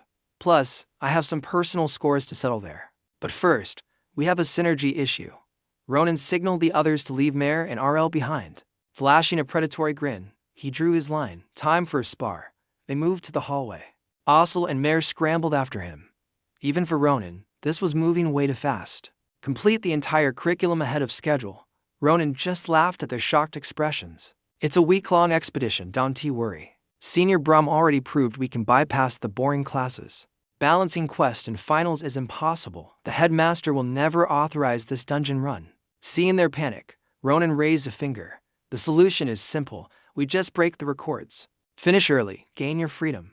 Now, let's head to the second floor of the combat pavilion. Before our first official quest, I need to gauge your current power levels and skill evolution. Resting his blade on his shoulder, Ronan beckoned. Relax, aim for my vitals. I want to draw. His face twisted into a demonic smirk. But don't hold back. If it is too easy, I'll be disappointed. 𝐻𝐫𝐚𝐬𝐡 glanced at 𝐓𝐿. Show him that move. Let us prove how much we've leveled up since then. 𝐓𝐿's face flushed with adrenaline. He concentrated, channeling brilliant blue mana into both hands. Simultaneously, 𝐻𝐫𝐚𝐬𝐡's great sword erupted in a vibrant green aura. The real battle was finally beginning. She swung her blade with explosive force. I am coming at you with everything I've got. The floor shattered under the impact. Ronan realized she wasn't aiming for him, she was reshaping the battlefield. Shards of stone began to hover, encased in a shimmering mana shroud as the gravity around them shifted. 𝐓𝐿's hands trembled with focus, meticulously controlling the floating debris like a seasoned summoner. He was still unpolished, but the sheer will he used to dominate the stones was impressive. Here I come, 𝐻𝐫𝐚𝐬𝐡 shouted as the mana-infused stones launched toward Ronan like guided missiles. Ronan evaded effortlessly, developing mind arts in such a short time. You guys are actually making me excited. He gripped 𝐻𝐵𝐴𝐚𝐬𝐿 tight. His blade hummed, ready to tear through the oncoming storm of stone. His hands were a blur, striking down every projectile before they could even graze his cloak. Great work, 𝐓𝐿. But the assault hadn't ended. A blue flash descended from above. 𝐻𝐫𝐚𝐬𝐡 was seizing her moment. Don't try to block this. Move, her heavy claymore roared, wrapped in a terrifying aura of pure destruction. Ronan dived to the side. That strike had enough raw power to level a dungeon floor. Damn, if I was a second slower, I'd be a red smear on the floor right now. 𝐻𝐻𝐬𝐻 didn't let up. She pivoted midair, swinging her long sword toward Ronan's new position with lethal precision. Ronan arched back, feeling the wind of the blade. He spotted an opening on her right and lunged forward. Their blades collided with a bone-shaking ring. 𝐻𝐻𝐬𝐻 gritted her teeth, struggling against Ronan's overwhelming pressure. Even with numbing arms, Ronan smiled. Their growth had shattered every expectation he had for this timeline. Suddenly, 𝐓𝐿 appeared high above, hovering with a massive boulder aimed directly at Ronan's head. Let go of 𝐻𝐻𝐬𝐻, 𝐓𝐿 screamed, raining down a barrage of stones faster than human eyes could track. Ronan leaped back, but a wild grin spread across his face. He finally drew his blade for real. The true mind art was about to awaken. The real hunt starts now. Giant boulders cascaded toward him like a death sentence. His blade sang, carving a path through the debris. Slashes of red and white light split the sky. Ronan pulverized the massive stone into mere dust. Rubble rained down on the floor. He smiled at his comrades. You've both grown much stronger. I see you didn't slack off while I was gone. He stood there completely unfazed and calm. 𝐿 and 𝐻𝐻𝐬𝐻 remained wary. More stones hovered, waiting to strike alongside 𝐻𝐻𝐬𝐻's sharp, mana-infused blade. Their power output had increased. Yet they struggled to maintain their forms under his overwhelming pressure. Especially you, 𝐿. You ray a completely new man. I am impressed. Ronan's words were sharp and cold. 𝐿 thanked him, hands trembling to stabilize his mana flow. Is the test finally over? He gasped. Ronan finally nodded. They collapsed, gasping for air. 2 weeks. 2 weeks is enough time for us. Suddenly his aura shifted. A sinister, villainous grin spread across his face. Time for the real hell. Let the special training begin. They screamed. But we just finished the sparring session. Ronan swung his blade, and they bolted. Survival was the only quest objective they had left now. His sword, Lanier, whistled through the air. Save me, they wailed as he chased them down. They sacrificed sleep for rapid growth. 2 weeks later, the principal stared at their results in disbelief. You completed the entire course already? Not just Ronan, the whole club had reached the goal together. Ronan smirked. Yes, sir. Mare and 𝐿 looked like they had barely survived a high-ranked dungeon. They looked like walking corpses. Based on this, can we finally head out now, principal? The principal smiled kindly. As promised, you have permission. Be safe and good luck on your journey. The next day, the adventure club set out for Mount Vadian, following their carefully crafted strategy. Standing at the mountainous base, they surveyed the lush greenery. Mare reached out his hand curiously. He sensed the mana veins beneath the surface. Unbelievable. The mana here is incredibly pure. Brahm laughed heartily. Just breathing this air is a form of passive training, isn't it? Seeing Ronan walking ahead, they followed. He was focused on breaking the inner curse within him. What are we doing here? They asked. Ronan urged them forward, ignoring their confusion for now.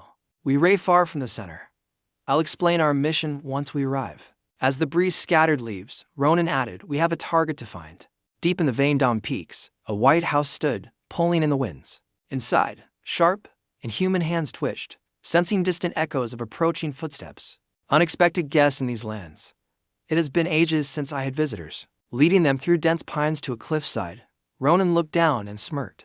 Found them. Those bastards are swarming, and entire horde is gathered below.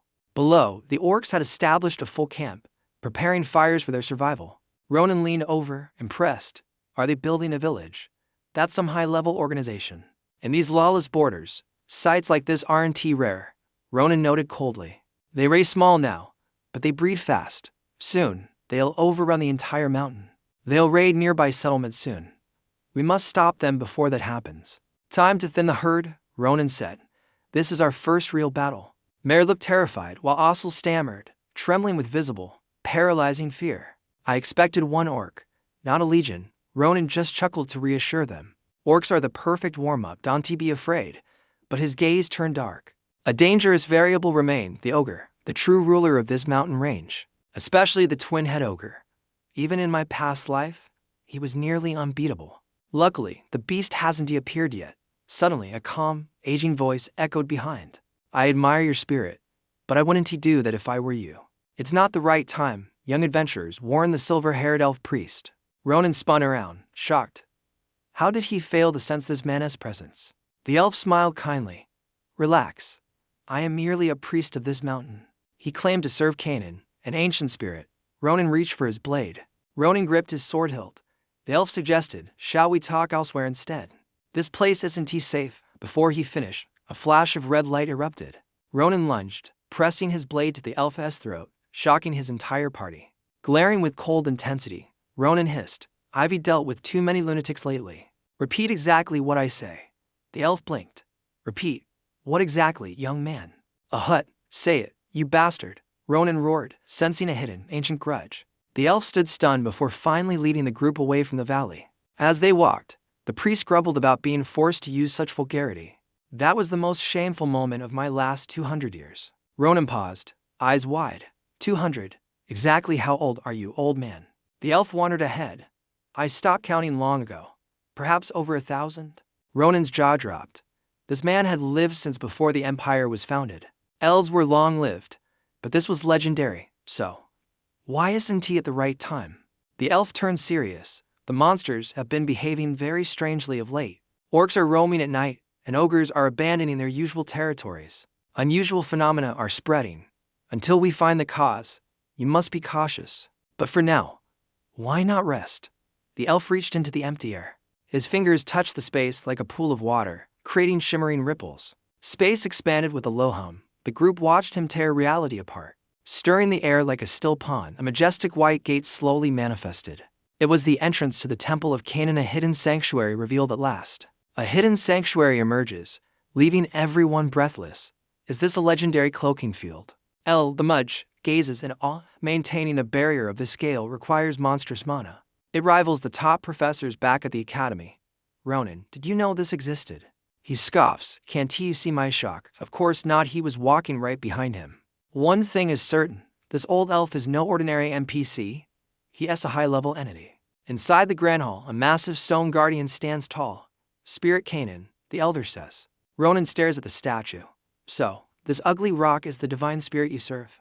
The elf doesn't flinch. Instead, he offers a gentle, knowing smile at the boy's bluntness. It's more than a rock. Its history is long, though likely to boring for you. Drop your gear and rest. This temple has plenty of rooms for weary travelers. His companion nudges him. Weren't you looking for something? Ask him now before you forget. When Ronan mentions seeking the absolute eye, the elder's expression shifts to pure shock. Why seek that cursed power? Is it to burn away the darkness within your soul? Ronan's heart skips a beat. How could you possibly know about my hidden curse? The elder senses dangerous echoes clinging to him. Young man, we need to speak privately. They move to a secluded shrine. I knew the moment we met you were no mere student. The elder calmly pours tea, but Ronan's instincts are screaming. Something is definitely off. He is being drawn into the old man's rhythm. He instinctively reaches for his sword hilt. Is he a spy for the stars? Ronan wonders, scanning for any hostile mana signatures. But there is no trace of Odd's corruption. The elder simply slides a hot cup forward. Drink. It seems your mind is heavy with many burdens and unresolved quests, Ronan. The tea's aroma is hauntingly familiar. Ronan tries to remember where he's encountered it. Suddenly, his vision shatters. The 7 colors of mana flow appear vividly before his eyes. The elder watches his reaction. How is the tea? Quite the awakening, isn't it? Ronan is mesmerized by the glowing mana threads. It is like I have a new set of eyes. How? The elder explains it as a rare herb found only in these treacherous mountains. It heals the spirit and amplifies senses by flooding the body with pure, concentrated energy. Normally, you wouldn't see this, but your curse has partially unsealed your latent potential. I'll share the recipe. Learn this power, but never use a cursed eye to break a curse. He warns that using the absolute eye to bypass fate demands a heavy price, a life. Use it too much, and your own life force will be consumed. You understand. Ronan admits his ignorance. He was just desperate to erase the curse as fast as possible. Avoid that path, the elder cautions. The price of that power is far too high. Ronan gazes at the tea, remembering Professor Schritt's warnings from his previous life. Even the Academy's masters couldn't break it. His curse was simply too overwhelming and dark. He knows people are trying to help, but his patience is reaching its absolute limit. He grips his sword. If he dies here, his revenge against the stars will be lost. His regression would mean nothing. He must survive to tear those bastards apart. He needed to lift the curse quickly. The old goblin nodded, warning of the hidden risks involved. Avoid being reckless. One mistake could lead to a catastrophic, soul-crushing failure. The elder warned. Ronan stared at his tea, remembering Professor Schritt's words. They echoed the goblin's warning perfectly. Even a master like her couldn't break his curse. It was a high-tier seal of pure despair. Despite everyone's help, his patience was fraying. The shadow of that man still loomed very large. Gripping his sword, Ronan reminded himself, if I am careless, I'll die before getting my revenge. His regression would be for nothing. But who was this old man standing before him now? He didn't remember him from his first life. Yet, something about him felt strangely familiar and old. Ronan sipped his tea calmly. Lately, things have been spiraling out of my control, he admitted. Those crazy fanatics that keep rambling about the return of the stars and the end times. The goblin's expression turned grim. He understood the weight of Ronan's words all too well. The star-worshipping cult has returned. He furrowed his brow, his aura growing heavy and dark. The moon rose over the sanctuary, now swallowed by shadows. Sani stood alone, lost in thought. If they were the same fanatics, then history was destined to repeat its bloody, tragic path. A catastrophe that claimed thousands would happen again. The images haunted the old goblin's mind. Will I just stand by and watch again? He wondered, his heart heavy with ancient guilt. Is this boy the answer I've been waiting for? What path should I take now? Footsteps broke the silence. Ronan appeared in the dark. Still awake, Sani? The boy asked quietly. The old man was surprised. Ronan just wanted water, but they both felt the heavy tension. Ronan found 𝐷 staring at a massive monolith. Realizing this boulder was actually a divine statue, the priest explained their sacred ritual. Every millennium, they haul thousands of stones to the holy site. It is located in the most desolate region of the empire, a place forgotten by the light. Constant storms ravage the land. Most rocks crumble or are swept away within 200 years. Yet, some endure these hellish conditions for 1,000 years, proving an indomitable will against time. Noble souls inhabit these survivors, transforming mere stone into the sacred idols of the kin and faith. The old man's eyes teared up, remembering his fallen brothers. Ronan sensed the tension and pivoted.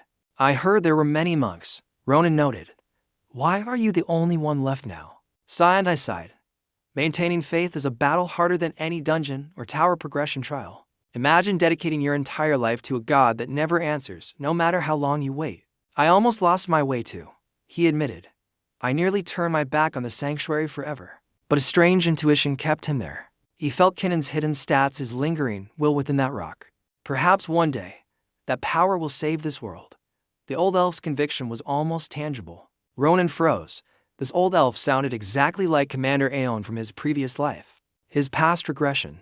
That same talk of destiny, a calling that forced him to guard this place against all odds. 𝐷 gripped Ronan's shoulder, his gaze piercing. I believe that fated moment is finally drawing near. Morning came, shaking off the heavy omens. The party prepared to scout the treacherous mountain peaks. They gathered, marveling at 𝐷's special brew. It was not just tea, it was a sensory awakening. Pure mana surged through their cells, sharpening their instincts to a lethal, razor-sharp edge for battle. Ronan followed the elf into uncharted territory, searching for rare herbs in the deep, dangerous crags. He followed 𝐷 not just for the quest, but because he sensed the old man's kindness. Sincerity radiated from every gesture. This high-tier elf was a rare breed in a world of degenerates. 2 weeks passed in deceptive peace, but in this genre, silence is just the prologue to tragedy. A storm of blood and tears was brewing, destined to bring collapse and agony to the weak. For now, the sky remained a mocking blue as the team prepped for their orc village raid. As they bid farewell, 𝐷's face was clouded with worry. He sensed an impending crisis.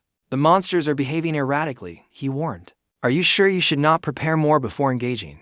Ronan smirked, brimming with the confidence of a regressor. We will be fine. We have leveled up enough. You said they felt weird, not stronger, he reminded them. We can handle these low-tier mobs. Only Asa looked hesitant, his survival instinct screaming. But the clock was ticking for their academy return. They had to move fast, 𝐷 sighed, then channeled the blinding radiance from his left palm. Light fragments scattered like miniature suns, weaving a complex system of magic into the very air. I have cast a beacon, 𝐷 explained. The temple gates will open whenever you need sanctuary. His voice turned grave. If things go south, run back here. Never drop your guard in these woods. You may be strong, but this forest hides shadows darker and deeper than any abyss you have faced. Meanwhile, at the orc village, the slaughter had already begun. Bodies were piled in a red lake. A figure in pristine white drifted through the gore, her blade dripping with fresh, warm monster blood. What a drag, she hissed. Finding that old geezer is proving to be a real pain. Her plan to lure him out with these stupid puppets had failed. The bait was not enough. Fine. I will hunt you down myself. She looked human, but pointed ears betrayed her elven bloodline. She muttered 𝐷's name with insane malice while a two-headed ogre chuckled darkly behind her. From the cliffs, she watched the surviving orcs celebrate, flaunting stolen treasures like mindless degenerates. Gold and jewels sparkled in the dirt, the loot from countless raids on the surrounding human settlements. Ready? Ronan asked, his eyes cold as he surveyed the target. His teammates drew their steel. Let us move out, he commanded. It is time to show these monsters the true meaning of terror. Unaware of the shadows looming, the invaders were busy splitting their loot, laughing like absolute degenerates. This jewelry belonged to a village boy, a kid they'd left broken and sobbing in the dirt. Their sinister mockery didn't last long. From the high cliffs above, death came screaming down. Two hunters brandishing heavy great swords descended, while El's mana began manifesting massive stone projectiles. The monsters were too dim-witted to realize these weren't ordinary humans. Their mana signatures were on another tier. Gold and blue flashes rent the air. In a heartbeat, Mare and Brahm's synchronized strikes claimed 5 lives. Before the terrified villagers, the orcs were treated like mere trash, sparking a roar of primal fury. They gripped their rusted blades, baying for blood as the entire horde surged toward the two swordsmen. But before they could close the gap, a mana-infused stone whistled through the air. shattering an Orc's skull. His comrade froze in shock as the body hit the ground. His pea-sized brain couldn't process the fatality. Before he could blink, a second projectile smashed his jaw, nearly turning his head into a red mist. With effortless precision, 𝐿's awakening trait had already neutralized the vanguard monsters with cold efficiency. From behind, a slow clap echoed. Impressive shot. Looks like your skill evolution is finally paying off. Even though 𝐿 was trembling with nerves, Ronan kept the pressure on, pushing the boy's limits. The kid's hidden stats had clearly spiked. He was now manifesting nearly 100 stones simultaneously. Wipe them out, Ronan ordered, his voice dripping with the savage intent of a high-ranking hunter. 𝐿 gritted his teeth and swung his hand down, unleashing the floating arsenal upon the confused monsters. A localized meteor shower of jagged rock pulverized the orc lines, sending the survivors into a desperate retreat. Amidst the rhythmic thuds and dying shrieks, a heavy silence finally settled over the blood-stained forest. As the dust cleared, 𝐿 stood trembling among the carnage, overwhelmed by the sheer scale of his power. Ronan laughed, clapping him on the shoulder. In this guild, we share the glory and the trauma. Brahm flashed his trademark grin. That's right. We reign this together, kid, through every dungeon floor. But don't forget, Ronan teased. The heaviest training penalty still falls on you for crying. 𝐿 wiped his tears, realizing he had survived.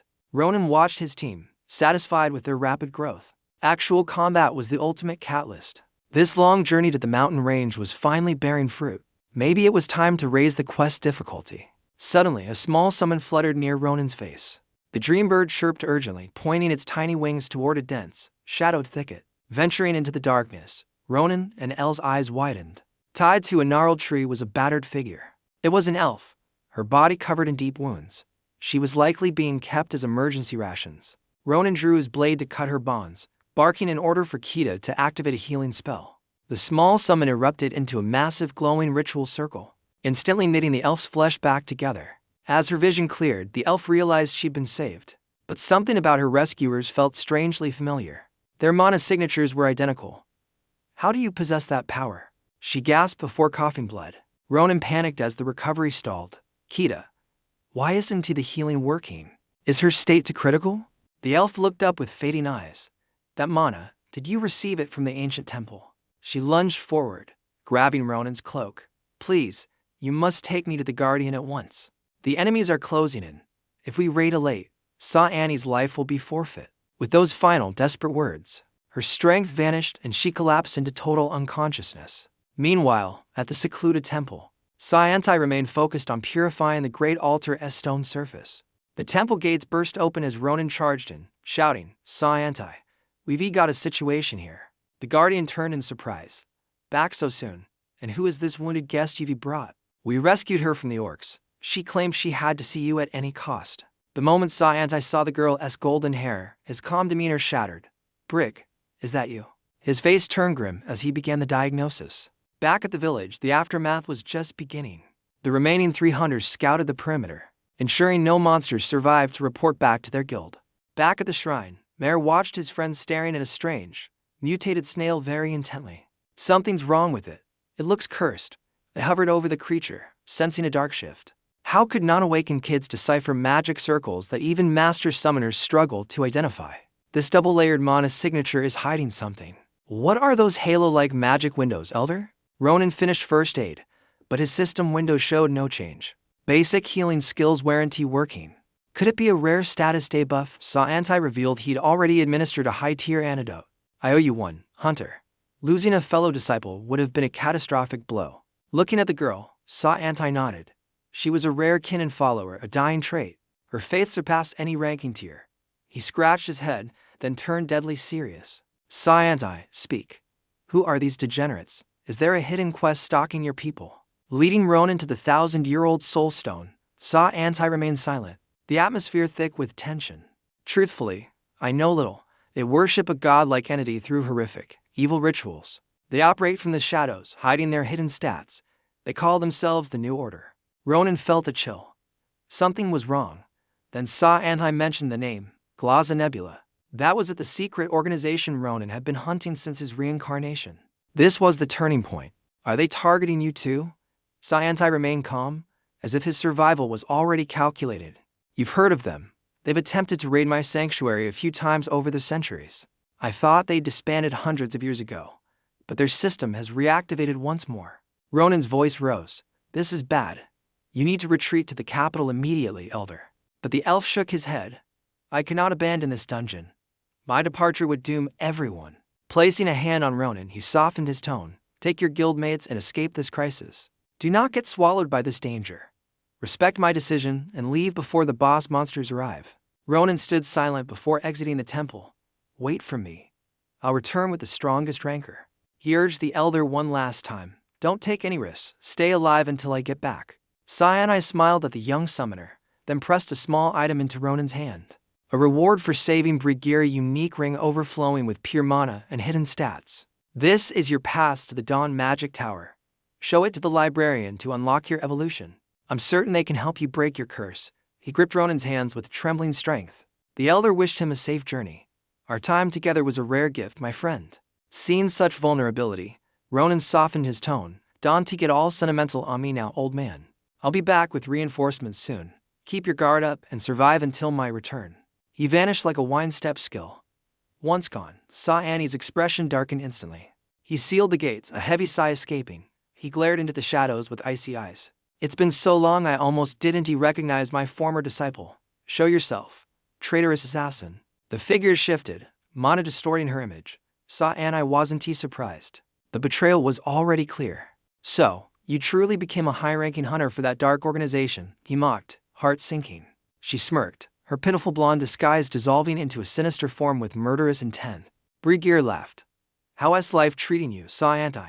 Still playing the martyr in this tower. Of all the assassins they could send, they chose you. A truly wicked strategy, the elder spat. She countered with a sneer. You rain no saint, paralyzing your patient with such a potent drug. Paralysis, that was for your own good, 𝐶𝐼 retorted, his aura flaring in righteous indignation. She shrugged. I had to get close. The Lemham's shadow guard being captured by orcs. Ridiculous. I tried baiting you with monsters, but you didn't bite. Then I saw those kids. Their mana signatures were linked to yours. Those little hunters were the perfect bait for my trap. The fastest way to summon you was to slaughter them and drop their items everywhere. But I showed mercy. After all, we once shared the same faith. Don't I deserve a reward? 𝐶𝐼's face twisted in fury. I'll make sure you regret ever awakening that dark power. Being born was your first mistake, she cackled. Scared. Why stop the fun now? The organization has a task. Recruit 𝐶𝐼, or execute her on the spot. She drew her blade mid-sentence. 𝐶𝐼 countered, her hands igniting with golden lightning. The powers clashed with a thunderous roar, sending shockwaves through the trembling earth. Ronan stopped dead. A primal chill crawled up his spine as he turned back. His team rushed toward him, breathless. Ronan, we found something disgusting at the camp. The orc corpses, they're marked with high-level magic circles I've never seen before. Ronan's hunter instincts flared. Before he could react, a massive explosion tore the sky. The mana's signature was chaotic.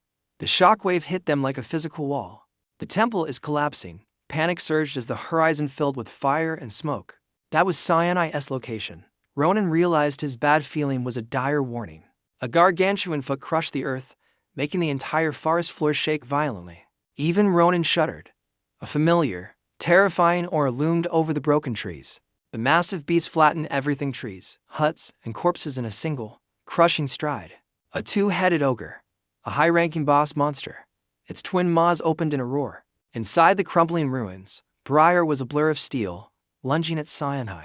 𝐶𝐼 summoned Ventus, her palms glowing with a fierce, emerald wind magic. A jade hurricane erupted, but Briar's maniacal expression didn't waver for a second. Yes, this is the power I wanted. Briar laughed with pure, degenerate madness. In a twisted sacrifice, she severed her own hand, fusing her blade to the stump. Dark mana bled from the wound, radiating a soul-crushing and demonic pressure. Briar unleashed a torrent of shadow mana that devoured 𝐶𝐼's emerald gale. The impact was blinding, a roar of light and shadow, followed by eerie silence. Death settled as the two stood amidst the wreckage. The real battle was beginning. 𝐶𝐼 readied her next spell, but Briar's form blurred and vanished instantly. She reappeared above, her blade descending like a guillotine toward the elf's head. 𝐶𝐼 deployed a magic barrier, her eyes locked on the crazed, lethal assassin. Steel fragments grazed Briar's face, yet she kept smiling that blood-chilling, wicked grin. An explosion pushed them back, leaving a thick wall of smoke between them. 𝐶𝐼 was bleeding. Briar wiped the crimson from her cheek, her eyes glinting. 𝐓𝐫𝐚𝐿 material. Join us, and you'll have a seat at the very top. I don't play with heretics, Science, I replied, her voice as cold as ice. You've gotten slow, Briar. Is this the best the 𝐓𝐫𝐚𝐬𝐡 shadows can do? Briar chuckled darkly. Speed isn't everything. Besides, I was just buying time. You're stalling for the kids, and I'm stalling for my pets. Fair trade, right? Science, I froze. Briar's grin widened. You played the martyr to let them escape. Why protect that brat? You've never cared about anyone in this world before. He's my guest, Science, I hissed. If you touch them, I will erase you. Her killing intent flared, but Briar only laughed and pointed toward the woods. Too late. You crossed the line, and now they will pay the price. A massive explosion echoed from Ronan's direction. Science's focus finally shattered. Got you. Briar lunged from the shadows, her blade whizzing through the air. A spray of blood hit the stone. A severed arm flew through the dust. Minutes earlier, in the dark woods, the ogre's roar shook the heavens. It had found fresh meat. The hunt for the survivors had officially begun. The beast drooled greedily, thinking these humans would be an easy meal. Wake up, get behind me, he shouted at his fear-stricken comrades. The two-headed ogre scanned them with crimson eyes. You ain't no match for it. It lunged at Brahm. He stood frozen, unable to move a single muscle. The massive arm struck like a falling tree, sending him flying back. His friends turned pale as Brahm was thrown into the distance. Brahm hit a tree hard. The beast shifted its gaze to the survivors. It raised a massive arm, ready to crush both humans at once. A blur streaked between them as they froze in the shadow of death. Ronan's sword, Laner, parried the ogre's heavy fist. Wind pressure exploded. Everyone was shocked. Even the ogre was confused by the sudden block. Holding his ground, he ordered the others to take Kit and Brahm. His grip tightened. This dog is mine, he shoved the massive hand back. Move now, 𝐷𝐾𝐃 rushed forward as Mar finally fled the danger zone. Ronan faced the beast alone, noticing a familiar magic circle in its eyes. It was just like the golems in the cave. The mark of 𝐓𝐫𝐚𝐬𝐡. The Nebula guild. His rage intensified as he gripped his sword. Ronan leaped back just as the ogre's fist pulverized the ground. He swung Laner, carving a deep line across the monster's chest. He followed with the relentless flurry, giving the beast no room to breathe. TSK. Not a single scratch. This monster's endurance was truly monstrous. The ogre swung its left arm at Ronan while he was airborne. He blocked the strike, but the sheer force sent him reeling back. He crashed through a row of trees, sent flying by the impact. He stabbed Laner into the earth to stop his momentum. His hands trembled from the power. The ogre grabbed a nearby tree. It hurled the trunk like a spear, launching an orc alongside it. Bleeding, Ronan muttered. I do usually enjoy a fight like this, but you crossed the line. You hurt my comrade right in front of me. Wiping away the blood, Ronan's eyes burned with a murderous intensity. The tree closed in. He gripped the dwarf-made blade with all his might.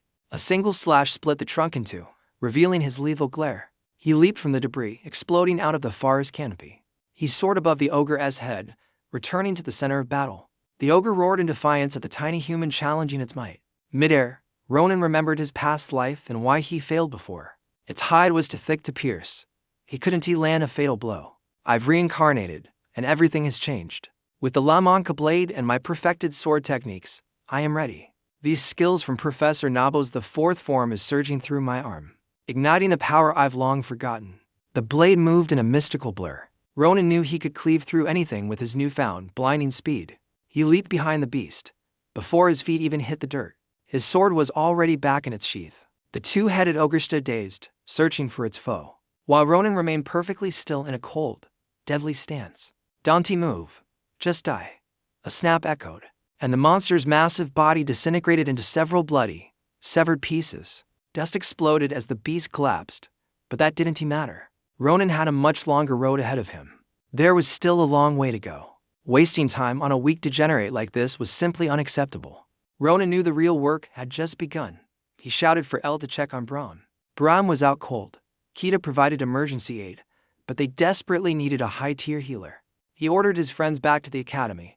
He had to return to San Anias Temple. The sacred site was gone, reduced to a twisted heap of rubble and shattered stone. Ronan froze in horror. How could everything fall apart so fast? He stood there, paralyzed. Heavy footsteps approached. He turned to find the old elf clutching a bloody, severed stump. Despite the carnage, the old man smiled. You ray safe? What a relief to see you. He apologized for his weakness. Ronan rushed to catch the old man's collapsing frame. You crazy old man, stop worrying about others, Ronan barked, his voice thick with worry. Run, boy, more are coming. Before he finished, a spear of dark mana tore through the sky. The dark bolt pierced 𝐶𝐼's chest. Death was instantaneous, occurring right before Ronan's eyes. Warm blood sprayed across Ronan's face as the old elf collapsed, gasping his final breath. Ronan stood petrified. The destruction was so absolute he feared even touching the broken body. 𝐶𝐼 coughed up more gore. Suddenly, a streak of light crashed down nearby. Damn it, that was close. A voice grumbled. Is that any way to treat a former comrade? Using such a lethal skill even with one arm, 𝐓𝐫 still got some bite left. Briar stepped out from the wreckage, a sinister smirk playing on her lips. I almost died, you old geezer. She raised her left hand, which glowed with celestial light. In a flash, her wounds vanished. Her tattered appearance shifted back to terrifying perfection. The blessing of the stars is absolute, she mocked. I didn't expect our reunion to be this. And you, surviving that ogre. Color me impressed, kid. Her eyes dripped with malice. The truth hit like a physical blow. Ronan's rage boiled over, veins throbbing in his face. Who are you? Ronan growled. Briar laughed, adjusting her hair. Oh right, I changed looks. Ronan's jaw dropped. Her black hair shifted, turning into a familiar, shimmering gold. She winked. Thanks for the rescue, boy. It was the elf girl from the village. The realization stung. He had saved a monster. Her laughter cut through his shock. You helped me cross the border perfectly. To thank you, I'll send you to hell. Lethal killing intent surged. Mana swirled around her like a violent, dark storm. She unleashed a barrage of dark bolts. Ronan dove back, cursing her name. The ground shattered where he stood. Briar tapped her blade, looking bored and dangerous. Oh, fast little rat, aren't you? She scanned the empty crater with a cruel grin. The earth shatters, allowing the kid to escape with the high-tier anti. The goblin collapses against a cliff. Briar's laughter echoes maliciously. This brat is no ordinary hunter. She watches the goblin's life force fade. Blood drips from his mangled arm. Ronan's face pales as he desperately calls for 𝐊𝐃 to provide healing. You must save him. The summoner's bird steps forth, activating a mana-infused magic circle to treat the elder. While the goblin recovers, Ronan marches toward the enemy, teeth gritted in a silent, murderous rage. You bastard, you destroyed the forge and stalked the duke. Ronan unsheathes his blade with deadly intent. He points his steel at her face. You've got some nerve showing up here. The nebula's killing intent surges. Briar treats the boy like a toy. You met my comrades, didn't you? Those hunters killing our cultists? Suddenly, Ronan lunges. His sword tip pierces toward her face, fueled by a deep, righteous fury. She dodges with mocking ease, laughing. So, it was you? The degenerate disrupting our grand mission. Without a hint of fear, she toys with him. Ronan realizes his opponent is a high-ranking tier threat. Impressive for your age. No wonder my cultist fell. Tension peaks as the boy readies a hidden stat boost. Ronan lunged back, but Briar was already closing the distance, her blade poised. 𝐓𝐫 caught my interest, boy. What are you hiding? She purred, her sword crashing against Ronan's with bone-shattering force. Ronan's muscles spasmed instantly. Her strength was overwhelming. She was reading every single frame of his movement. Her crazed reflection gleamed on his blade. Ronan knew he had to end this with one decisive, lethal strike. He dove in, meeting her head-on while she was off guard, clashing repeatedly against her surging dark mana. Briar didn't even break a sweat. Even when colliding directly with Ronan's top-tier sword, she remained completely unfazed. She leaned in, her face inches from his, laughing maniacally. I am starting to really like you, kid. It's a waste to kill you. Why not join us? I'll treat you better than you can imagine. Ronan gritted his teeth, cursing her. Briar just waved a hand dismissively, releasing a sudden surge of mana. For mana arrows hissed through the air, piercing 𝐶𝐼's legs and forcing the old goblin awake in agony. Refuse, and I'll make his death the most painful thing you've ever witnessed, she threatened coldly. 𝐶𝐼 groaned in pain, his voice trembling as he tried to console him. I am fine. Just run, Ronan. Ronan's grip tightened. This monster was getting off on their suffering. A true degenerate enjoying the torture. Well, kid, his life is in your hands. Briar watched him, her eyes filled with predatory expectation. Ronan's lips moved, his answer sharp and final. My choice is to rip you into bloody pieces, bitch. He swung with a massive kickback, forcing Briar to retreat, though her twisted smile never flickered. Oh, I want you even more now, she screamed. Ronan's rage finally hit its absolute breaking point. They blurred into motion, clashing across the field at speeds the human eye could barely track. The screech of metal on metal echoed, turning the air into a blinding storm of mana and sparks. 𝐻𝐿 struggled to sit up, every breath a battle. His weary eyes stayed locked on Ronan's silhouette. The boy was giving his all. Briar's eyes widened with a sick, ecstatic thrill as she fought back. How long has it been since 𝐿𝐵 fought a real opponent? She mocked Ronan's every desperate swing. She caught his wrist with her bare hand, a calculated, terrifying smile spreading across her face. Such a waste, she whispered, pulling him closer until he could see the pure killing intent in her eyes. Move an inch, and you ray dead. Suddenly, a mana arrow buried itself deep into Ronan's chest. Ronan screamed as blood sprayed. Briar's blade finally began to move with lethal, systematic intent. When you wake up, the afterlife will greet you. Ronan saw the blade coming, but his body failed him. His muscles were locked, pinned to the earth by an invisible, crushing weight. He couldn't move a millimeter. Asterisk clang. Asterisk at the last second, a brilliant green barrier flared to life, shielding Ronan from the killing blow. Briar recoiled in pure fury. Damn you, 𝐻𝐿, she shrieked, spotting the old goblin casting the spell. Glowing hexagonal plates surrounded Ronan. 𝐻𝐿 glared, his voice filled with a newfound, terrifying authority. I warned you, Briar. Touch him again, and I won't let you leave this place alive. Ronan gasped. Stop. You rayed injured. But 𝐻𝐿 cut him off, his gaze fixed on the enemy. You did great, kid. You bought me the time I needed. Now, leave the rest to me. Suddenly, a vortex of blue mana swirled like a mirror, replacing the green shield with a powerful warp. With a flick of his finger, Ronan was pulled back, sliding across the ground away from the danger. Briar lunged to reclaim her prey, but her sword hand froze, caught in a crackling field of electricity. White-blue sparks hissed around her.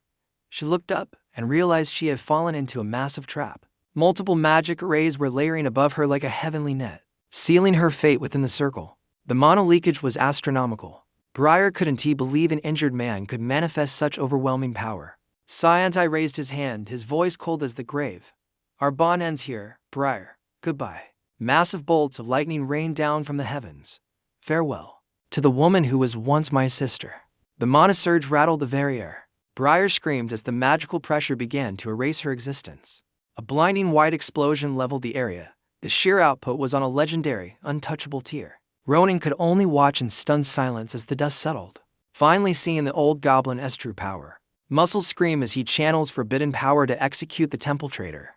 He bites his lip until it bleeds. Despite the heavy blood loss, he refuses to yield. This quest ends here, no matter the cost. Even if he burns through every drop of mana and life force, the awakening cannot be stopped. Briar shrieks the name 𝐻𝐿 with ancient hatred.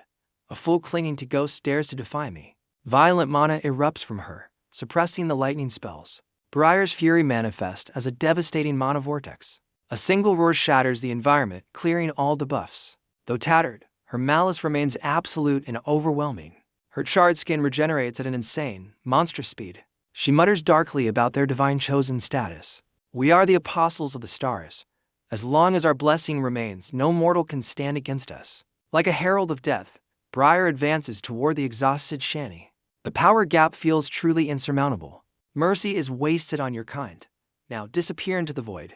Her toxic gaze locks onto her prey. 𝐷𝐾 chirps in protest as the goblin's strength hits zero. 𝐻𝐿 accepts his fate, ready for the end. But wait, a secret telepathic link connects to Ronan. He lowers his head, hiding the plan from Briar. Listen close. Boy, she negates all damage using a broken trait called Blessing of the Stars. Ronan's rage boils. This cheat skill was the same nightmare he faced in his previous life. She's heavily wounded now. Fall back and prepare for the future. Let this old man handle the fallout. The blade swings toward 𝐻𝐿's throat. Suddenly, Ronan's cold voice cuts through the chaos of battle. Who gave you permission to say goodbye?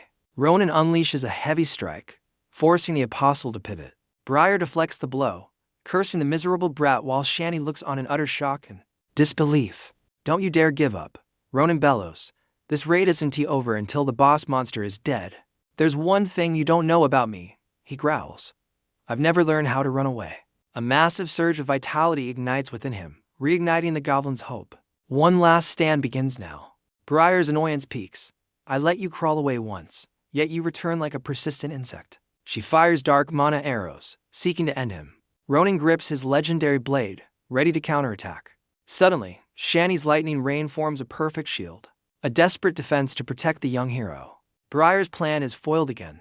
Her irritation evolves into pure, unadulterated madness. You both irritate me. She charges through the lightning, her star mana healing every burn instantly. She looks like a vengeful demon. In that split second, Ronan sprints forward. He 1T let her touch the elder again. Die, all of you. Briar strikes with max speed. Ronan accelerates, meeting her head-on in a final clash. Her irritation flared. Both of you. You're starting to really piss me off. She lunged, only to hit a lightning ward. Her celestial mana instantly repaired the damage. Her face twisted into a demonic mask. Seeing his chance, Ronan charged forward. He wouldn't let her touch the dying elf. His heart burned with pure, unadulterated fury. Die, all of you, she screamed. Ronan moved, his speed pushing past human limits. Ronan's blade carved a crescent arc through Briar's arm, blasting the boss back 5 meters. Only Ronan could pull off the strike that fast. He stood firm, his eyes cold and relentless. Think you Ray untouchable, he sneered. Blood sprayed from her mangled arm, staining the ground. Shani saw a glimmer of hope, while Briar's face paled. How did he break her celestial blessing? Fury and confusion twisted her face into a mask of rage. She let out a guttural roar. Impossible, she screamed, but Ronan didn't stop. His blade moved with surgical, lethal precision. He lunged forward, targeting her vitals while she stood frozen. The 5-meter gap closed instantly. Blood erupted as deep gashes opened. Ronan's strikes were thin, precise, and absolutely devastating. Glaring at her with pure hatred, he growled, "Go ask your star yourself once you're dead." As she collapsed, Briar couldn't believe it. Was this the end before she found the truth? Her consciousness faded as her lifeblood pooled. A century of searching was ending in total failure. She wasn't ready to go. In her final moments, she remembered her brother's face. She wondered if he had found his answers before his soul left this world forever. Ronan sheathed his sword without looking back. Only when the body hit the floor did he turn. The witch lay dead in her own blood. He'd barely survived her cheat code celestial blessing. If she hadn't been so overconfident, I'd be toast, he muttered, recalling his past life. Back then, only he could pierce the defenses of the giant class. He still didn't understand why. Was her blessing the same source of power used by those leading the top-ranking tiers? Shani's weak voice snapped him back to reality. He rushed over, cursing the old elf's wounds. "Shut up and heal yourself," he barked. "Stay with me, Shani, we're almost through this." A withered, trembling hand grabbed his, silencing Ronan instantly. The old man's grip was surprisingly firm. Shani offered a gentle, serene smile that made Ronan's heart ache. He looked completely at peace. "I am okay," he whispered. "But Ronan, help me reach the statue one last time, will you?" They reached the Kennen spirit statue, still standing tall despite the fortress being reduced to rubble. Shani coughed up dark blood, yet his smile remained. Ronan watched in a desperate, helpless panic. Sensing his guilt, the old man squeezed his hand. "Don't blame yourself. This was fate, Ronan. A long, brutal war is coming. You will lose things and you will be hurt, my boy. But please, keep moving forward until the end. I know you're the one who can do it." With those final words, a peaceful light filled Shani's face. Ronan felt a sharp pang of grief. Suddenly, the massive stone pillar erupted in a mystical glow, resonating with a hidden system pulse. A matching light burst from Shani's chest, creating a mana vortex that whipped the wind around.